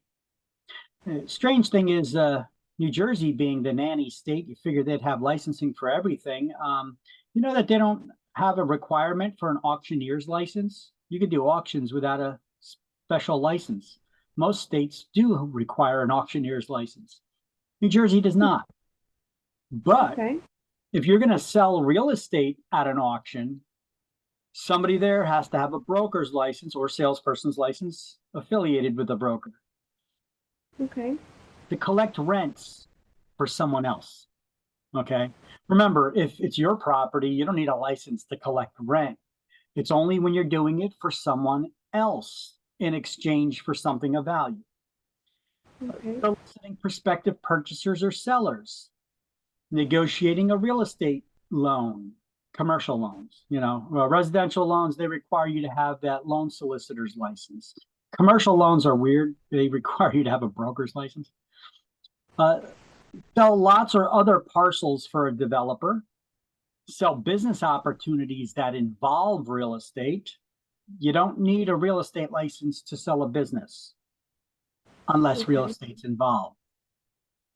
So if real estate is being sold along with the business, then you need somebody with a real estate license, which is weird because we only market with a business. We're talking about commercial real estate, right? And with commercial real estate, we have contracts for the sale of those. We only market those properties for sale. For commercial real estate, an attorney draws up the contracts. Go figure. So that's all that says. Should I highlight any of this? No, this is let me see. Where is this here anyway? Activities requiring a real estate license. This is page 3 stuff. No, not yet. Not yet. So I recently stopped smoking. Do you mind? Can I vape on here? Oh yeah. Go ahead. Yeah, go ahead. Yeah, no. I just recently stopped smoking cigarettes, so I puff on this thing all day. It's your house. Yeah, I don't care. I know, but still, I just wanted to respectfully ask. No. You're fine. It's just people that are like smoking a joint and like blatant. No, do your vaping. That's fine. Okay, so what from here? Business opportunities. The one thing you should know is, do you need to have a real estate license to sell a business? The answer is no, unless real estate's involved. But that's a question that we're going to have highlighted in chapter 17 when we talk about selling of businesses. All right. So, mobile homes. Real estate licensees can broker the resale of mobile homes, not the initial brand new sale of a mobile home, because we're not licensed motor vehicle dealers. So we do have to follow DMV regulations, and we cannot sell new homes because, like I said, we're not motor vehicle dealers. Mobile homes are considered to be personal property unless the axles are permanently removed and it's attached to a foundation. Then it's considered to be part of the real estate because you can't move it anymore. You know, there's only two kinds of property in this world. Okay, so when we talk throughout this course, you're going to see. I'm going to mention.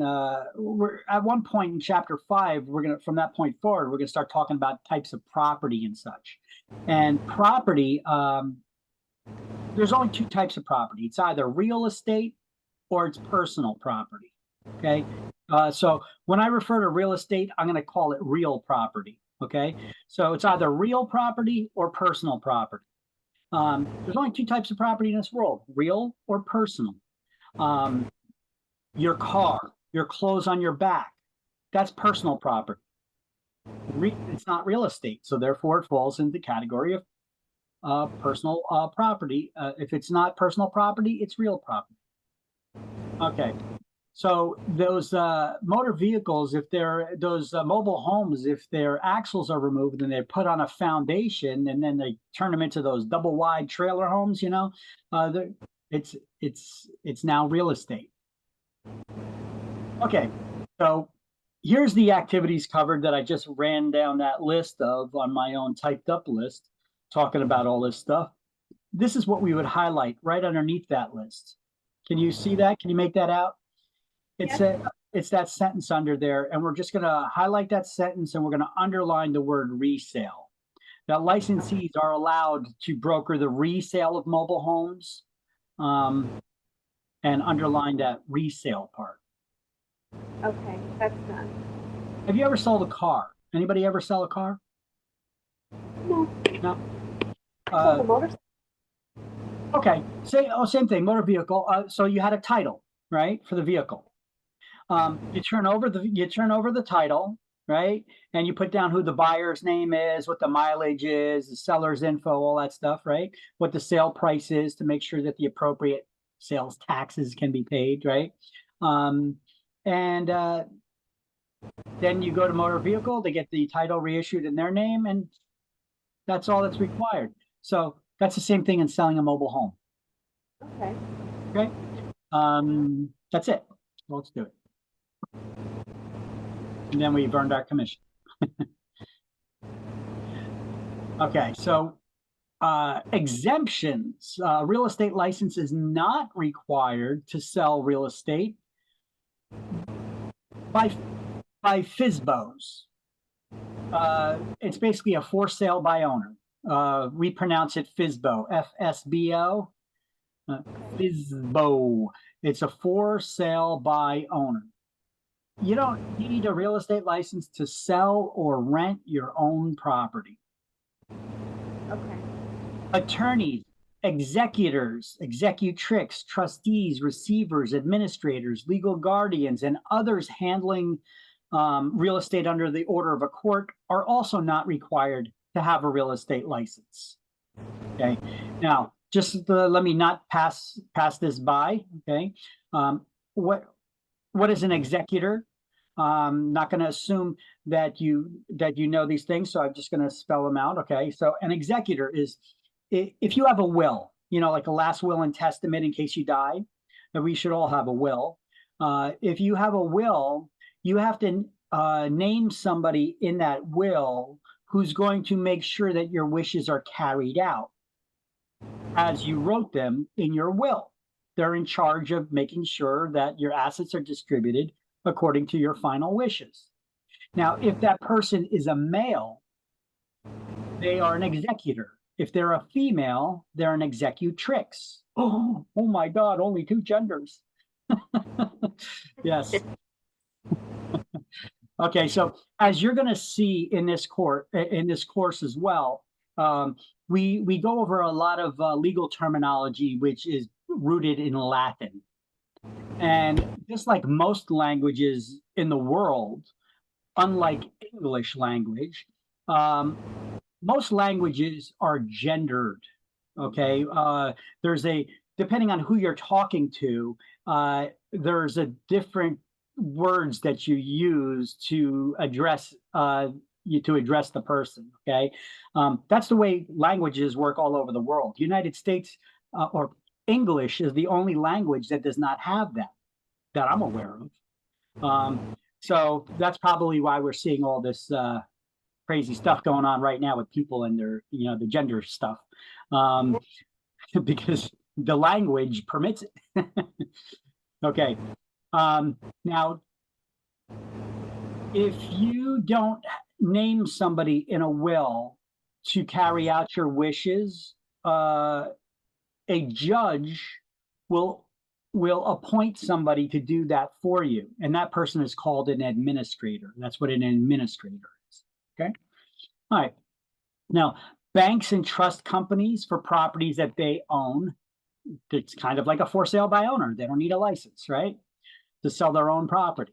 Same thing for insurance companies for properties that they own.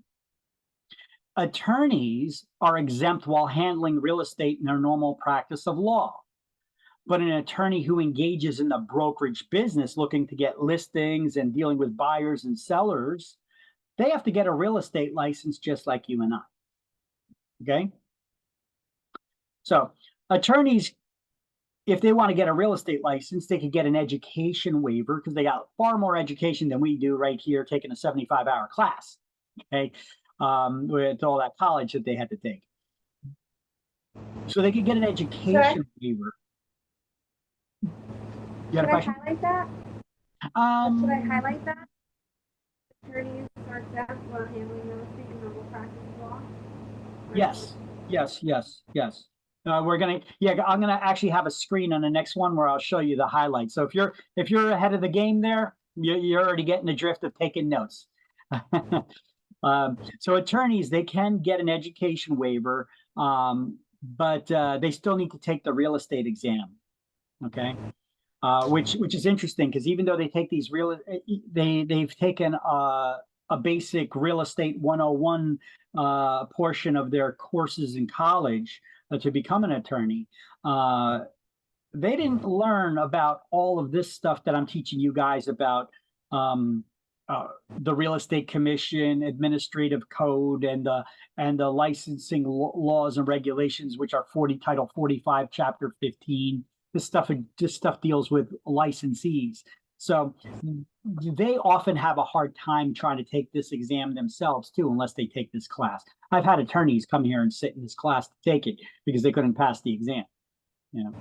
All right. Now, there's going to be a question on the next slide. Example question at the end of chapter 1, page 12. Question 12 is coming up on one of the next slides. Not this one, but the next one. But this is the stuff to highlight that you were asking about. Highlight the word exemptions, underline a real estate license is not required for, and just highlight FSBOs, the total second bullet point. And then you don't have to write anything here except for FSBO, because that's basically explaining what a for sale by owner is for banks and trust companies and insurance companies. And you got it right here where it says attorneys are exempt while handling real estate in their normal practice of law, but one that intends to engage in the brokerage business has to obtain a real estate license.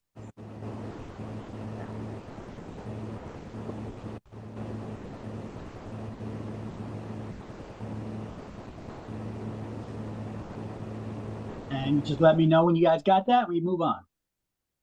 I'm good here. So here's a question for you. Which of the following are never allowed to sell real estate without a license?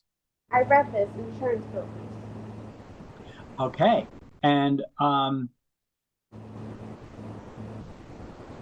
why? I don't know. Okay, so Just know I read it. now we could figure out the answer on exams. I'm going to show you how to figure out the answer on exams by analyzing them. Don't look for the right answers. Anytime you take a state exam, don't ever look for the right answer. Do the process of elimination. Look for the wrong answers. And be very wary of questions that are absolute, that they have words like always, never, or except. Pay close attention to them because they may be looking for something opposite of what you're looking for. But this one I don't think is too tricky.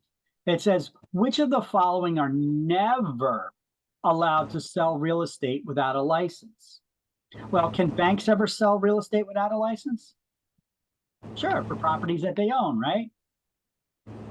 What about insurance brokers? It doesn't say insurance company, it says brokers. So let's hold off on that one because we're not sure on that one yet. So let's just table that one for a second. What about attorneys? Are they ever allowed to sell real estate without a license? Sure, when acting in their normal practice of law. What about property owners for sale by owners?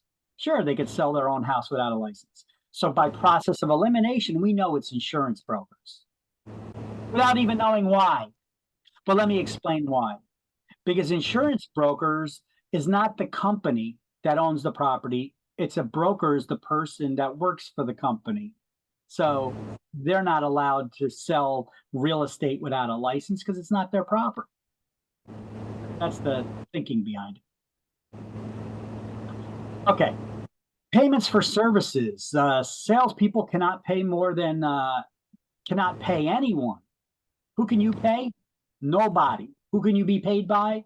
Only your broker.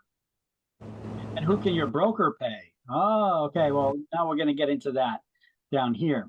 So it's illegal for anyone to share a commission or any portion of a commission with somebody else who does not have a real estate license. So if you ever have like a friend that says, hey, listen, I got a lead for you. I know somebody's looking to sell their house or buy a house. Just throw me a little something, something on the side when you close on the deal, you know? Isn't that called commingling? What's that? Isn't that called commingling?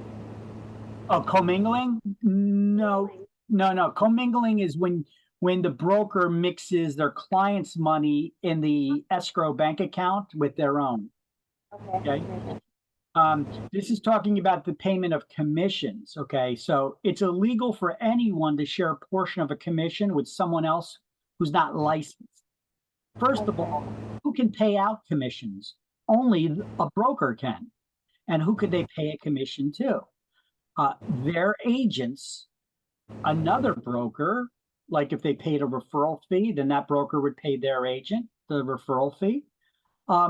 Or they could give money back to a buyer in certain circumstances when we are giving buyers rebates, as long as they qualify for that rebate.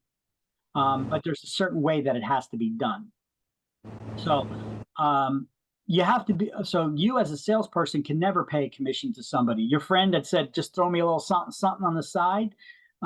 If you get caught paying them for exchange for that lead, not saying that you're going to get caught. I mean, how would you get caught? Well, it actually does happen. People do get caught. I don't know how, but they do get caught sometimes.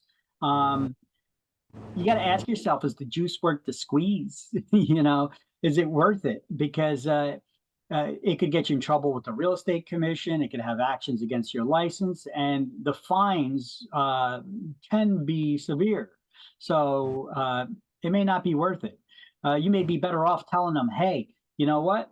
You should go over to my friend over there, Victor, at Career Path Academy. He'll help you get your real estate license. You could become a referral agent, and then you can refer all the business you want and legally earn a commission. There you go. And you have to be licensed at the time the service is performed. So hopefully none of you are working with clients right now. And the finder's fees or kickbacks, like your friend was asking to throw them a little something, something there on the side, those money or gifts to unlicensed persons, they're illegal. It's illegal for anybody to do that. Now, brokers can only share their commission with their own licensees. That covers all the license types. With another broker when they pay out that referral fee, or a buyer's rebate. Now, what kind of buyer can get a rebate? Let's first analyze that. It's a buyer of a primary residence. What is a primary residence? It's not your first home. It's the home you're living in. This could be the 9th home you ever owned in your life. But it's your primary residence that you live out of most of the time. It's where you file your taxes, where you have it on your driver's license. Well, that's where you live.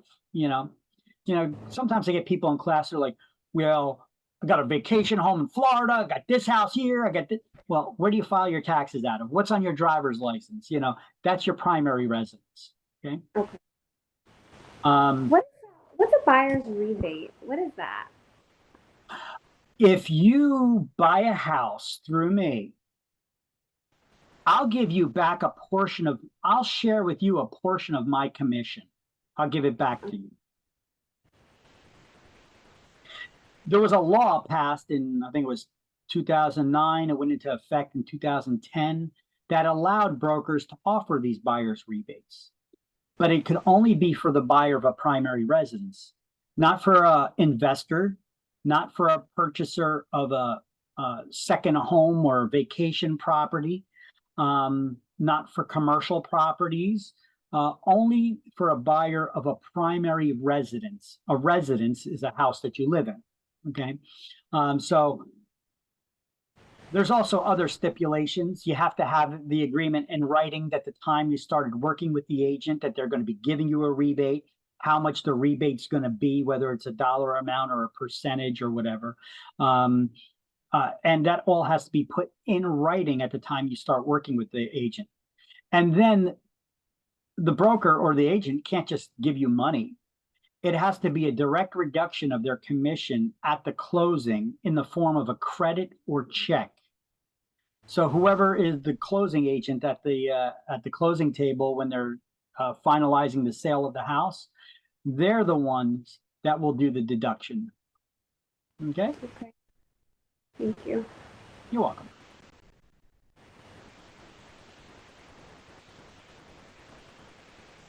All right, payment for services. The same page, yep.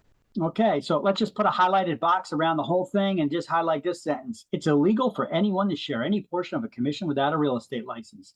And everything else in there talks about what I just went over on the previous slide. Okay. So the previous slide was a little more clear. I put it in bullet points. Over here, we're just highlighting it now. So you have it highlighted in your book if you're just to study it from the book. Sounds good.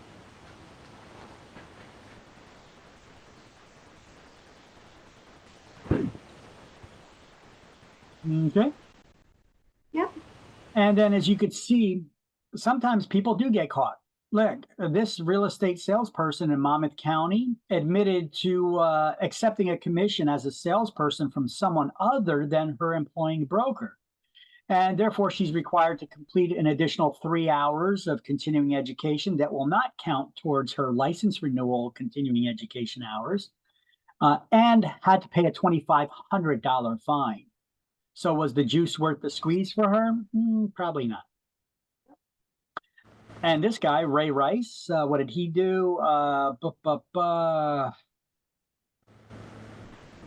Transacted real estate activities outside the scope of his employing broker without the authorization of that broker. He collected commissions from someone other than his broker. He failed to indicate the license status on a contract of sale. We have to do that now. All contracts for lease or sale, we have to put our brokerage license number and our real estate license number and license type on the contracts now. Now, if we use our standard contracts, which your brokerage most likely does, it'll have a form line for that makes it easier to do so you don't forget. Okay. But this person, I guess, did not have those contracts updated. When that law first changed, the contracts didn't change to have that automatically in there. So the New Jersey Association of Realtors creates these, they have their attorneys create these standardized contracts that we use usually for sales and rentals. And they usually like to add in all these possible contingencies and things that we're required to have in the contracts so that we don't forget them. Okay. Until they get added in the contract, you need to know what to do. And this person, they either didn't know or they intentionally didn't do it. I'm guessing intentionally because they also got paid by somebody other than their broker, and they know they can't get paid by anybody other than their broker. So what happened to him? At the end of the day, his license was suspended for 3 months, had to complete 6 additional hours of CE, and got a $3,000 fine. Remember, we talked about what an unlicensed person can and can't do. If you're going to have somebody working for you that doesn't have a license helping you out, or maybe you're helping somebody else out and you don't have a license yet. Well, here's what it is. An unlicensed assistant or secretary may not. So this is what you're highlighting in the book on page 4. Because they didn't make it so clear, it looks like one big run-on list in the book. They should have shaded areas that showed that this is a title, and it says what they cannot do, and then this one says what they can do. So there's 2 lists here. It's not just one big run-on list. So I just put them in boxes and highlighted the titles. Okay, I got that. And on the 4th bullet point down, I also put an asterisk next to it where it says, discuss or explain a contract with anyone outside the brokerage firm. Okay, you need a real estate license to talk about contracts to people. Hell, if you ever call the real estate office before trying to get information about a property, see if it's available, how many bedrooms, how many baths, how much they were asking for it, whether it was for sale or rent. Sometimes they give you the runaround, you know, it's like, what's your name? What's your phone number? What's your email address? And they avoid answering the questions and they don't give you any info. That's because that person does not have a real estate license. It would be illegal for them to give that to you. So they have to transfer you or have an agent call you back, transfer you to a licensed agent or have an agent call you back to give you that information. Okay. So an unlicensed person cannot show property. They cannot answer any questions about listed property. They can't make cold calls trying to get leads and business prospects from potential sellers and buyers and whatnot. Which, by the way, good place. Where can you get some buyers from if it's a buyer's market? Where do you get buyers from? How about apartment buildings, renters, right? Or you could also check tax records. There's a way to search tax record systems, which you'll get access to as part of the MLS. But I'm also going to give you a link where you could get access to a tax record system right now for free. But part of the MLS, they give you some advanced tax record searches and a lot more data. There's a way that you could do searches and you could search for the criteria of what the mailing address is of the person and what the address of the property is. And if the mailing address is different from the address of the property, you know they're an absentee owner. We call them absentee owners. It's a rental property. Okay. Right? So just think, you just got to put a little logic to it. And there's ways where you could track down without going to apartment buildings. You could find out if a single family house is, for a rental or not, just by doing a search like that. If the tax bill goes to a different address, you know they rent it out, right? Discuss or explain contracts with anyone outside the brokerage firm. Okay, we already went over that, but I'm going to have you underline that because I did. there may be a question pertaining to this. Plus, there's another thing down here that pertains to this one, and we're going to tie them together in a question. Now, make phone calls for rent collections. You can't do that without a license. Why would you do that? Well, what if you're a superintendent at an apartment building, right? Can the landlord ask you to go knock on a tenant's door and try to get the money? No, not if you don't have a real estate license, because that's basically property management activities now.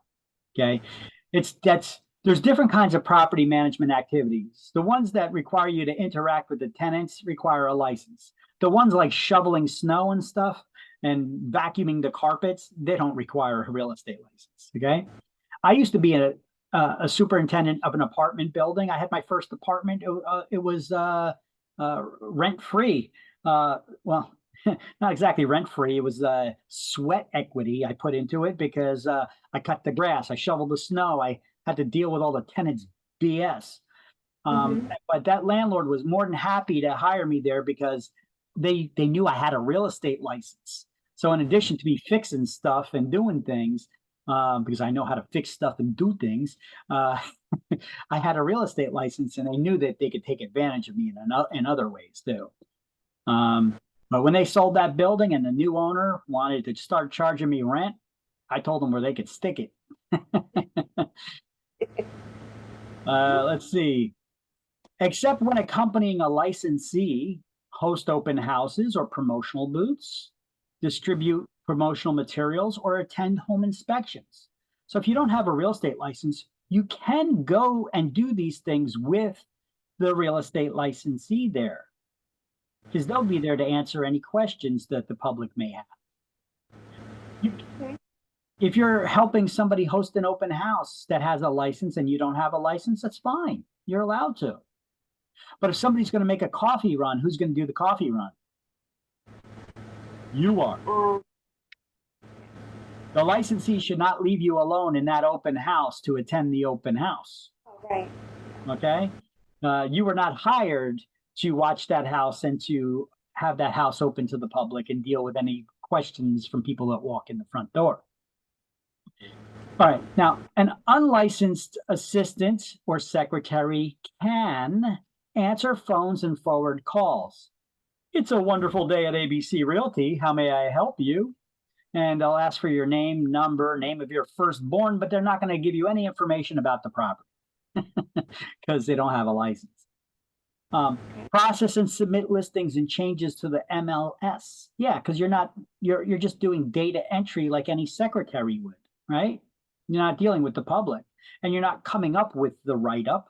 An agent, a licensee, already has this, what we call property input sheets, that for all the information about the property that they had the seller sign off on, that it was all accurate, and now they just want you to enter that into the computer system, which we call the MLS these days, multiple listing service. You could process those listings and changes in the MLS, and you could place signs on properties. There's a question sometimes you get on exams. Can an unlicensed person put a real estate sign on a property? Sure you can. Now, I've asked agents before because I know this used to be a question we had on school exam. Potential agents would get this wrong. And I'm like, why are you getting that wrong? Why would you think that somebody needs a license to put a sign on a property? And they're getting this image. I've had people tell me, well, I don't know, for some reason I had this image in my head, the agent getting out of their fancy car, like their Mercedes-Benz or BMW, dressed all fancy, pulling that sign out of the trunk and putting it up on the property, right? Well, okay, get that image out of your head for a second. Think about this. When you're licensed to do real estate in New Jersey, there's not a separate license for residential versus commercial real estate. We could work anywhere within the state, and we could work with all kinds of properties.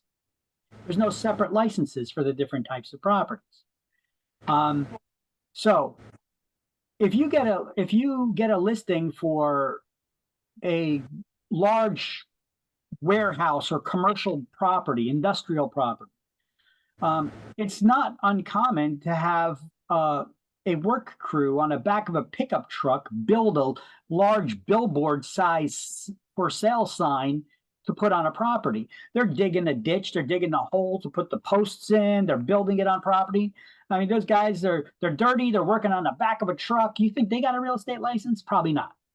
Okay, so have that image in your head when you talk about putting a sign on your property, because imagery usually works pretty good for recall. At least it works for me. I don't know. I'm a visual person. Pick up keys. An unlicensed person can pick up keys for listings or deliver documents. Okay. They can deliver documents, but they can't explain them. Okay. Remember that? You can deliver documents, but you can't discuss or explain those contracts with somebody outside the brokerage firm. And I have seen this on state exam as a question before, or a student has told me that they've seen a question similar to this. I don't know if it's still on the exam or not, but they got a database of thousands of questions, so who knows? You may get this one. So I'm gonna tell you right now. So here's the way it was worded. A real estate licensee and their unlicensed assistant were on their way to present an offer. What were they on their way to do? To present an offer. They get into a horrific car accident and the licensee is rushed to the hospital. What should the unlicensed assistant do? Deliver the contract, return it to the broker, or two other options it gave. So just with those two options, even though they're allowed to deliver documents, what were they on their way to do? Present an offer. Okay. So now you're going to go to a seller's house. You're going to have a contract over here. Yeah, I got a contract here for you, Mr. and Mrs. Seller. Here you go. Later. Whoa, wait, what is this? Sorry, can't talk to you about it. Got to go back to the broker. You're better off giving it back to the broker and then having the broker come and present it. Now, the question or the answer to that question is not going to be all long-winded like that, giving you that full explanation. You have to read into it a little bit. Okay. Don't read into all the questions that much, but that's one where you would have to read into it a little bit more. Okay. All right. Schedule appointments for showing listed properties. Sure, unlicensed people can do that.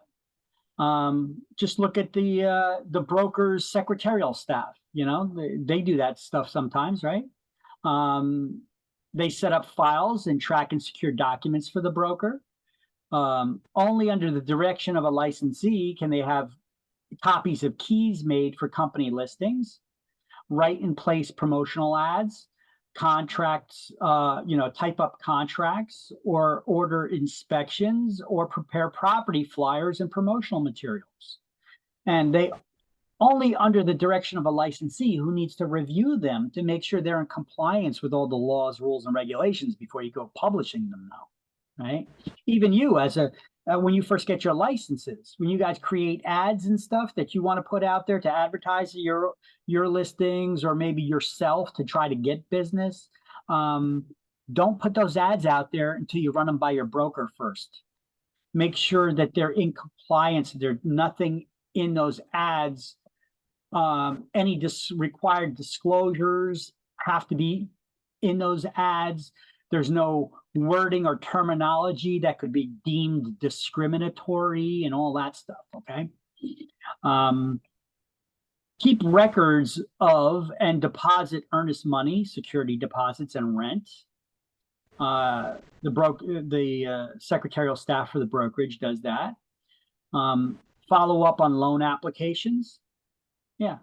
Secretary, can you do me a favor? Can you call Jimmy from ABC Loans and see if they got that mortgage approval yet for Mr. and Mrs. Jones? You know, they could do that for me. They're not dealing with the public. They're calling up the agent on my behalf, you know.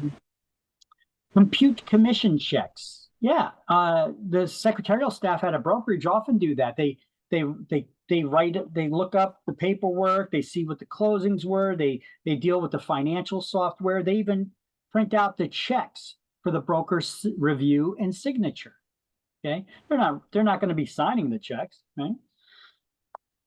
So they're computing it. Or I could have a assistant, and I'm going to say, can you do the math on that? See how much commission I'm going to be making on this deal when we close.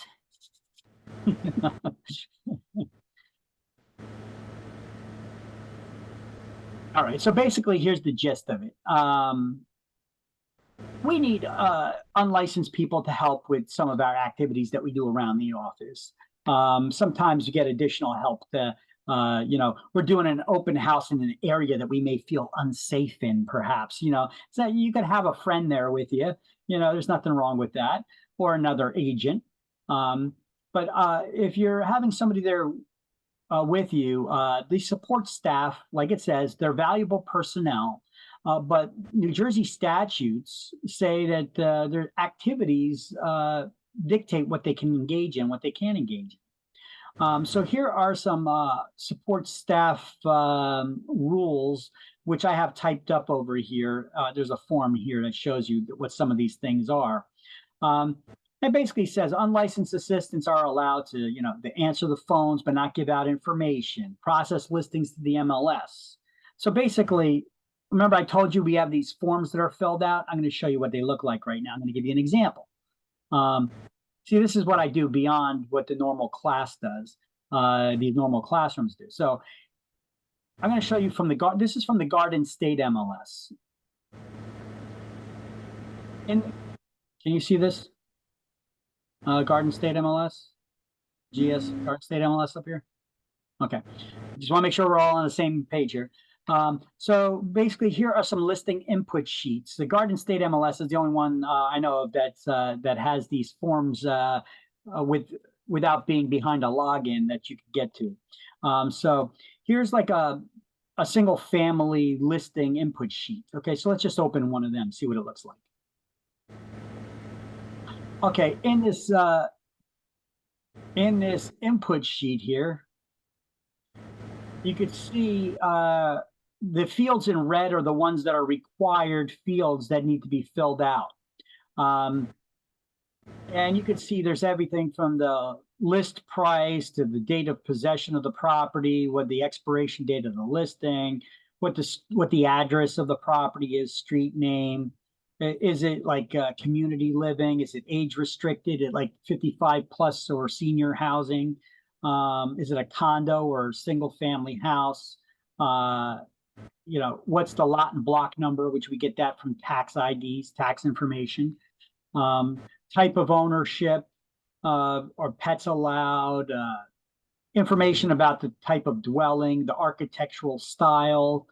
Is there a basement? We have the owner's initial, the bottoms of every page here. Is there an attic? What type of roof is there? This is all the kinds of information we gather when we go to these listing appointments. So make sure that when you set up a listing appointment to meet with somebody, give an hour or two for the appointment. Let the property owner know that we may be there for an hour or two. If we go quick, we may be able to get through it in an hour, but we need an hour or two of your time so I could answer all of your questions. We could go through the house. I could look up all the information, and any information that you give me, I could confirm it, because I have to confirm information before I go advertising it. Remember, trust but verify information. I don't know you, but I'm going to trust you that what you're telling me is accurate, but I need to verify it before I start marketing it to the public, because the public's going to assume that I've verified any information that I'm telling them is accurate. Okay, so it's one thing for me to believe you, but the public is going to rely on me as the professional, and I can be liable for that if I am wrong. So, like if somebody says that they replaced the roof on their house, it's only a year old, but they did it like 5 years ago. You can't sell it as a new roof. Let's see. So listing appointment. A listing appointment. That's just. What exactly is that? To have do a walkthrough for a potential buyer, or no, it's for the seller. You want to list the property for sale. So basically, a listing appointment is where you're signing a contract with the homeowner to list their property for sale or lease. So you have to fill out, the commission agreements and contracts where they give you that authority to do that. You gather all the information about the property so that you could prepare the advertisement that you're going to put in the MLS. The MLS is the multiple listing service. We often refer to it as a system these days because we just put it in a computer. And that's how we can instantly share it now with all the other real estate agents from other brokerages that are out there. Real estate licensing law and the real estate commission's rules dictate that if we get a property that's available for us to show and sell, it must be available for all other agents to see as well, unless the owner of the property specifically told us not to share and cooperate with other brokers. Okay. So So what would that be if they don't want it on the MLS? Okay, then they would have to sign what we call a waiver of broker cooperation agreement. Okay, so licensing law requires us to cooperate with other brokers unless the owner tells us not to. Okay. Now, we don't just not cooperate with other brokers then and say, well, the owner told me not to. You got a CYA, you know what that stands for, right? Cover your booty.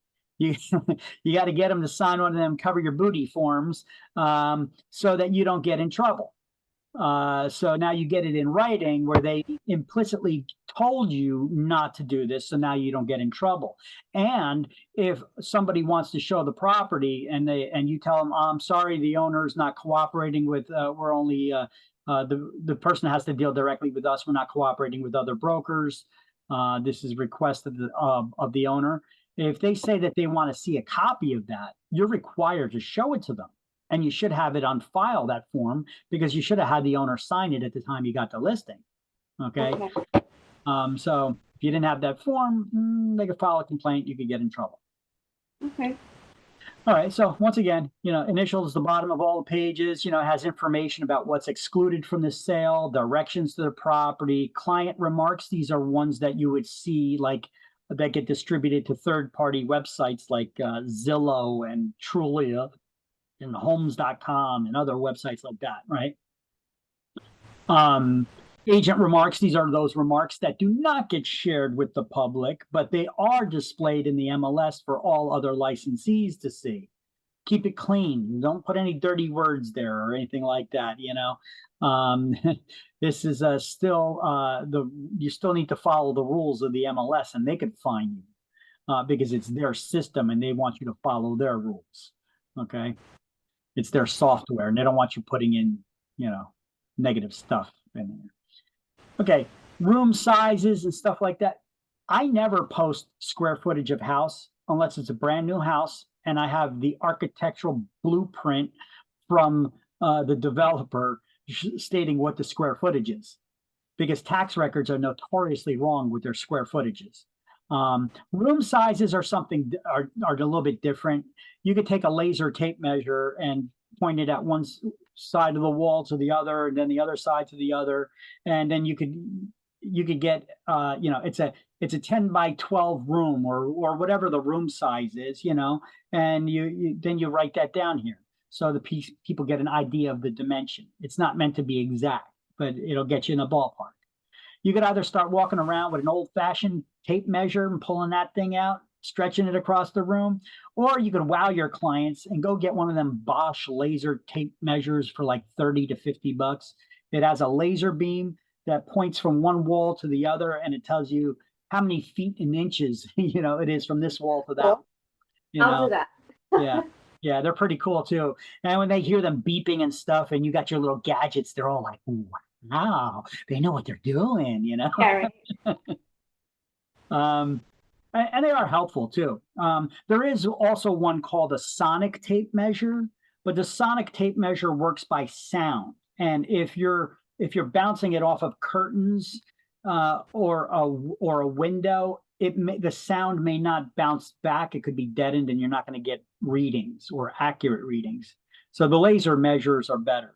The sonic ones have a laser built into them, but the laser doesn't measure the room size. The sound does. The laser tape measures They're pretty good, and there is one that you could get.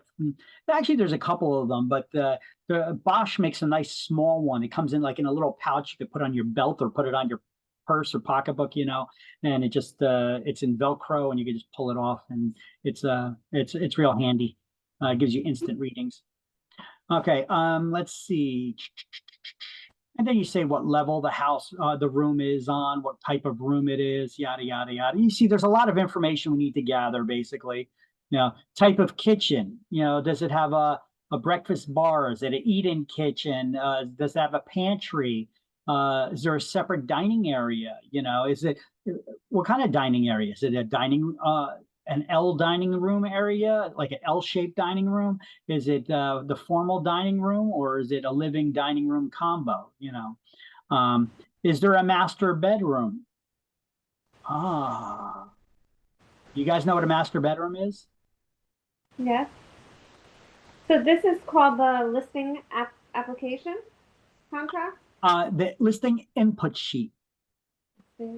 This is just for the MLS, the information we need to gather. You could either go there with a blank pad and try to just take note of everything and write everything down, but you're not going to remember everything you need to gather. So printing out, every MLS has their own input sheets to use.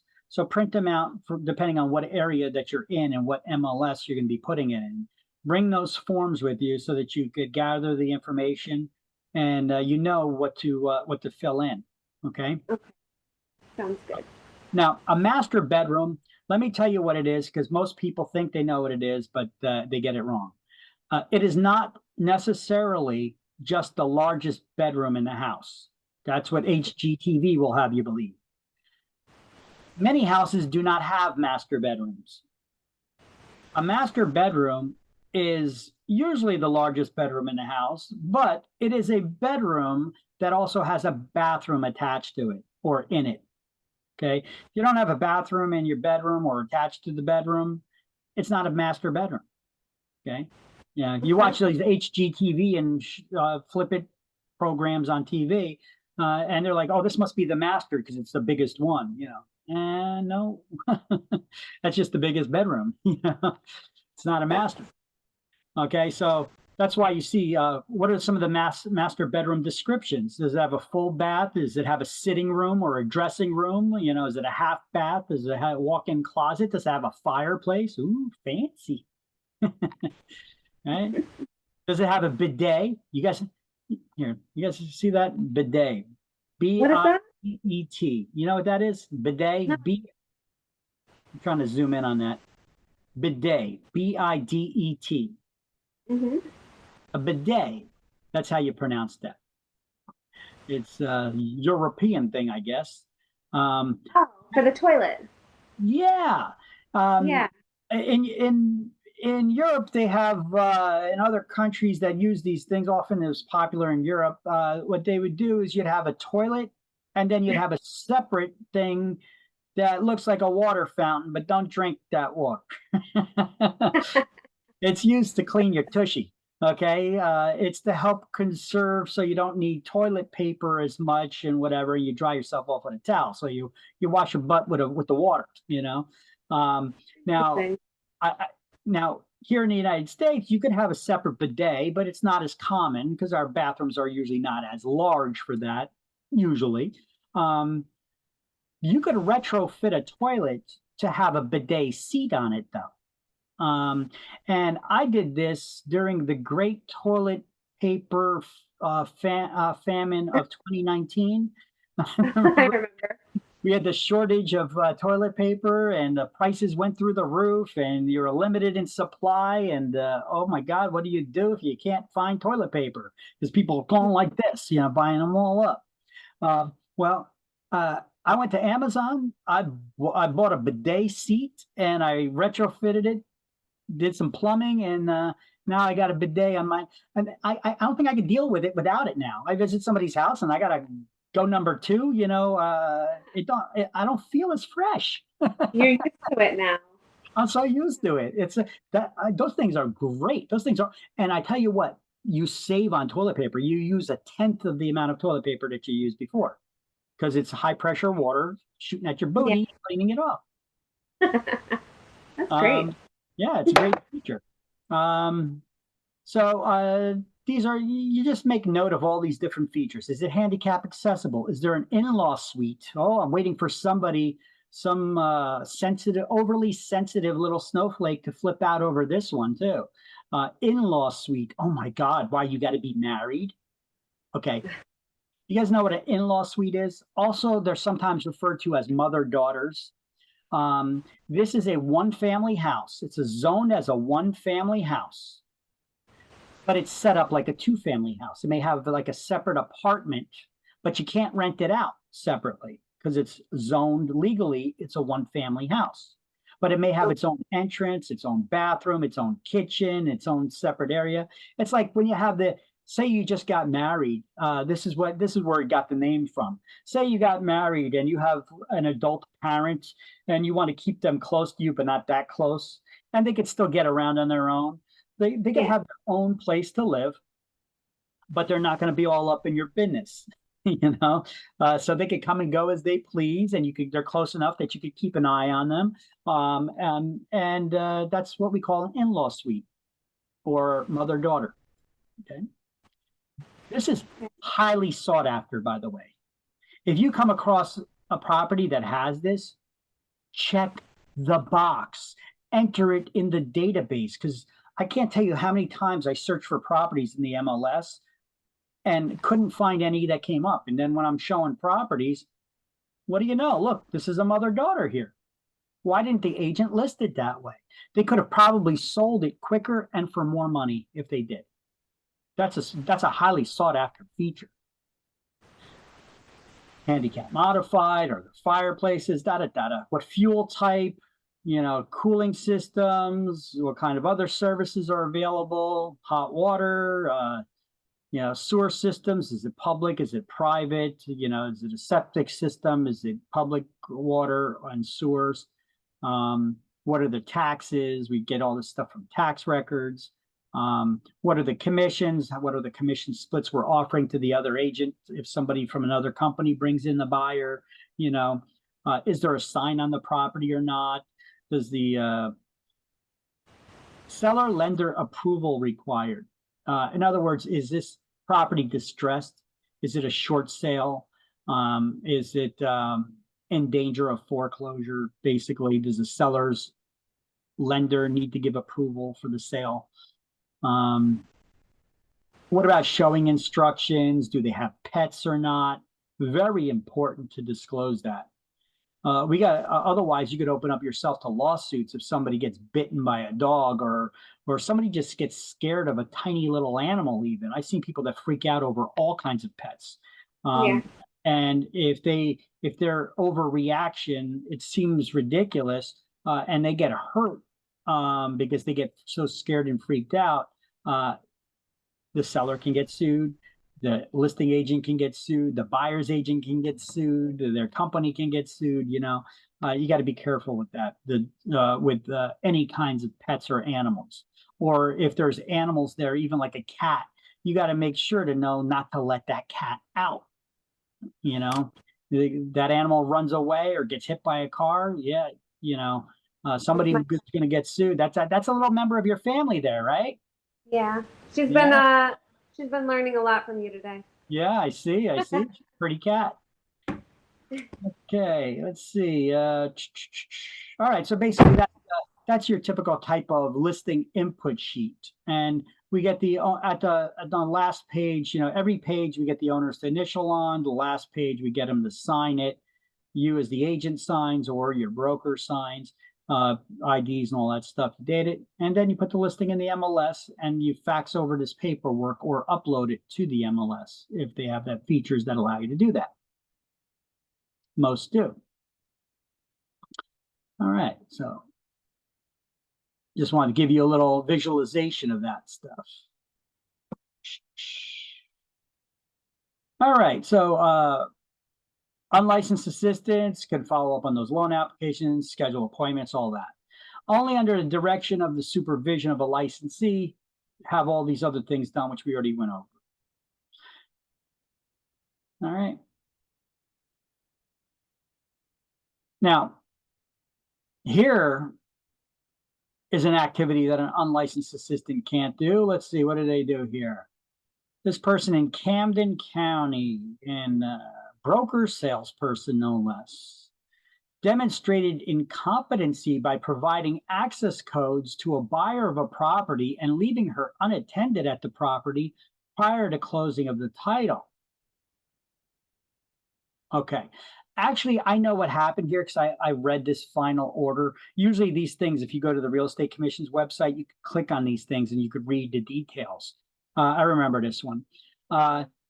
Unfortunately, this, I don't know what that button just did, but made a noise on this mouse. I don't know, it's got tons of buttons here. Sorry about that.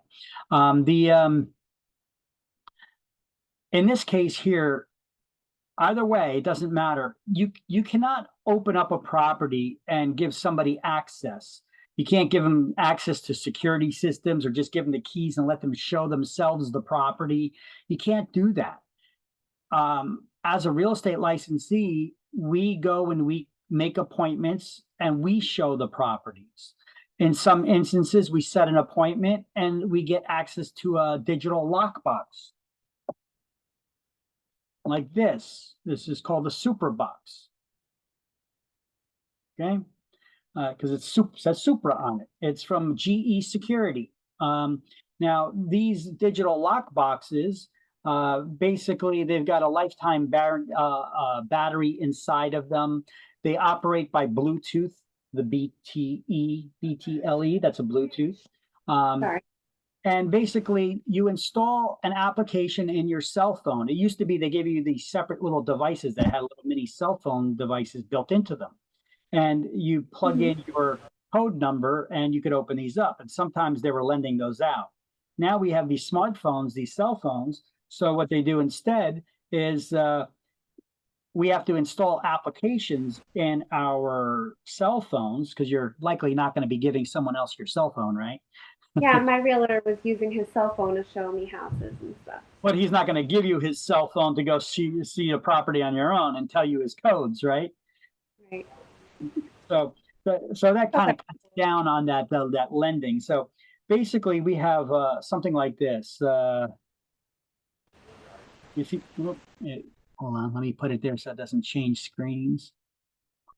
Hidden me there, and you see that Supra E key?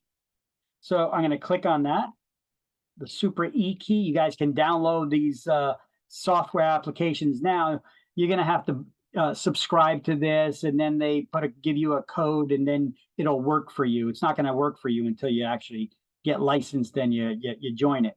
But anyway, it's got my information up there, my picture, my information about my brokerage, phone number. You could see, I don't know why it's so bright, so overly sensitive. Okay, you can see there's a key there, so I can obtain the key. I can see what showings there are. Let me do an update here. I have to update the application. It connects to the server.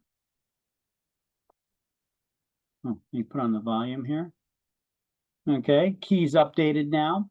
So basically what I'll do is this part here is called a shackle. So if we're going to install one of these on a property, we could put it on a door or we could put it like on a metal railing. Don't ever put this on tree branches. That's so stupid. These things are about $120 a piece. Your broker will own them. There's no reason for you guys to buy these. Your broker will own them. They've got serial numbers on the side. Even if you buy it, technically your broker still owns it. They just give you permission to buy one. So that's when you're installing them. I'll show you how to remove the shackle. But if you're just going to show a property and another agent had one of these on the door or the railing somewhere, basically you have to turn it on. These are lifetime batteries, but batteries, they last a long time because they're not always activated. So there's a little screen here that will flash a red light when I push up on the metal cartridge on the bottom. This is a steel case that is covered in like a rubber, non-marring rubber, so it doesn't mess up people's fancy doors and stuff. And basically, when you press up on the bottom, you see the light flash? Yeah. And that'll do that for about 30 to 60 seconds. So let me now hit obtain key. I got to put in my code number. You hear? And then you press the bottom and it drops out. And then the keys are inside of here. So you leave the keys to the house inside there. If it's your listing, if you're working with a buyer or renter, that's how you get the keys. Now, if you see one of these on a house, don't just walk up to the house and use your access code to open up the box. Always set up an appointment first. You don't just walk into somebody's house because you have access to this. You always have to set up an appointment first. You could get in trouble if you don't. Okay. So, and make sure you put the keys back in the box and that when you leave. Okay. Now, how does the shackle code work? Okay. Well, there's a separate code that you'll get from your broker for the that they got when they bought this that gives the shackle code. So there's something here that says open shackle. Okay. So I'm going to press that button, activate the bottom again. What's my shackle code? And I have to enter that.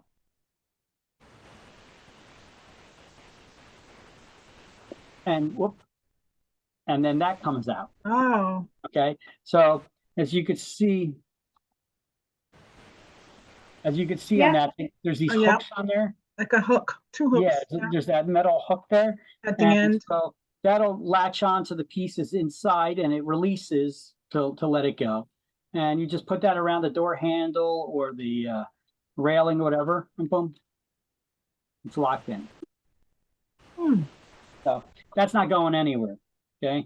And it's secure because now as the listing agent, okay, this is my this is my box. So I just opened it. Let me update my thing again. It should get back to me.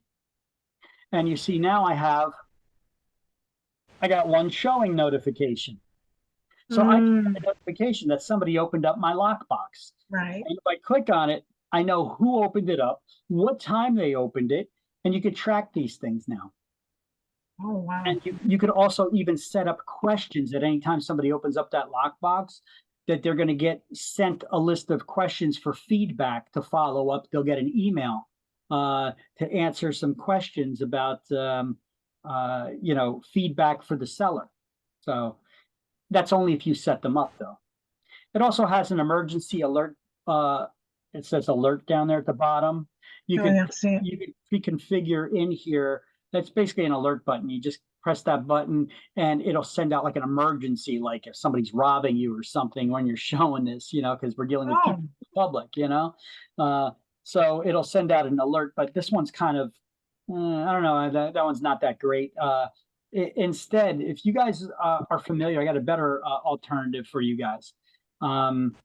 If you have an Android phone or an Apple, the iPhones or whatever they are, you basically swipe down from the top, or you could just do a Google search and you could see videos that'll teach you how to do it on your cell phone. There's something called SOS. There's a feature on your cell phone called SOS. It's free. There's no additional costs to it. You could set up your an emergency alert will get sent out to somebody, whoever you want on your list. You could set up multiple people that emergency alert will go to. It will, when you tap the power button on the side of your cell phone 3 or 4 times, on the Android, you could select how many times. I don't think you can on the iPhone. I'm not sure. But you got to tap it really quick in succession. It'll automatically send out an alert. It'll take a picture. It'll take several pictures using your front and your back camera. It'll record 5 seconds of audio, and it'll use your GPS location and send all that out with a predefined emergency message that you would have typed in there that, hey, I'm in danger, call the police, send them to my location, On my emergency alert, I typed in, before you do call me first to make sure I didn't butt dial you.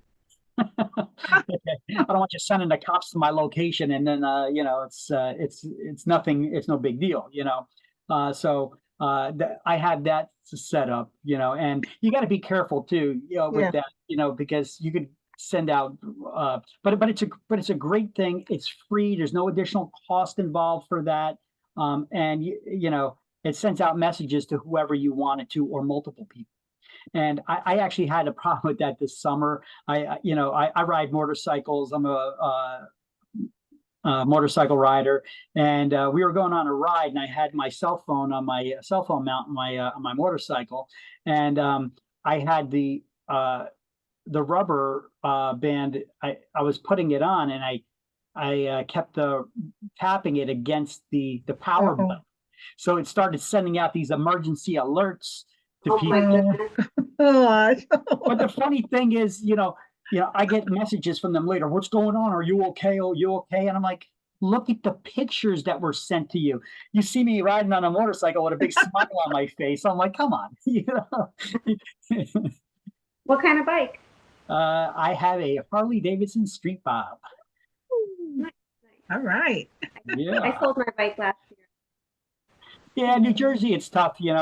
I got rid Yeah. of mine years ago that I had a street bike. And then after that, haven't ridden in a while, but I just got them again and, Oh, joined a riders club. And we do a lot of charity fundraising. We do events and such. And oh, wow. yeah, so it's pretty cool. Yeah. Yeah. I miss riding. I had a street bike too. Mm. Yeah, it's fun. Yeah. The street bikes, they're kind of dangerous in New Jersey, though. Yeah, You- I you- got hit. you really want to open up the throttle, but the roads are screwed up. They're not Mm. made for them. The Oh. drivers are insane. Yeah. Yeah. And the power on the street bikes, they're like racetrack bikes basically on the street. Sometimes the riders get out of hand, they get carried away, and they put themselves in dangerous situations because you got to worry about all the other idiots around you. Yeah. Yeah. You and everybody else. Yes. You're Yeah. right. Mm-hmm. Going on with this thing.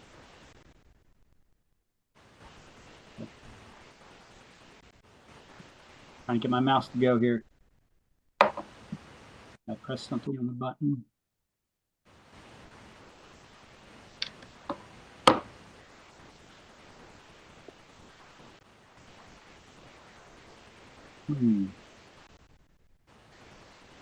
Got it all charged up. Oh well. All right, let's get back to this slideshow. Won't use the mouse now.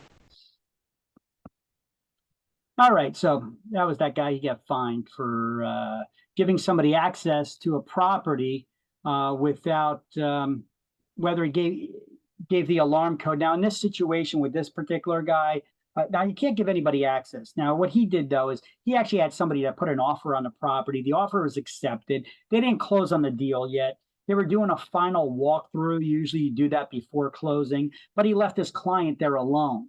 I mean, he shouldn't have gotten in trouble for that. I don't think, but I guess the rules still apply. They don't own it yet, so you can't leave them there alone yet. But he gave them the alarm access code to the property and all that stuff, and he got in trouble with that. So his license was put on probation for a year. That means they're going to be looking, keeping a close eye on him, making sure he doesn't do anything else that's wrong. He has to take additional 6 hours of CE, and they got a $3,250 fine. I hope that was not his whole commission because that would suck just for that. But got to follow the rules. Rules is rules. All right. Qualifications for licensure. You guys looked at this before you ever signed up for the class, I'm sure. You got to be 18 years of age or older. Yeah. Prove you have a high school diploma or a GED. Furnish evidence of good moral character by not lying on your applications, I guess. Successfully complete this 75-hour pre-licensing course. You're going to provide your social security numbers to me at the end of this course when you take your school exam, because if you pass it, that's one of the things that I have to submit over to PSI. You don't want to do that, complain to the real estate commission. God knows I complain to them enough Got a little gnat in here. God knows I complained to them enough myself. Schools should not be collecting that information. But that's the way they got its system set up. So you're gonna have to give me that info if you want me to submit it to the state so you could set up your appointment for taking your state exam. Provide documentation. Okay, you don't have to do this anymore because New Jersey, our governor, he waved his magic wand and he turned us into a sanctuary state. So people who are illegally in the country can get professional licenses now. You can become a realtor, you could become an attorney, you could become a doctor, or get your beauty salon license or whatever it is. Okay, cosmetology.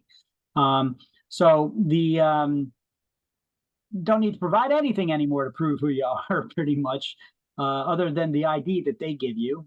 Not sure how they figure that out, but either way, we need to prove who we are with our birth certificates or licenses or passports and such. And anyway, pass a state exam and then get fingerprinted. We already went over those processes, so I'm not going to beat that dead horse anymore. And so this is where the printout is for that in the book on page 4, down at the bottom where it says the last bullet point, write fingerprinting in there because they left that off.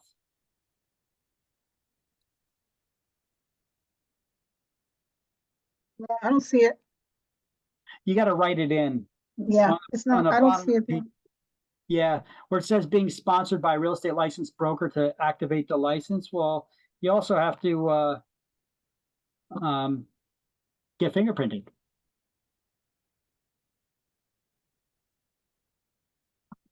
Yeah, they don't have it yet.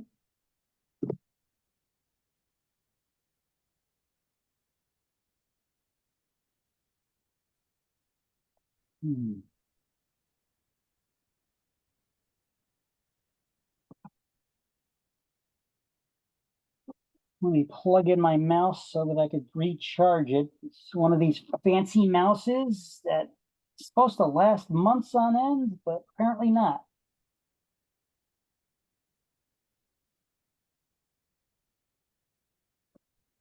Okay.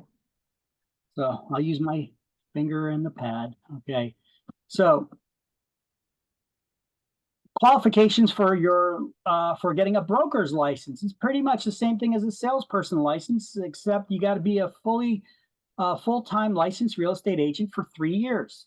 I'm reaching for the mouse. You got to be a full-time real estate agent for at least 3 years. With the exception of honorably discharged veterans with service-connected wounds or disabilities. They could get a waiver for that 3-year full-time experience requirement, get their salesperson's license, and then immediately go to get their broker's license. I believe veterans should get all the benefits they're entitled to, but this one is stupid. You know, why do we have a 3-year full-time experience requirement in order to get a broker's license? To open up your own brokerage, to supervise people and manage offices. So you get some experience under your belt, right? How are you going to advise people and give other agents guidance and direction if you don't have any experience yourself? I think it's the dumbest benefit that they give. But either way, it is what it is. Now, how old do you need to be to get a broker's license then? 18. Well, how old do you need to be to get a salesperson's license? It would be 18. And how old do you need to be to get a broker's license? Typically, it would be 21, because 3 years full time. However, there is an exception to this for the honorably discharged veterans with service-connected wounds or disabilities, where they could get their license, it's possible, at 18. Okay, so they get waived that 3-year full-time experience requirement to get their broker's license. So here's another tip for you guys. Anytime on state exam, anytime, if there is an exception to a rule, the correct answer will be the exception rather than the rule.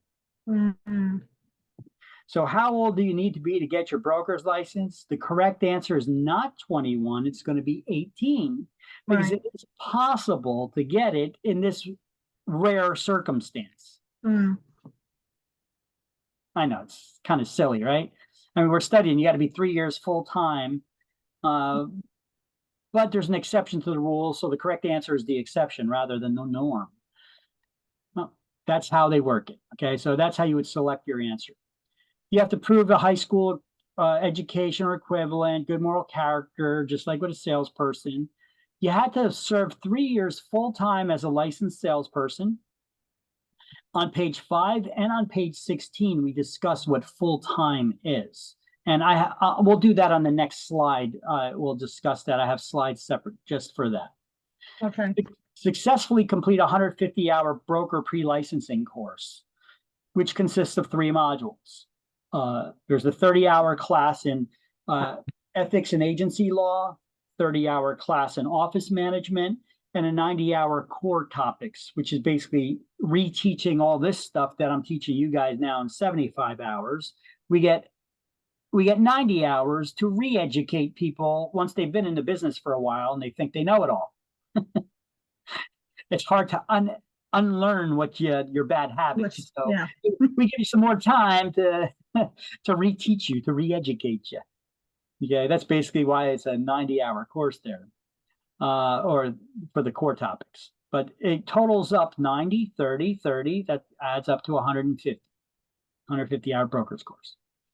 Once again, they got to disclose their social security number again and get fingerprinted.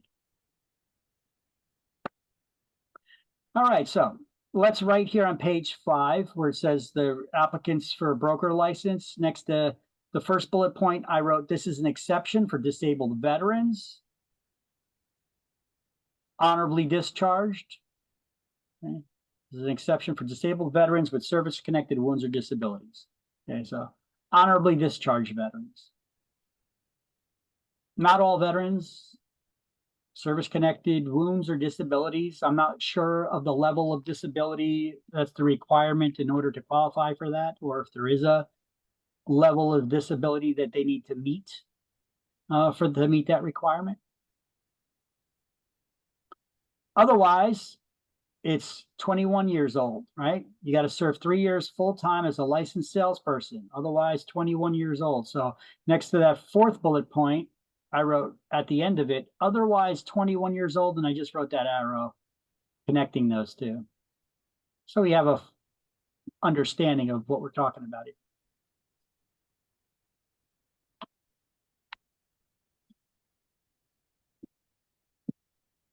Let me know once you got that, and we can move along.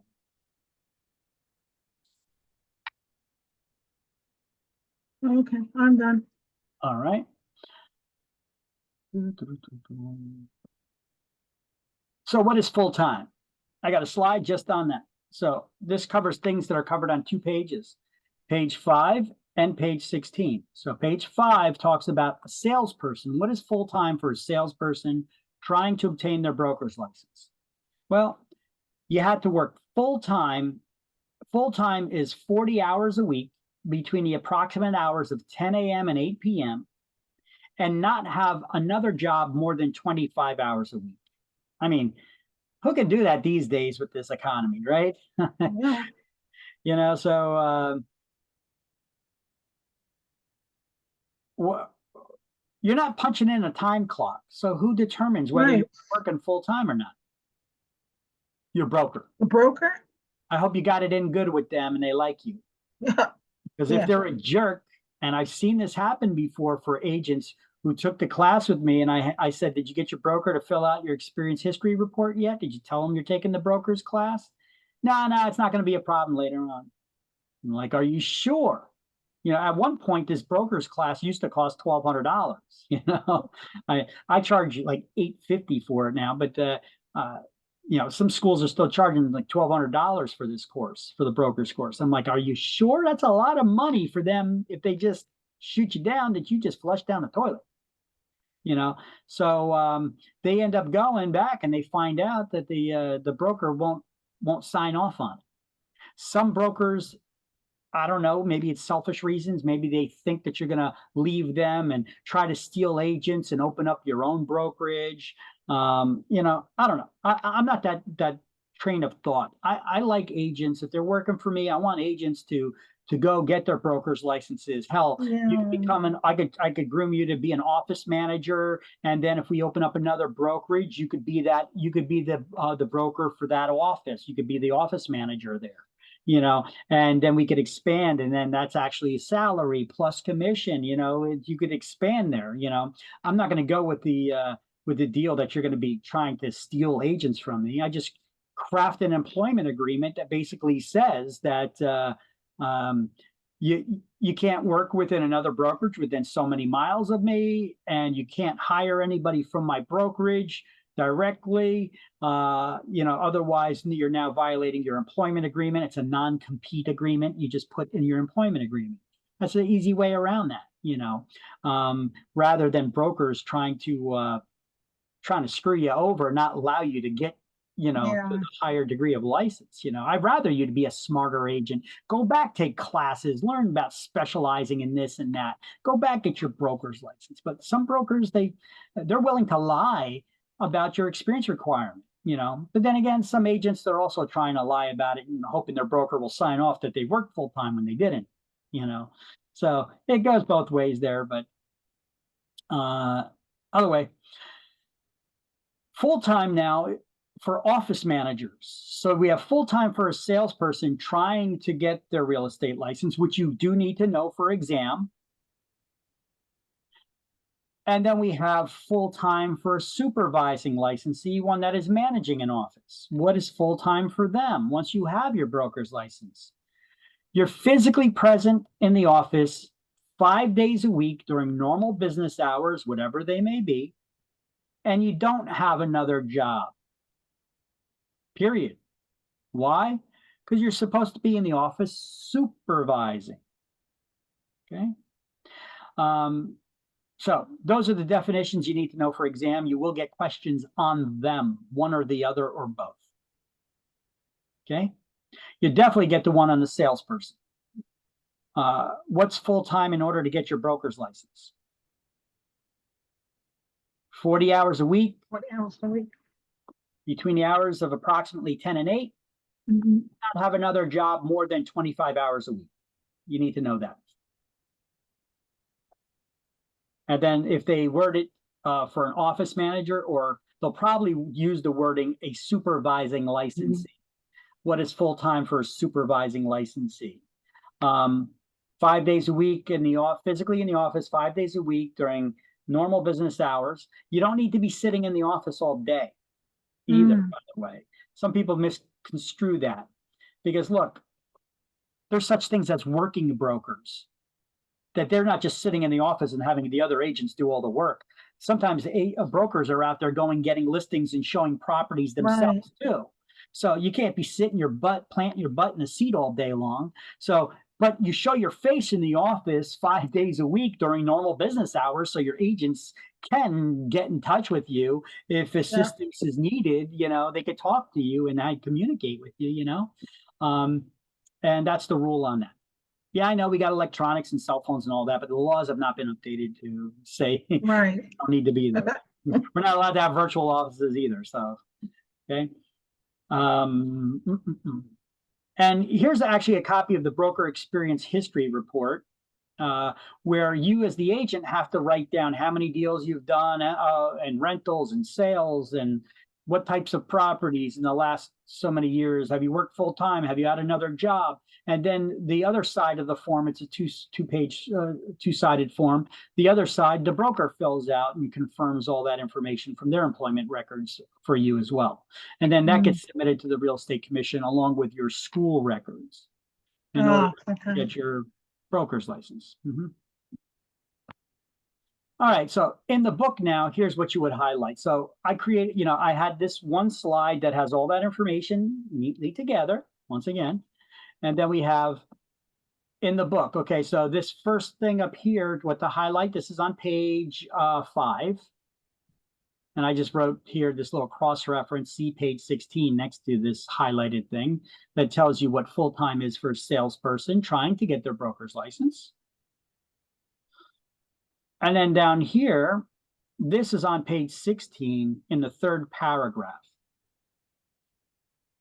Full-time means a supervising licensee is physically present in the office during normal business hours, 5 days a week, and is not otherwise employed. And then I wrote after that, this is full-time for an office manager. That's what they mean by supervising licensee.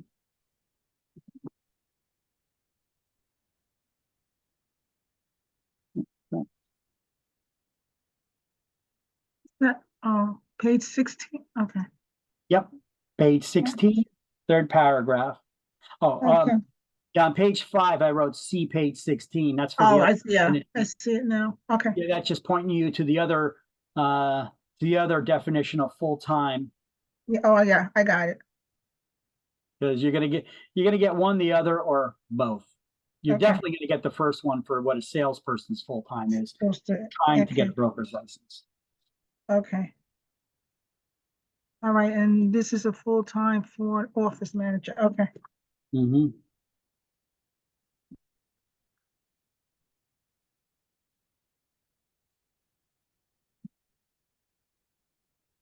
Hmm.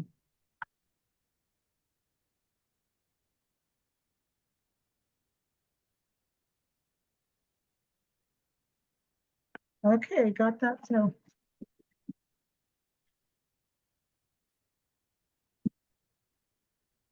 Awesome.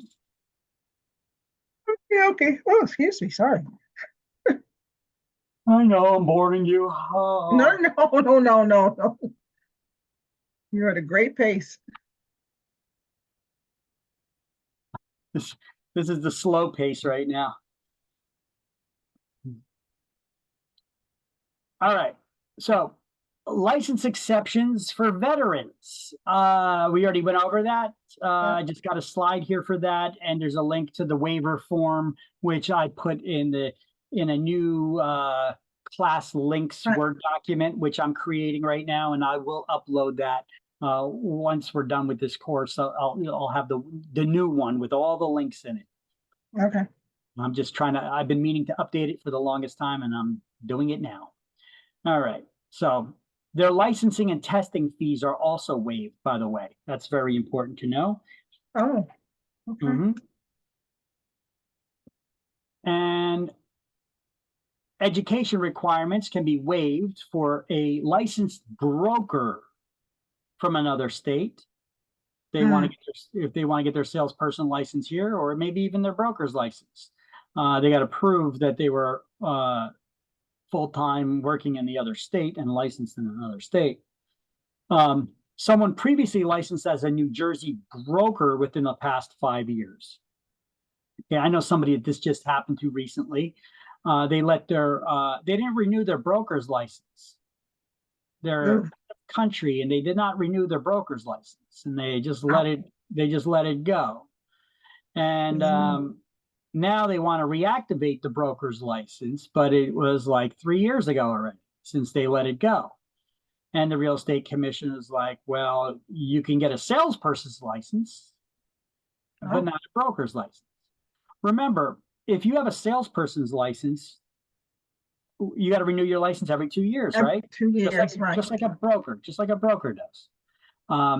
But if you don't, what happens to your license? It becomes inactive. How long can it be inactive where you could still reactivate it? One term, which is 2 years. Yep. So she let it go for 3 years. Okay. So they said, okay, well, you could still reactivate your license, but not as a broker, as a salesperson. So you lost that broker's license. So there's no, even if she went to sales, she can't go back after a certain amount of time and say, okay, she has to apply all over again. Sure, she can. Classes. 3 years. After 3 years full time again. Oh, okay. The thing is, she has a broker's license. She was hanging it in referral, and I kept telling her, I was like, you got to renew the license. You got to renew the license. Otherwise, you're going to lose it. It's all right. You could always reactivate it. And I'm like, reactivation time's coming up. You got to do it. You got to do it. No, I'm not worried about it. Oh. You're not worried about it. It's time. They're not going to give you special treatment. There you Ouch. go. Ouch. Yeah. So it does happen, but still, she didn't lose her license totally. She should get a salesperson's license. She doesn't got to go back to school and start all over again. Well, yeah. That's the thing. Get the broker's license, you will in 3 years after working, you know. But hey, you're licensed for over 10 years, you know, and now you let it go like that. It's Yeah. ridiculous. You know, don't get it. It's your license. You're responsible for it. I'm the Sure. broker, and I said, you know, I gave warnings and reminders, and you know, there's only so much I could do. You know, Yeah, it's true. It's true. you don't do what you got to do. You don't Yeah, pay yeah. for the renewal of your license. I'm not gonna.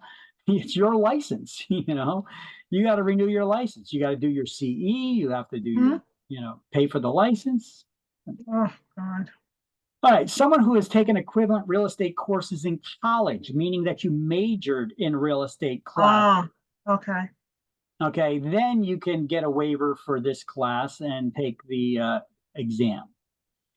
New Jersey Okay. attorneys can get a waiver for this class, but they still need to take that the exam to get their salesperson license. And there is no waiver for the 3-year full-time experience requirement for attorneys who want to become brokers, though. So if an attorney wants to get their real estate license, sure, they could get a waiver for the education requirement and take the salesperson exam.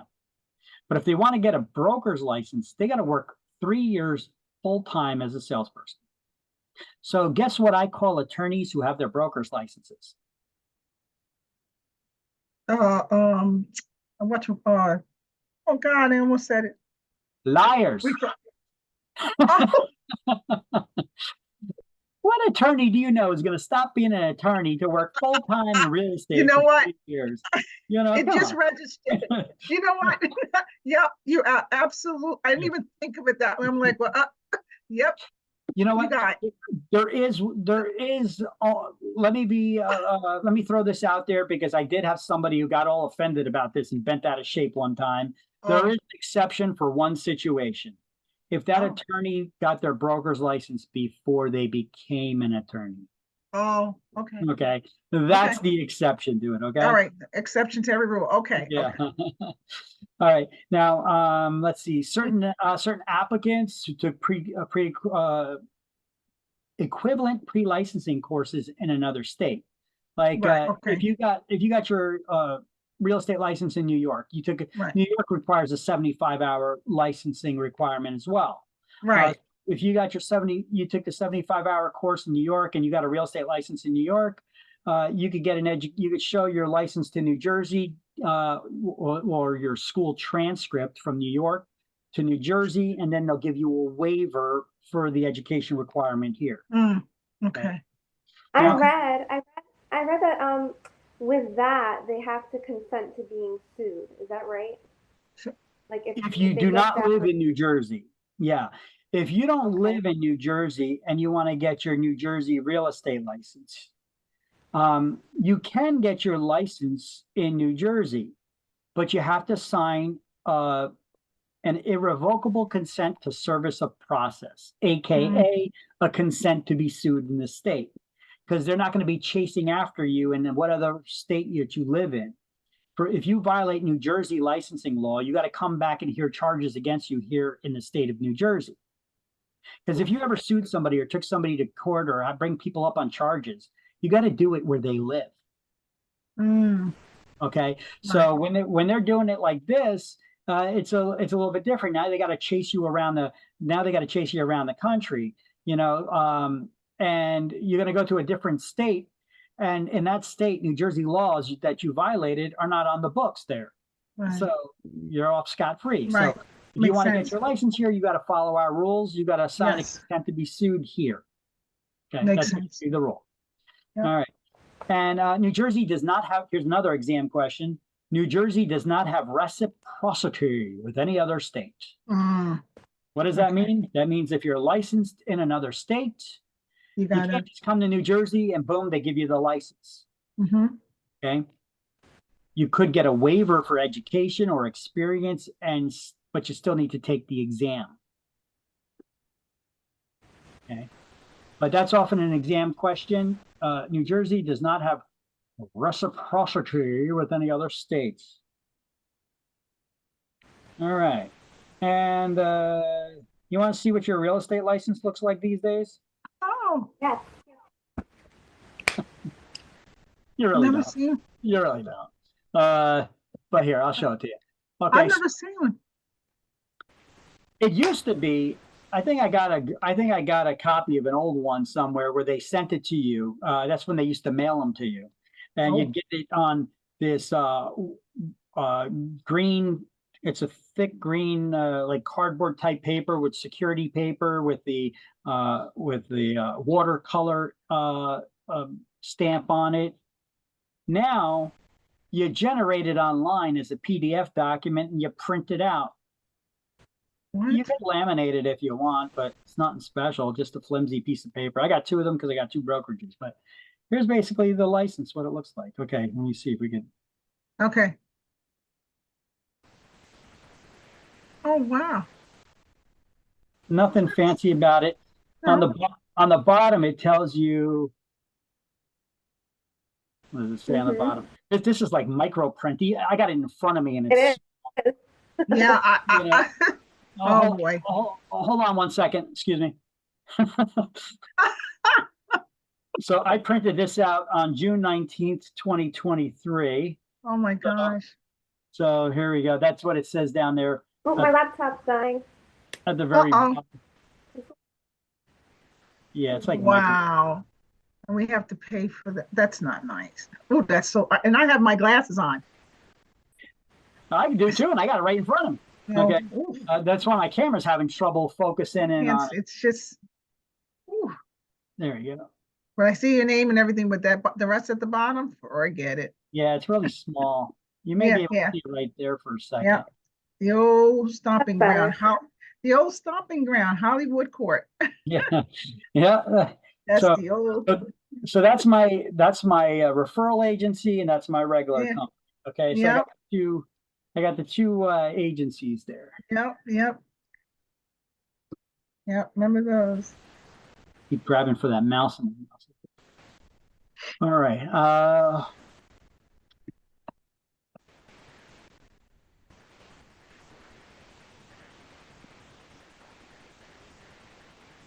All right, so on page 5, they can waive the education requirement. Page 5, The experience requirement here on page 5. It's on page 5 for you. Yes, this is about a third of the way down the page on page 5. Oh, I see it.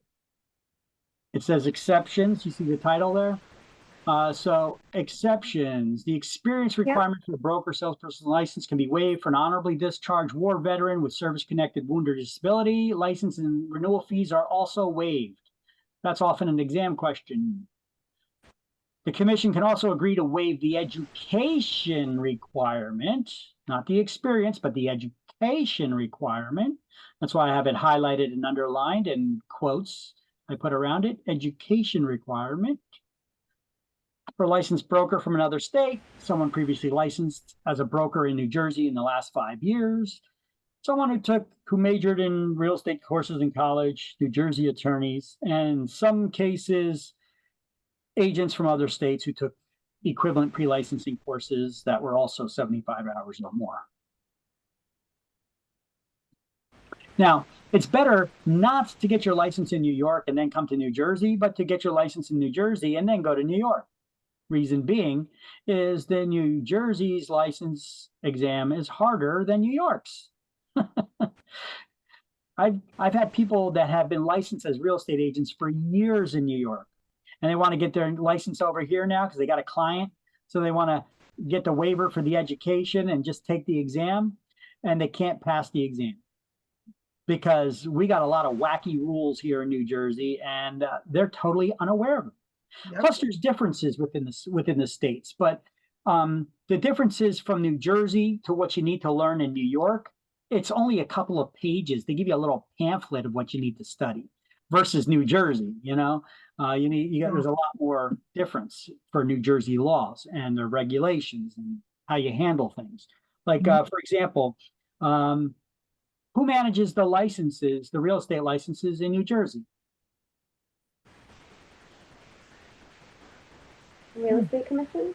The Real Estate Commission, the REC. Oh, Who manages them in New York? No idea. No They idea. don't have a real estate commission. It's the Department of Law and Public Safety. Oh, So it's like you got to get the pamphlets to find out what that is, but they don't have that many wacky laws. It's just they have a couple differences that you need to study in order to get New Jersey. So it's better to get in order to get New York. So it's better to get New Jersey first and then get the waiver in New York and just take their exam, study their little booklet and take their exam. And then once you get the license in New York, you could take that New York license and show it to Pennsylvania, and Pennsylvania has reciprocity with New York. They'll just give you the license. So you could get licensed in 3 states like that. Mm. And Florida is a little bit more complicated. It's easy to get the license initially. They only have like a 45-hour licensing requirement, and you could take it online as well. They've always had that for years. But within the next couple of years, you have to take like another 150 hours of classes or something like that for your salesperson license. So different states have different requirements. mm, All right. Now, no license will be issued to anyone convicted within the preceding 5 years of forgery, burglary. We already read these things at the beginning of the class, right? When we started off. So I'm not going to recap all that stuff again. You committed some crimes in the last 5 years. You're probably not going to, and you were found guilty. You're not going to get your real estate license for at least 5 years anyway. Now, they talk about sections 12.1, 19.1, 19.2 of the law, whatever that is. And I guess you got to be a lawyer to figure that out.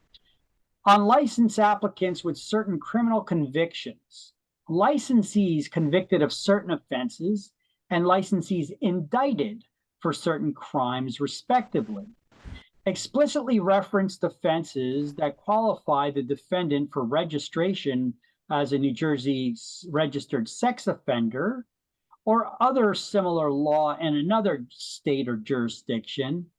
A new provision was added to say that no provision in licensing law shall supersede the provision of the Rehabilitated Convicted Offenders Act. Did you get that? Did you make heads or tails of what they just said there? You're going to learn as we get to chapter 4, which talks about discrimination. Do you know that in the last couple of years, we've had a lot of wacky stuff happening in our country? Whether you agree with my take on it or not, I think it's wacky to give criminals special treatment over law-abiding citizens and police officers and such, okay? People have their various reasons for this, and none of them make sense to me. But either way, it looks like now they're basically saying here that real estate licensing law previously said, if you're a convicted sex offender, you ain't getting your real estate license.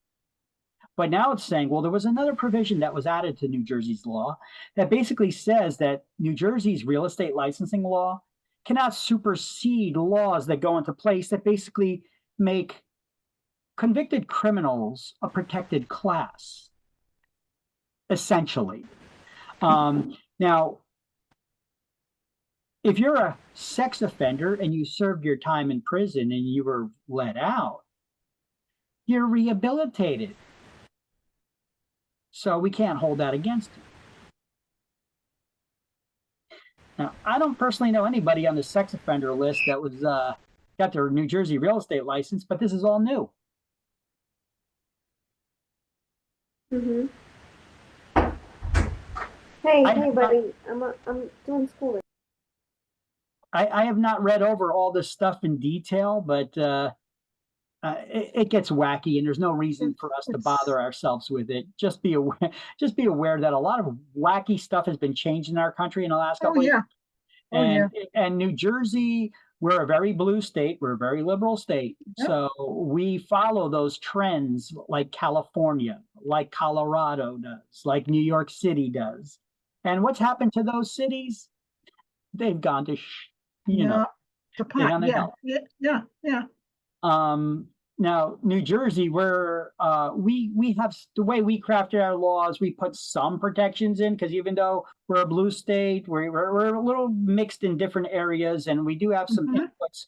So there is some appeasement on both sides a little bit of the aisle. So they basically they do put some protections in place that make it so that we don't just totally get inundated by this nonsense. Right. But nonetheless, we have some wacky laws that have gone into place, and you're going to see them in Chapter 4 when we get to that. Like anybody here a landlord? We were, well, not any longer. Okay, so you used to be a landlord. Okay. Yes. Did you ever do criminal history checks or background checks on tenants? No, we didn't. No, we didn't. We Okay. didn't have to. Okay. So a lot of people like to do credit checks and criminal background checks on the tenants that move in. You know, you may not want a sex offender to move in, or somebody who was convicted of murder before, and then they served their time, they got out. You know, maybe you're okay with renting to them now because they served their time. Other people may be uncomfortable about that. I think that should be up to the property owner to decide if they want that person living in their house with them. You know, that's just my take on it. You know, other people have different things, and that's, you know, so just shows you that they'll have a place that they could live, but there may be a lot of people that are uncomfortable with that. And because of that, well, New Jersey passed laws now that you cannot do those background checks on them. You know why you can't do the background check on somebody? To see if they were a convicted murderer, sex offender, or anything like that? No, I never knew why. Discrimination? Yeah, but how is that discriminatory?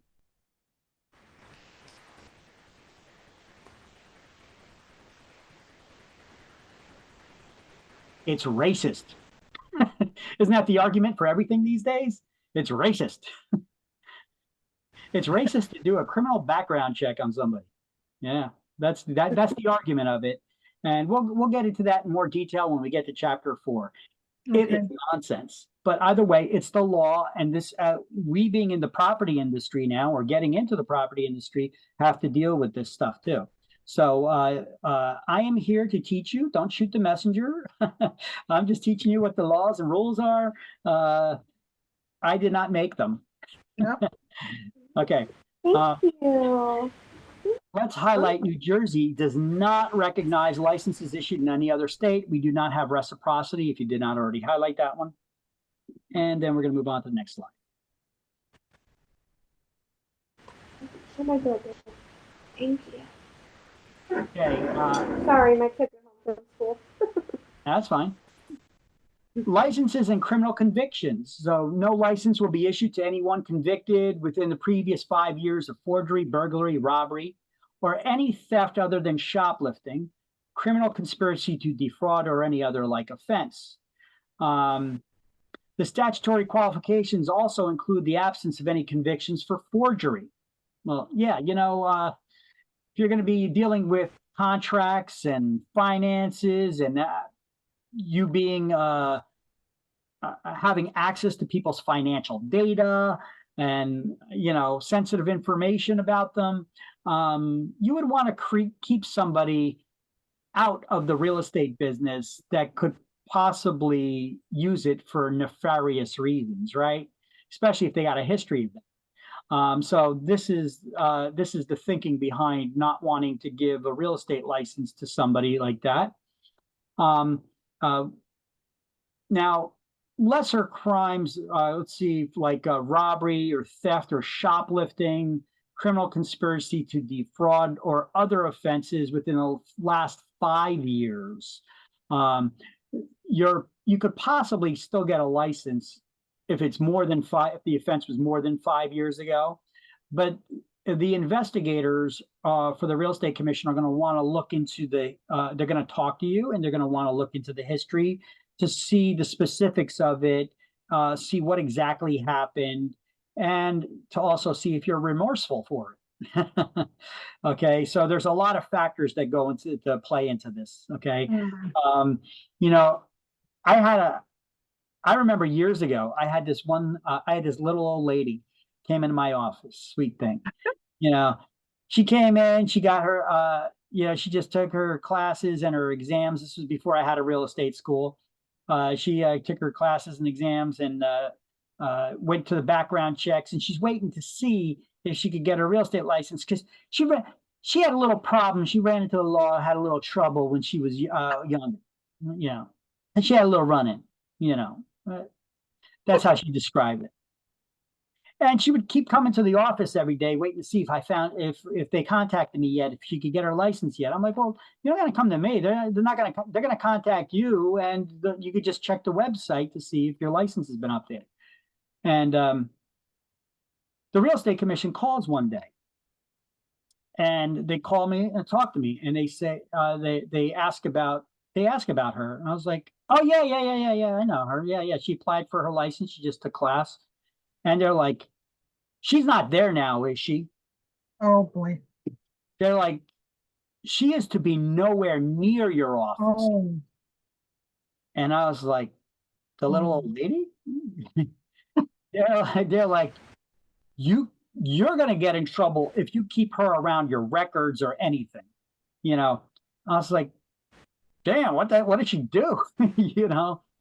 And so this little old lady was doing all kinds of tax evasion, conspiracy to fraud, all kinds of like felony charges, and she served some serious time in jail for it too. And she's all acting like this little prissy little fragile thing, I think she used to own gas stations or gas station, or she delivered gas in trucks to gas stations, something along that line. And you guys know the heating fuel, the oil for your house, Thanks. Yeah. You got heating oil. It's number 2 heating oil. It's pink in color, right? If you ever go to the gas station, the diesel that they pump into trucks. Yeah. Okay, that doesn't have that pink dye in it. Okay, it's the same exact substance. Diesel fuel and heating oil for your house is the same exact substance, but the the heating fuel, the number 2 heating oil for your house, they put a pink dye into it. That's why it's pink in color. So that why is there a difference? Why do they do that? Well, because you don't get charged all the transportation, additional fuel taxes, and all kinds of stuff like that on them. So you could get it significantly cheaper costs. It is against state and federal laws to be trying to sell that stuff and pumping it into vehicles, the heating oil that's meant for houses, because you're avoiding paying all the taxes. And she got caught, I think, using that either in her gas station, or she was delivering it to gas stations and pumping that in, and had all kinds of fraud like that. And anyway, they didn't like that very much. They showed she was very dishonest and scheming and conniving, and they're like, no, you keep her away from everything on all your records. So I was shocked, and I didn't even know. I guess so. She seems so sweet, I was like, yeah, I guess you can't tell a book by its cover, right? Can't. Little old lady. Anyway, that's the deal. So additional licensing issues here. Let's see. This is continuing on page 5, 6, and 7. So here's a bunch of different topics that are on page 5, 6, and 7. Some of these things we may have gone over, some not yet. Required experience to get your broker's license. How long? Full time? 40. 3 years. 40. No. Oh, no. 3 years. 3 years. Oh, okay. Hours. Yeah. 3 years Okay. full time. Okay. How long do you have to get your real estate license from the time you pass your school exam and complete your education requirement? A year. 1 year. A year. Right? Non-residents can get their New Jersey license, but they need to sign this irrevocable consent to service of process.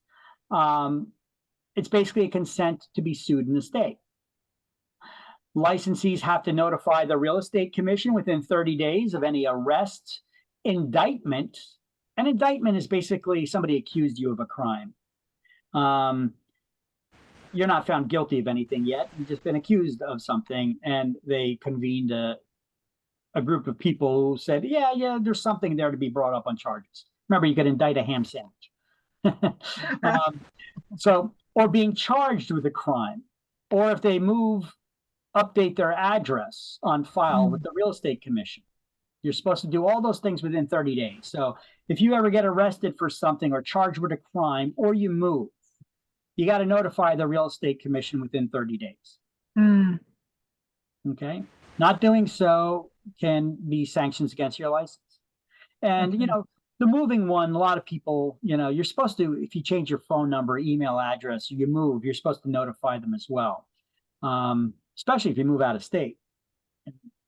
I mean, how many people moved and they never notified motor vehicle to update their licenses within the 30 days like you're supposed to? Yeah, I think everybody's done that at some point, right? But you know, that's a violation of the rules. Okay, corporations can be granted a real estate license only if one of their officers has a broker's license, and then they become a broker of record for the corporation. So what's required for a corporation to get licensed? They got to have somebody with a broker's license. With a broker license, Boom. one person. Pretty simple. Don't look too far into it. That's all they're looking for there. By the way, there's a bunch of possible exam questions on this one slide. State exam fees, they're paid directly to PSI. You don't pay them to me. Okay, the schools do not collect the fee and cannot include it in the tuition for your state exam. That gets paid directly to PSI, the state's testing agency. You have to pay for each exam attempt. See, the school, we give you 2 free exam attempts and then $20 for each 2 more exam attempts, you know.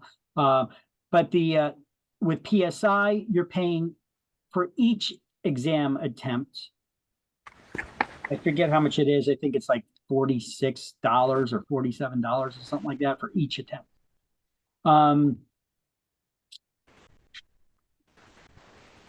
Temporary licenses can be requested within 30 days if your broker dies or becomes mentally or physically incapacitated. Who can take over for your broker? Well, somebody with a broker's license first. The assisting broker? If you have one in your office, somebody with a broker salesperson's license. Right. So that's the first thing that you look for. Yeah. Now, if nobody in your office has a broker salesperson's license, who can take over for your broker so that the brokerage doesn't have to shut down? Well, anybody who meets the requirements to get a broker's license, they just haven't taken the steps to do so yet. Okay. They can request a temporary broker's license within 30 days from the real estate commission. They will grant the temporary broker's license, and for 1 year. And within that year, you got to take the broker's course, take the broker's exam, and make it legit. Okay. So who qualifies to take the broker's course? Somebody full-time for the last 3 years. All right, let's see. If you fail to renew your salesperson's license or broker's license, can you reactivate it? No. Yes. Yes, within the next term. Within the next term. And how long is the licensing term? 2 years. 2 years. 2 years. Got to be renewed every odd numbered years, so every 2 years. After that, it becomes void. I got a link here to all the licensing fees and such for all kinds of stuff. Transferring licenses, it's $25 to transfer your license from one brokerage to another. It's $50 to change your license type from a salesperson to a referral agent and vice versa. If you get married or you get divorced, then you need to change your name. Or if you initially submit your license to the real estate commission and it's spelled wrong and you want them to correct it. Real estate commission does not make mistakes, so there's nothing to correct. But it is $50 to change your name. I've had people had that happen to me before. And then the transfer fee is $25. Okay, so let's see, additional licensing issues. So actually that one slide had a lot of questions on it, guys. You know, it's not a bad slide that if you got it full screen on a computer, take a picture of it. So let's see. Full-time experience requirement, how long you get to get a license, non-residents to get a license, notifying the real estate commission within 30 days of crime, what's required for a corporation to get their license, temporary, who can get a temporary license, what happens if you don't renew your license, how long do you have to reinstate it? Yeah. That's a bunch of questions right there on exam. All right, time limit on your application. So we turn to page 6, and a lot of those questions are on these pages. So now this is the stuff that I just went over on that other slide. So I'm just gonna let you guys go and highlight this stuff now. If you can't read any of those notes, you tell me and I'll tell you what it says. Yep. Yeah, the first one just says a year is a year is a year.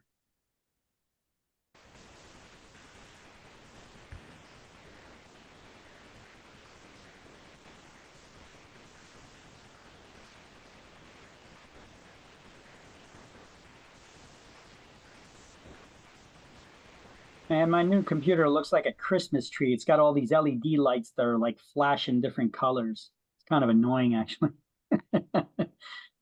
Thought it was cool at first, but it's kind of annoying.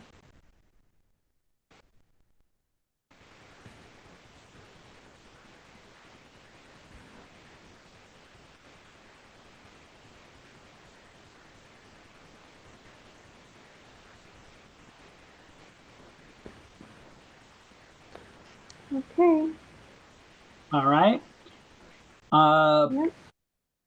I just need 2 seconds. Sure. 2 seconds. Oh, look, by the way, the exam fee, I updated it there. It's $38 per attempt now.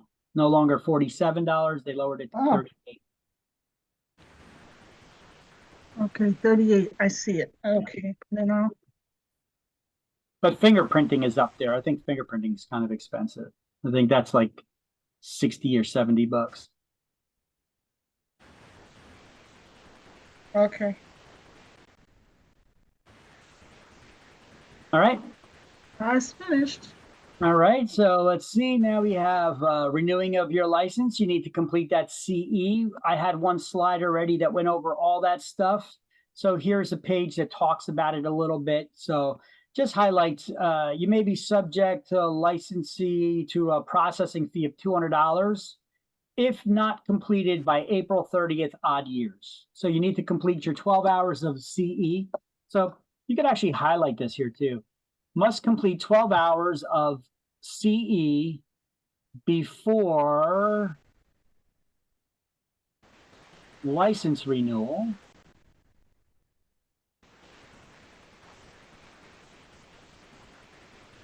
By June 30th of the, well, no, it's April 30th. You need to finish that. Okay, so if not completed by April 30th, there you go. The required courses should be completed on or before April 30th of the renewal year. Oh, there you go. I like this sentence right here. May subject licensee to a processing fee of $200 if not completed by April 30th of odd numbered years. This required course should be completed on or before April 30th of the renewal. I guess you don't have to write it there if you could just highlight the next line beneath it. The required courses should be completed on or before April 30th of the renewal year. You don't have to write all this in here like I wrote. You can just highlight the next line beneath it.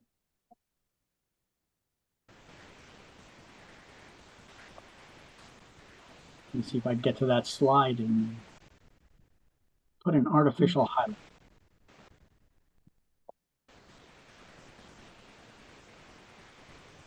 Okay.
There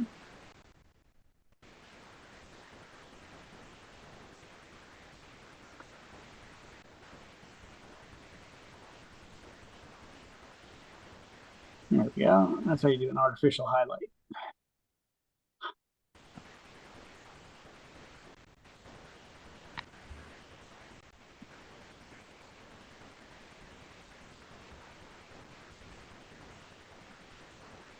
Okay. So, continuing on page 7, is this continuing on page 7? No, this is the bottom of page 6. A salesperson license with a real estate referral company is not required to complete any continuing education unless and until the person wishes to convert to an active listing, okay, or wishes to convert. You just leave it at that.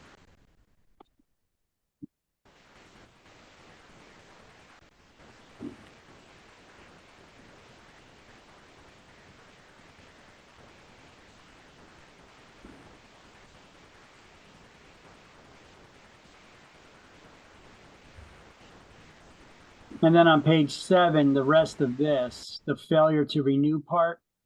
Mm-hmm. Okay, that's on page 7 now. It's not on one page. Broker salesperson's license becomes void if not renewed for 2 consecutive years or more after the expiration of the last license. That's one licensing term. That's what I have written above it there. And then I also wrote down here, a broker salesperson has up to 5 years to reinstate. But after 2 years, they can only do so as a salesperson and lose the broker salesperson's license type.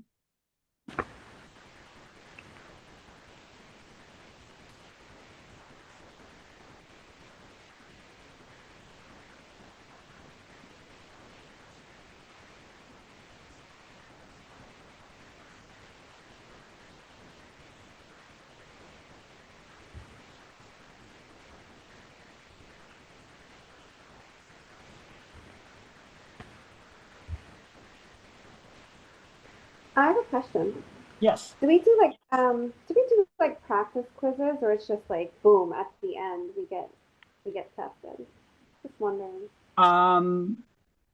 You get tested when you're ready to get tested. So basically, when we're done with the course, if you're not ready right away, I would say take a couple of days, cram and review all your notes and study up before you take the school exam. Then you go, we have a page on our website that's register for the school exam. So you basically fill out a form, because sometimes you get people that come back 6 months, a year later to take the exam. So you got to fill out the form so I know who the heck you are, I mean, Yeah. that's mainly what it's for, why I required a registration, because I get so many people from a while ago, Yeah. and basically you fill out that, it basically asks what class you were in and all that stuff. And then I look up your information, I confirm your hours, I enter you into the exam system.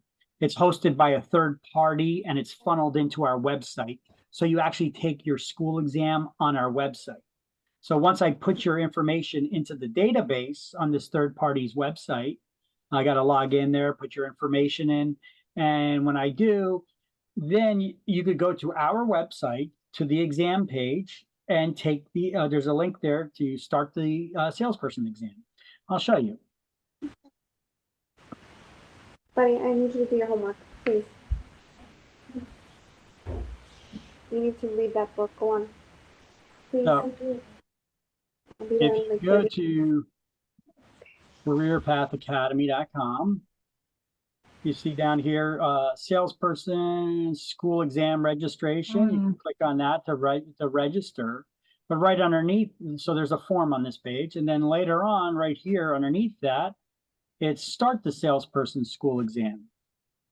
And this video just tells you about what's going to happen after you do your school exam. and your links for fingerprinting and everything. So basically, here's the form that comes up. This is the place where you're going to take the school exam.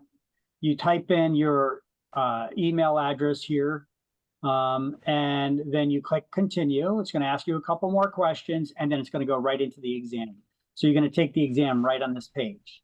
So you're not going to use the browser's buttons to move back or anything. There'll be a button here that says next or previous. And you just take all the questions until the end, and then it gives you the score right at the end online. Mm. And then it sends me an email that you passed the exam or you didn't. Oh boy. Okay. You'll be all right. You're going to ace it. Thank you. I don't know about that. Maybe. Confidence, confidence. Is there All a time limit? 4 hours. It's 110 questions. You got 4 hours. If you cannot finish it in 2.5 hours and you have a serious learning disability or language barrier or both, you needs to study. I've had people finish this exam in 45 minutes or less, you know. Now that it's not a race. It's not a race. I don't expect you to do that. Okay. I guess that just depends on how the class was taught, the pace of the class, if the students were getting it, you know, if there was a lot of distractions, if they have study habits, all that stuff, you know. But so it could vary, but you know, you got 4 hours to take it. You know, I find though that with most people, if you're not done with it in 2.5 hours, unless there's a serious language barrier or learning issues, you know, or studying issues or hypertension for exams, you're probably not going to pass. Okay. But you got 4 hours to do. And after 4 hours, it automatically shuts down, just like and that's it. Whatever's done is done. You know, don't leave any blank questions. Answer them all, because a blank question is a wrong answer. Right? Same thing for state exam. Works the same way. So I'm just trying to get you prepped for that pace. Don't worry about the time. 4 hours. That's a half a day. Yeah, that's a lot of time. That's a lot of time. That's a lot of time. For 110 questions. Okay. Gives you plenty of time to overthink it. Did you do your homework? Your brother's son? Can you do yours? All right. So you guys got these highlights? Mute my Good? Yep. All right. So additional licensing issues. Here's a bunch of other people. They didn't notify the real estate commission within 30 days of being charged with crimes. And this person was in a pretrial intervention program. So they license will be put on probation pending the outcome, and then given a $500 fine. This person probation and given for 1 year and a $500 fine. And this person, oh, we already went over that person a while back. His license was revoked. Okay, change of license status. I told you could change your license from a salesperson to a referral agent, vice versa. You can also change your name. There's a fee involved for all that good stuff. $50 to change your name or license type, $25 to transfer your license from one brokerage to the next. You decide the first day you start working at a broker, you made a mistake, you don't like this place, you want out. Tell them to terminate your license. It's not going to terminate your license. It's going to terminate your affiliation with their brokerage. And then you could wait 24 hours. After they do that, go to another brokerage and they could pull in the license electronically. How do they do that? They just go online and they pull your license in. You want me to show you how that's done? I can show you how that's done. So there's let's see. I got a separate portal. There's a separate way I know how to do it. Little secret way. A lot of people got to go to these other websites to get to the same menu, but I just go to nj.gov. And if you go to nj.gov,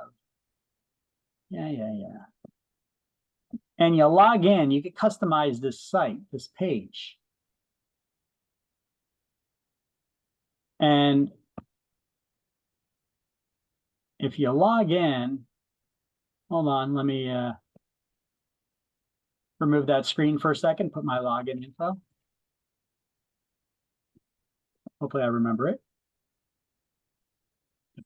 Uh-oh. Apparently I did not.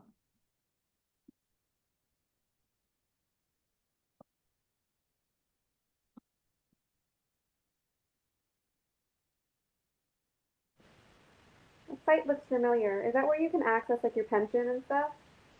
It is I the feel like state of New Jersey's website. It's nj.gov. So Yeah.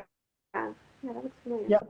And you could customize it to have whatever kind of news feeds you want. So I have nothing here. I got just, there's like a travel guide here that's blank, you know. But you see, if you customize this, and if you run a company that you deal with people's licenses and such like that, like I have a real estate brokerage or brokerages, I get this separate menu that comes up from the DOBI, Department of Banking and Insurance. And now I click on, I'm logged in, so now I click on that. And look at that, it takes me to, I can manage my companies, Jersey Brokers and Quality Relo, and I'm a pre-licensing instructor too. So if I want to go to, let's see, I could transfer people's licenses in here or away from here. So there's my brokerage license number. They call it a reference number. We have license, let's see, I could terminate somebody's license online right now. It's just terminating their license with my company. It doesn't terminate their license. Okay. I could hire or reinstate somebody's license or make other changes. We could file an original application if you're a new licensee to get you initially licensed. We got the qualifying questionnaires in order to renew a license. You can look up who needs their license renewed, review license qualifications to make sure everybody met their CE requirements, but this is for a referral agency, so there's no need for that one. And I could check my CE requirement status. I could check all that through this here and all my agents' information. So this is what a broker sees. So let's see, should we fire somebody? I'm not gonna fire him, but I could just go and I could take one of these agents' licenses and I could click on it and put in the date information and I could terminate them right now. So we're not going to do that. So now if we want to hire somebody, we could do hire reinstatement. We put in their license number. We select the license type. Well, this is for a referral company, so it's only going to, the only option is referral agent. And the date of hire, and then I add them to a list. And then I follow through with the process to transfer their license, pay for the license, and do all that good stuff. And that's all it's required for that. Okay. Now, if let's see, view print licenses. So if let's do my license. Okay, I could do my license, or I could do other agents' licenses in the company. Yeah, licenses for Quality Relo. I could just go there. I could do all licenses or select agents from a list. Instead of showing you everybody in my agency, let me just click on my license. Click on that. I could do my pocket card, or I could print an or I could do the electronic ID card, and I could print it as PDF or for email. They basically look at their same format, really. Or you could do the full license that the broker prints out and puts up in the office, which is much bigger. So basically, let's see what the electronic ID card looks like and view download. Let's see, let's submit it. See what it looks like. Besides tiny, let's zoom in on it. Hey, oh, there we go. That's what it looks like. So there we go. You get a better look at it. That's what it looks like. That tiny little card I showed you before. That's basically it. Okay. And you see information accurate as of today, the day that I generated it. Yeah, it expires June 30th, 2025. Okay. My license number, brokerage license number, yada, yada, yada. So that's basically how we do this stuff. How we do this. All right, and that's what your licenses look like, and that's what's involved. So if you want a broker, you decide that you signed up with the wrong broker on the first day. You could ask them to kill the license and terminate it, and they go in there, they terminate it, and then or you could ask them to generate your license for you, or you could do it yourself. How do you know once you're licensed? Oh, that's a good question. Let's see. www.nj Real Estate Licensee Search. I bought a domain and I put it to that, NJ Real Estate Licensee Search. Yeah, no, it's a bit of a long name.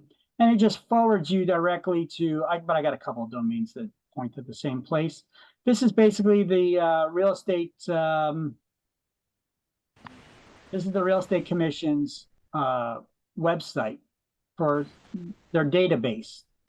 So basically, I could type in my name here, Kaminsky, comma, V, or Victor, and I just put in that information. And I'm going to search, and boom. You can see I'm a broker of record of 2 companies, actively licensed. You got the EMP, that's your employer's license number. They call it a reference number, and my license number. Okay. Click on that, you get more information. So I've had my license, first license, January 20th, 2024. Sorry, 2004. 2004. Wow. Wow. Been licensed 20 years now. As of 2 days ago. Look at that, the anniversary. The anniversary. All right. 20 years. Holy shit. Where'd the time go? Don't say it too much. Yeah. Feeling my age. Yeah. All right. But that's the process. How do you know? So after you pass the exam, you get fingerprinted, you affiliate with a broker, they send all the stuff in with the money. How do you know when you could start working? When your name shows in that database. Okay. So that database, you could go here to recbrokers.nj.gov, or your broker could just go to nj.gov, and there's a secret menu there that they could get into if they set it up. And they could do all that management from there. Everything that's required for you to get that license, all the steps again.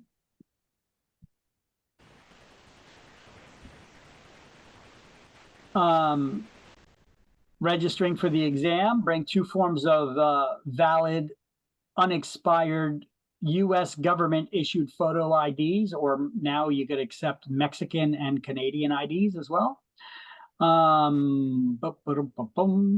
Passing score for school and state exam is 70% out of 110 questions. That means you got to get 77 right. No more than 33 wrong. 33 wrong is passing with a 70% score. You can begin working as soon as your name shows in that database. Here are the links. I have several links that I made.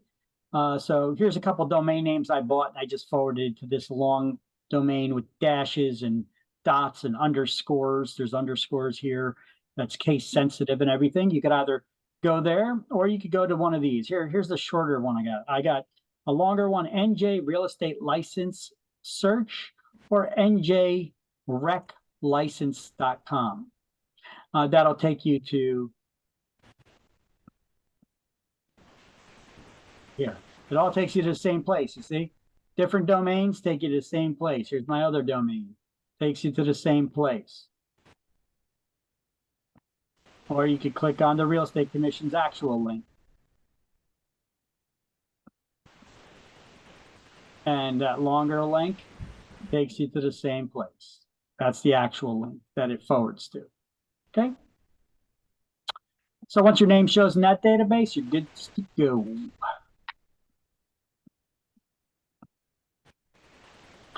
And then you have to print out that pocket card. I showed you your broker can print it out for you, but you could also print it out yourself too. Real estate licensing law, probably an exam question at some point too. real estate licensing law requires real estate licensees to carry their pocket cards with them at all times that they're conducting business. Okay. You have to have that on you. Okay, so they don't want to see your business card. They want to see your real estate license. Plus, if you go to a gated community, if you're showing houses in a secure building or gated community, often the security guards will ask for your real estate license, not your business card. They want to see your pocket card to make sure that you are actively licensed. Okay, you're required to carry it by law, and they know this. So to print your pocket card license, you can go to reconline.nj.gov or a tiny URL that I created called tinyurl.com/pocket license, which forwards you to that same spot.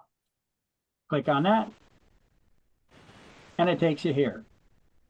I love how snappy this new computer is. It is very, very fast. Don't like the keyboard layout and that mouse. It's horrible. Anyway, you could create your login here for the first time if you don't know your reference number. Well, if you know your reference number by searching that other database, you could plug it in here and then create a login for yourself, and boom. Then you could print out your own license. You could answer your own qualifying questions when it comes up for license renewal and such. So that's how you would do that. Okay. So what are those links again? I'll share them with you.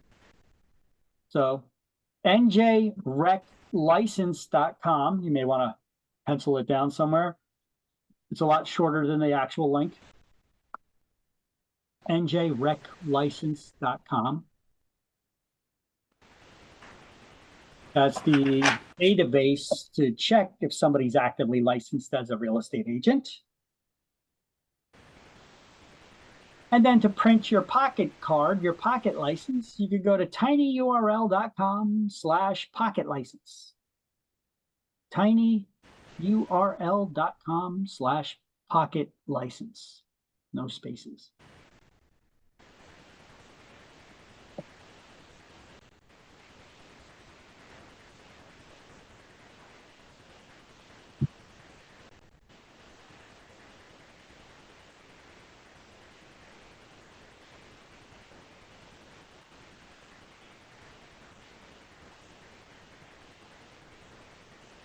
This will be your best friend when you become a realtor.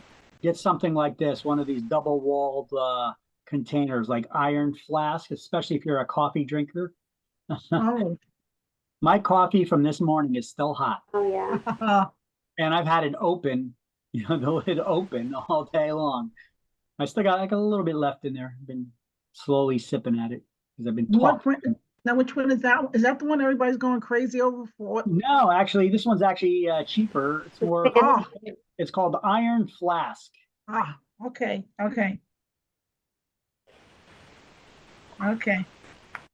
Yeah, that other the other I got it on Amazon. The other one that they get on Amazon or that other store that they own, grocery store they own, it's like twice the cost. Oh yeah, my daughter's. When she came home, she was home, she's in college, and she came home for the holidays, and Mom, we got to get this card. It's at Target, blah, blah, blah. It costs $40. I said, whoa. Yeah, I got one like this, a tall one. I got a tall one like this, and it's got different kinds of drink tops that you come with, that it comes with. I use that when I ride the motorcycle. I put it on there. When I got, you put ice in there, and you put ice and water or something in there. That ice will keep for 2 days. It'll still have ice in it 2 days later. It's unbelievable. Yeah. All right. And so here are the testing locations for PSI. Brick, Cherry Hill, whatever. Okay. But if you want to go to one of their actual locations, take your test. Otherwise, take it at home.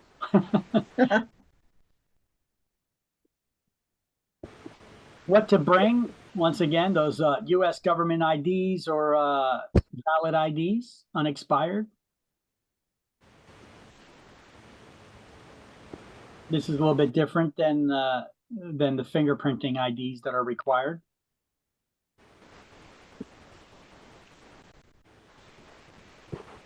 So Identigo is where you go to get your fingerprinting done and the types of IDs required there. You could see by going to that uenroll.identigo.com. We have our fingerprinting, the rec page. This is the one that has the links for the fingerprinting as well as the exam on there. And all of that is on our register for school exam page and the actual exam page beneath the video. I have all these links with all those forms and everything visible there for you as well. But I'll also send them to you in an email once you guys pass your school exam. Oh, Okay. I didn't need to click on that.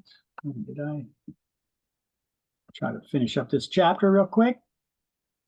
We're almost done. So, what's the slideshow? What slideshow? You guys are seeing the slideshow right now or the browser? Slideshow, the fingerprinting. Oh, okay. Okay. Yeah. The Fingerprint. guarantee fund. The guarantee fund, absolutely on exam, you will absolutely get at least 1 or 2 questions from this on exam. Okay. This is the highlights to do on page 10.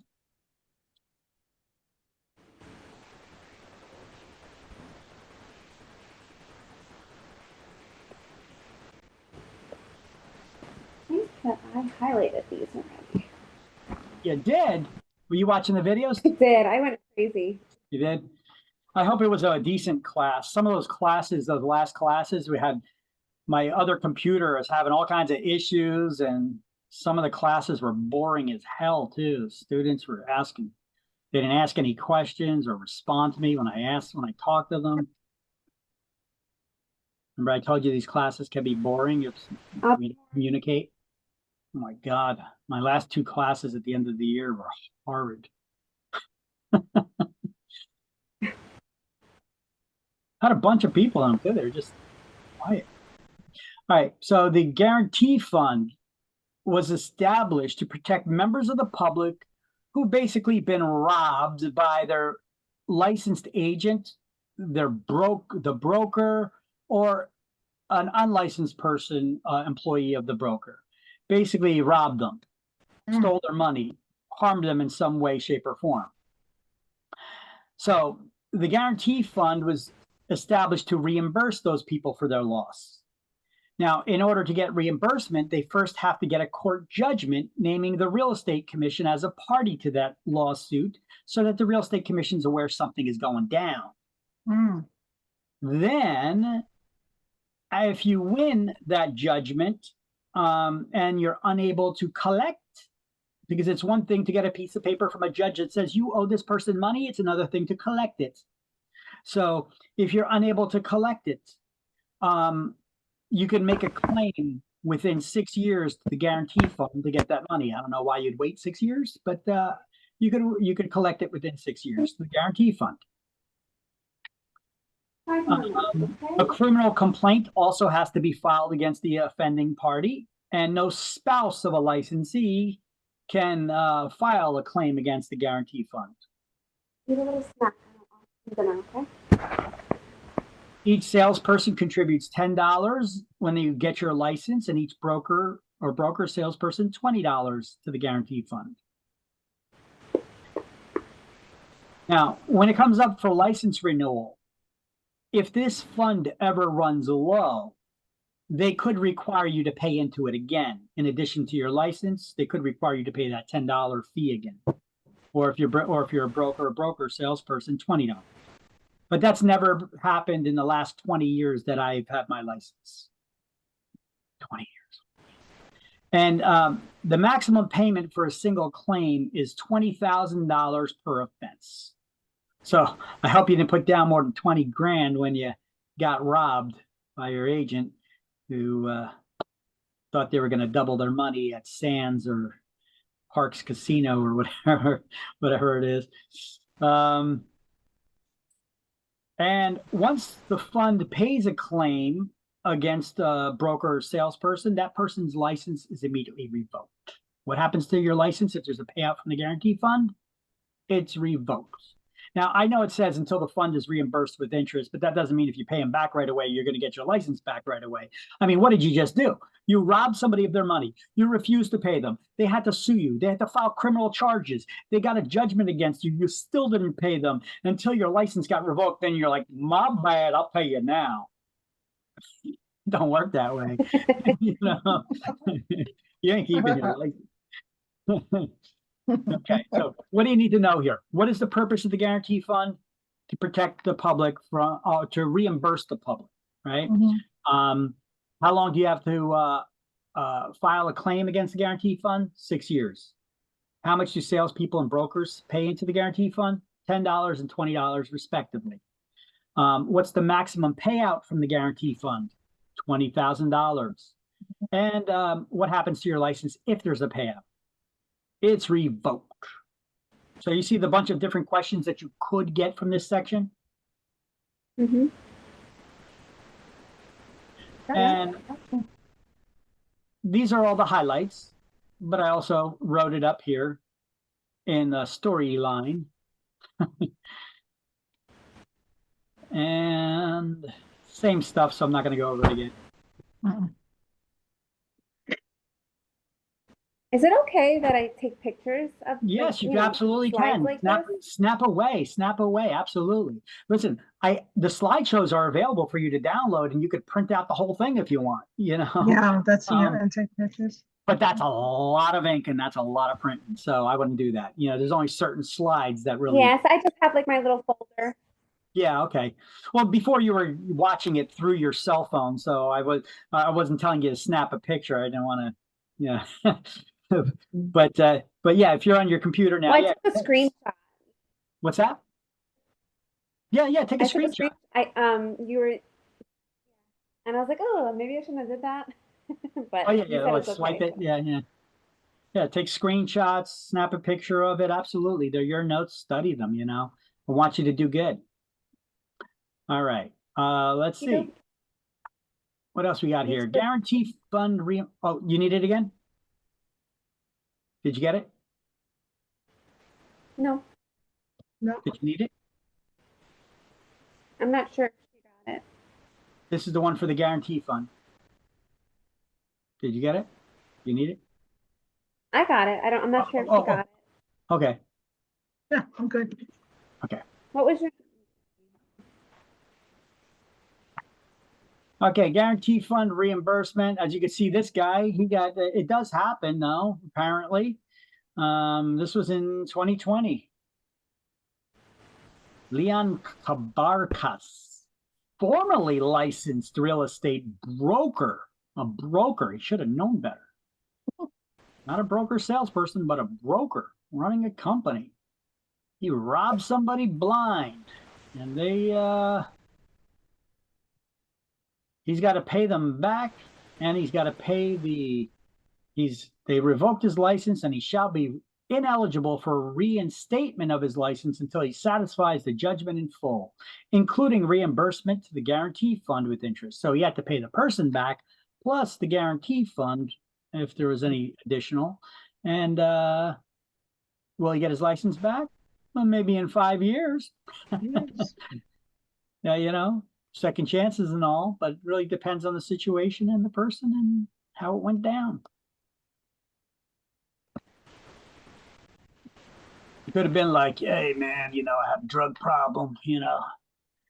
You know, the criminals and all these days, you know, they give them you know, a lot more leeway.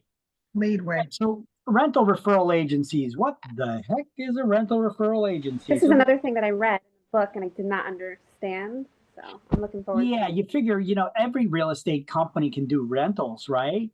But there's some companies that specialize in it. Now, if you came to my real estate brokerage and you wanted to get a rental you want me to help you get a rental from an apartment complex, I would tell you go to their rental office, because we don't deal with apartment complexes. They got their own rental offices that they deal with. But there are so we usually deal with like people with single family or just multifamily houses. We get those kinds of rentals. For the like apartment complexes and such, there are some real estate companies that all they deal with are rentals. So what they do is they approach the owners of apartment complexes and they say, listen, we're going to, if we refer you, we want to enter into an agreement with you. We're going to market the hell out of your apartment complex. We're going to do some fancy pictures and write-ups. We'll put a web page dedicated to your apartment complex on our busy website. And we're going to advertise it, market it. And if we get a renter who will rent from you, you agree to pay us a rental fee, whatever we agree upon. Okay, that'll be what we call the referral fee. We're going to refer them over to you. You'll enter into that contract with them, and you're going to pay us a referral fee because we're not writing up the rental contract. You are, but you're going to pay us a referral fee on this. Okay, so every person working with a rental referral agency who for a fee refers prospective tenants to rental units is required to have a real estate license and enter into a written contract with each prospective tenant and landlord. No property can be offered or commission earned unless you have some kind of agreement in writing. So basically, you have to have an agreement in writing with that property owner that they're going to agree to pay you a referral fee if you get them a renter. Okay. And at the same token, you know, you got to be hired by somebody. So can you ever offer somebody's property for rent or sale without their permission? That's basically what I'm getting at. No, you gotta have their permission, and we do it in writing. Everything we do it in writing. Now, if you get into this agreement with them that they hire you, they agree to pay you this commission. If you advertise their property, you must contact the owner every day to see if they have a unit available. You can't advertise a property as available if it's not available. That's false advertising, right? You have to market no units available, no vacancies at this time, or no units available at this time, right? Now, if you don't market it, but you just, if it's not advertised, but you do have a listing, so anybody who walks into your office looking for a rental, you show it to them because you have all of these agreements with all these these owners. You need to still check with the owner, but once every 3 days to see if a unit's available. So advertised properties need to be checked every day to see if there's a unit available. If it's not advertised, but you have a listing, you got to check every 3 days. And if you take any deposit fees or anything like that, that are $25 or more, you got to put it in the escrow account. Trust or escrow account is a bank account where we keep other people's money and only other people's money in for a period of time. So let's highlight: no rental property may be offered without the landlord's consent. Units advertised must be checked every day to see if there's a unit still available, and units that are simply listed must be checked every 3 days. And advance fees of $25 or more our regulations require that those funds get deposited into an escrow account for safekeeping.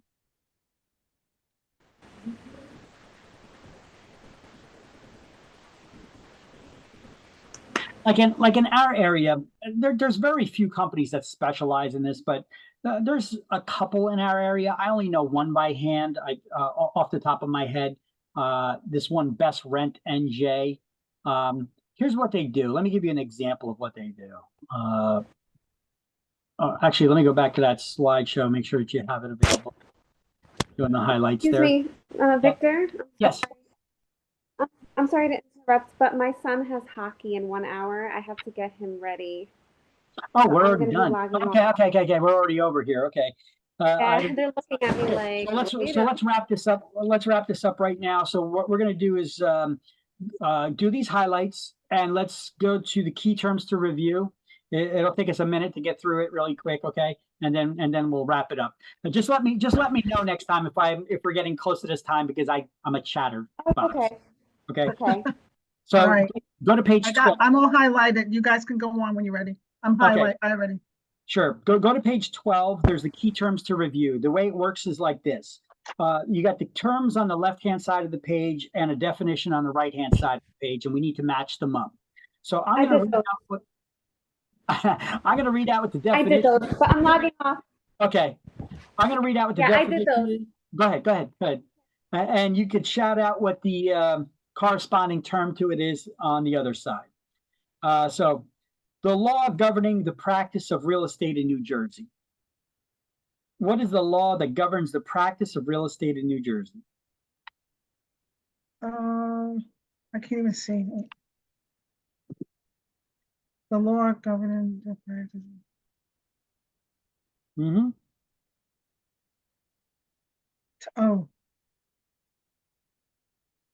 Oh God, my brain just flew out. All right, take your time. It's not a rush. Law governing the practice of real estate in New Jersey. Oh Jesus, wait. Is it the new? No. Is it the Real Estate Licensing Act? It is. 6 is A. There you go. You may want to. So right next to that, 6 is A, and that's the That's the NJ statutes, or 4515. Okay. So I penciled that in next to mine. I wrote NJ statutes 4515. Okay. Classes required for license renewal. What do we call them? Don't even look at the list. See if you can come up with it from the top of your head. What do we call those classes that you got to take before you can renew your license? Oh God, I know it. It's okay. I won't look. It's ooh.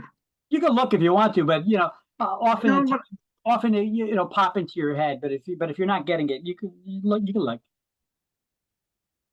It's not. It's okay. Wait. Okay. Classes required. Mm-hmm. Continuing education. Yep. 3 is B. Okay. All right.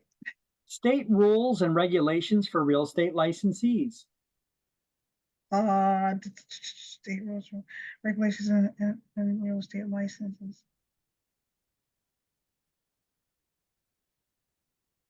What do we call it? The Real Estate Commission? Well, the rules and regulations. What do we call those rules and regulations that the Real Estate Commission comes up with? Okay. Wait. It's not the, okay.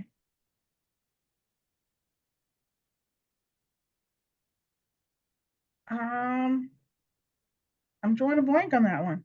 It's not the New Jersey Real Estate, no. Not the particular one. I don't know, but is it Title 11, Chapter? Yes, it is. Title 11, Chapter 5. That's also known as the Administrative Code. So okay. 11C. All right. So you could get it if you just take your time, relax. Yeah, see, I overthink things. I get in my own way. Relax. You got it. There's no penalties for wrong answers. I did say that, right? Okay. So, administrator of real estate licenses. Who is the administrator of real estate licenses? Okay, I'll tell you 1 second. It is the. Who manages our license? Who gives us our licenses? It's the commission. There you go. See, so sometimes you don't even need to look at the answers. So 5. I know, I'm like the commission. Yeah, 5 is D. This is why I say do the same thing when you're on exam.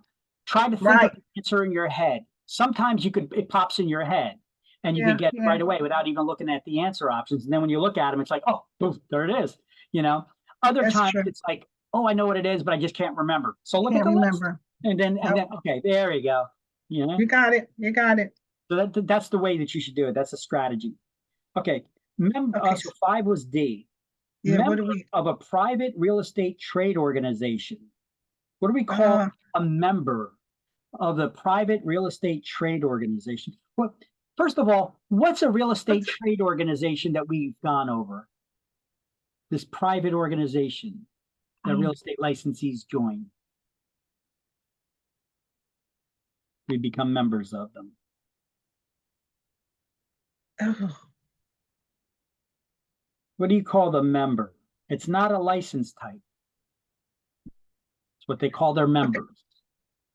okay, it's the gratuity fund? No. What, No, wait, I'm overthinking. Yeah. Overthinking. what Okay. do you call the members of a private real estate organization? Realtors? Realtors. Okay. Seven is E, realtors. Okay, See, if you slow it down a bit, relax, you get yeah, it. okay. Money paid another broker for sending a client or customer. Referral fee. It's a referral fee. 8 is F. One wait, is license that to right? assist a real estate broker in a real estate transaction. Wait, what number was, say it again, Victor, I'm sorry. Okay, so 8 was F. The last one, 8 was Right, okay, and then now we're on, We're on the 9. letter G. So one license to assist a broker in real estate transactions. What do you call a person who's licensed? salesperson. 9 Wait, is G. to assist No, you got it right. Salesperson. sales, because they help with, okay, yeah, okay. Yeah, they somebody who's licensed to assist a broker in a real estate transaction. Yeah, Salespeople. okay. Okay. Reimburses people defrauded or badly served by licensees in real estate transactions. Okay, it's gotta be, What reimburses people when they've been it's robbed? it's gotta be this, wait, reimburses people defunded or badly served by licenses in the real estate transaction. Yeah, so if you're defrauded, basically you gave me money and I stole your money. What reimburses the public for those things? The gratuity fund, The guarantee fund, the guarantee fund. I mean, gratuity fund, I'm Yeah. sorry, the guarantee, I didn't mean that. 4 is H. Yes, it's 4 is Yeah, H. yeah, I'm sorry, yeah, I meant to, yeah, okay, Individual license to charge the public for real estate services. What do we call a person?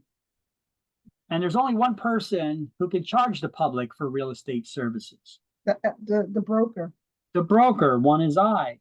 yep, And we do so in the broker's name that we work for. yep. Licensee limited to presenting prospective clients and customers to their broker, and that's all they could do.